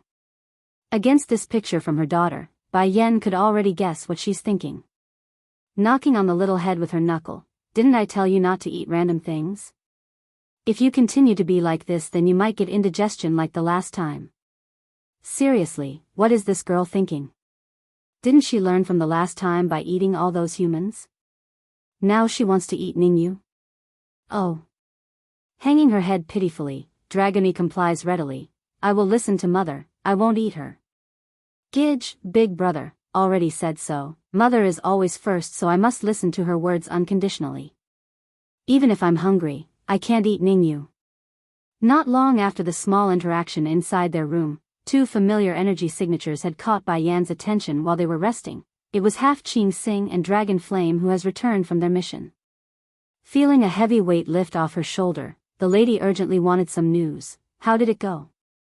Did Yi Feng suffer any injury? As soon as Chu Yifeng's name popped up was when the little steambun's eyes lit up. Hurrying to pull at his mother's arm for information. Mother, is Godfather here? Where is he? I miss him a lot. Slightly frowning at the reminder of a missing third, Bai Yan turns back to the two familiars. So where's Yifeng? Why isn't he with you too? And what happened to that Ning Yuan? Answering was Dragony Flame. The man you call Ning Yuan ran away once we arrived, and that Chu Yifeng left by himself, saying he has something to take care of. The wonderful news brought a wave of relief to the lady's heart. That's good then. If he's alright then that's good. Unlike his mother though, Bai Xiachen was rather disappointed on the face after hearing his godfather had left on his own. He's been missing the man a lot after they left the Holy Land back then, so it's another missed opportunity today. We didn't manage to kill that Ning Yuan guy. Dragony Flame begrudgingly throws out this comment on his own, his face angry and insulted. In this old goat's mind, there should only be a handful of people capable of escaping his grasp. Ning Yuan and his daughter's scheme. 3. It's then the snake also spoke up. You said so before. If we protect your son then you will grant us freedom. Does that still count? Pricking her brow, Bai Yan forms an unreadable smile at the two. What I promised will of course be counted, but that time is not now. Half Qing Xing's expression changed dramatically. Are you cheating us? I said I will return freedom to you both, that's true. However, I also know that you will attack me right away if I do so, is that not right? She was only able to form a contract with these two ancient monsters due to her deception. If she does do as they wish at this moment then they are sure to kill her on the spot considering their grudging nature. Bai Yan could still handle the snake thanks to her Godslayer sword, but Dragon Flame was another story. Whether it be the physical body or internal strength, the old goat was on a different level compared to herself. Upon hearing those words, Dragon Flame's complexion also dropped. He just knew this was how it's going to turn out. She never intended to return them their freedom. But you don't have to worry, I'll give you two your freedom sooner or later. It's a pity but I can't do it now and require both of you to stay by my side. Giving a shrug as she continues, besides, I only promised to give you two your freedom, I never said when or where. When the time is right then I will terminate the contract as I promised. Going silent for a long while, the old goat finally spoke again. Alright, I will believe you this one last time. I hope you can really follow through with your promise and not play word games with us. Dragon Flame. The snake angrily cried out after hearing that. How can you still trust her? Did you forget how she deceived us in the underground world? I did not forget. Although this woman is very abominable in her ways, but I can still believe in her words. Since she said she will grant us freedom then it's just a matter of time. Bai Yan pricks her brow at the surprising level of trust. You know me very well? I've told you before already, you're the one who locked me away down there. Why else would I hate you to such an extent? The old goat grinds his teeth in frustration and annoyance. Going black in the face, and I've also told you that it's not me, why do you keep mistaking me for the wrong person? Humph. Dragon Flame huffs a snort, don't deny it, denial is useless. I will never forget your energy signature. Seeing how insistent the old fellow was, Bai Yan could only give up and pucker her own lips in disagreement. Leaning against the chair in a lazy manner, alright, you two can go back to your rooms and rest, there's nothing happening right now so you two can do as you please. Dragon Flame left without any struggle, but Half Qing Xing on the other hand was another matter. The snake practically stomped her entire way out the room like an angry child throwing a tantrum. Ning Yuan and his daughter's scheme. Back over in the main lobby of this inn, Ningyu the petite girl was still standing at the same spot like she's lost in thought due to the encounter. Just then, a hand suddenly came from the rear and dragged her away to a corner before she could scream. What are you trying to do? The girl snaps around after breaking free and was about to lash out when she saw who it was. Pa, what are you doing here? Don't talk, come with me first. Ning Yuan carefully scanned their surroundings and led the way to a secluded alleyway once he was sure no one was peeking. Immediately, beads of sweat came pouring out of the man's now pale face. Pa, you're hurt? Ningyu whispers this with urgency. Did those from the Celestial Palace do this? Ning Yuan didn't answer his daughter's question and instead grabbed onto her shoulder, his voice solemn. You asked me before about whether or not your Auntie Ning has a daughter or not? I can tell you now that she does, and that daughter is now knocking on our doors. Ning Yu's face froze up, her hands clenched into a tight ball over her father's words. The woman you're talking about, is she a pregnant woman with a very similar look to Auntie Ning's? Showing surprise on his pale face, how did you know that? Ning Yu draws a sneer around her mouth as she spoke. That's because the woman you mentioned is already by Auntie Ning's side right this instant. She's also been taken as a goddaughter by Auntie Ning. Pa, I worked for so many years trying to get that title, and now it's been stolen away by some bitch who came out of nowhere. In this petite girl's view, only she was qualified to be by Ning's daughter. One for the long years of loyalty and persistence, the other granted by the fact that she's been by the lady's side since she was but a baby. There's no way she would relent to a biological daughter that abandoned her Auntie Ning. That slut is only coming to find Auntie Ning because she saw how strong she has become. What a shameless bitch. I will not let her have her way. Flashing with an idea in his eyes, Ning Yuan immediately got the gist of the situation and followed up with a plan. Your belief is correct. I met that woman earlier and inadvertently revealed Ninger's strength to her. That's why she's trying so hard to get close to your Auntie Ning. It's because of Ninger's strength, they only want her because of that.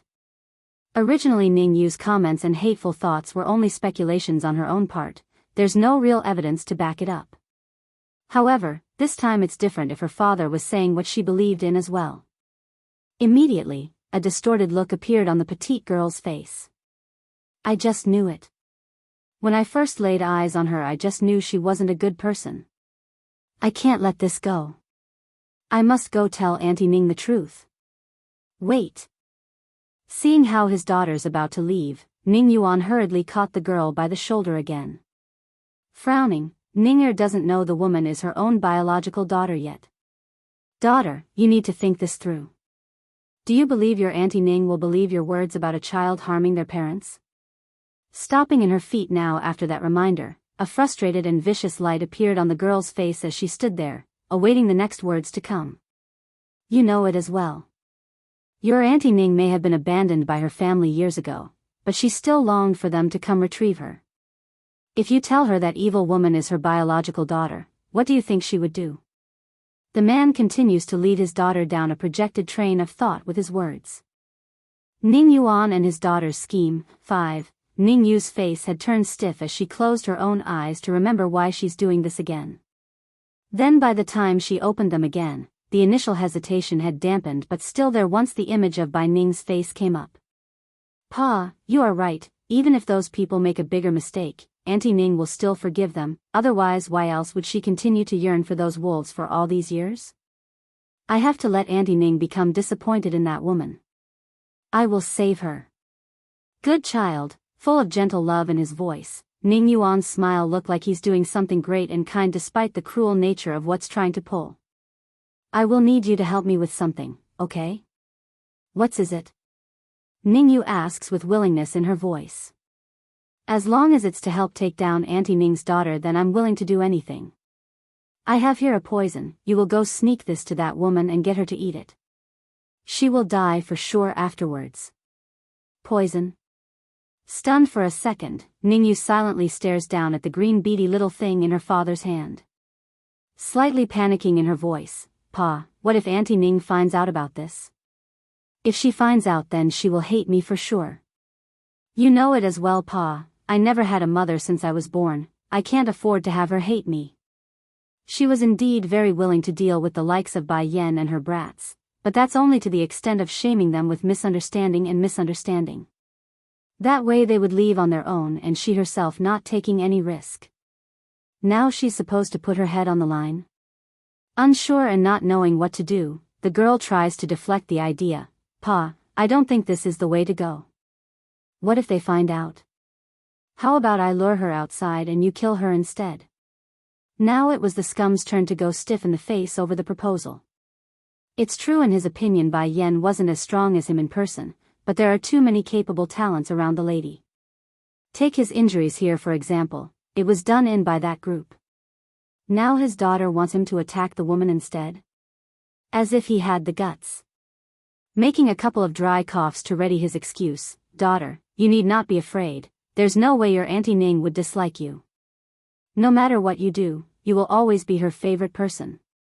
She's only momentarily tricked by those people.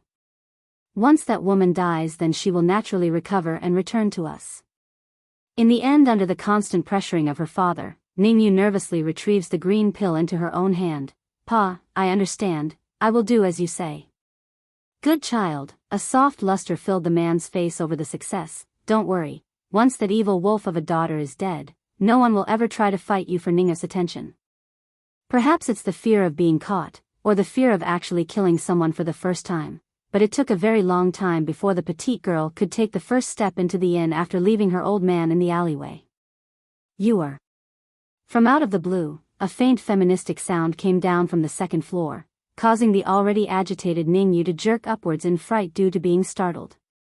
Bai Ning was walking down the stairways when she saw this, and she immediately picked up on the odd behavior. What's the matter, you are?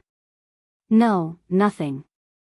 Tightly biting her own lips, the petite girl couldn't keep calm as sweat filled her forehead. I only got scared a little, it's nothing.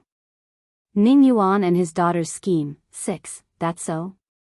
Bai Ning remained suspicious on the face but didn't dive deeper upon realizing the girl didn't want to give any more details.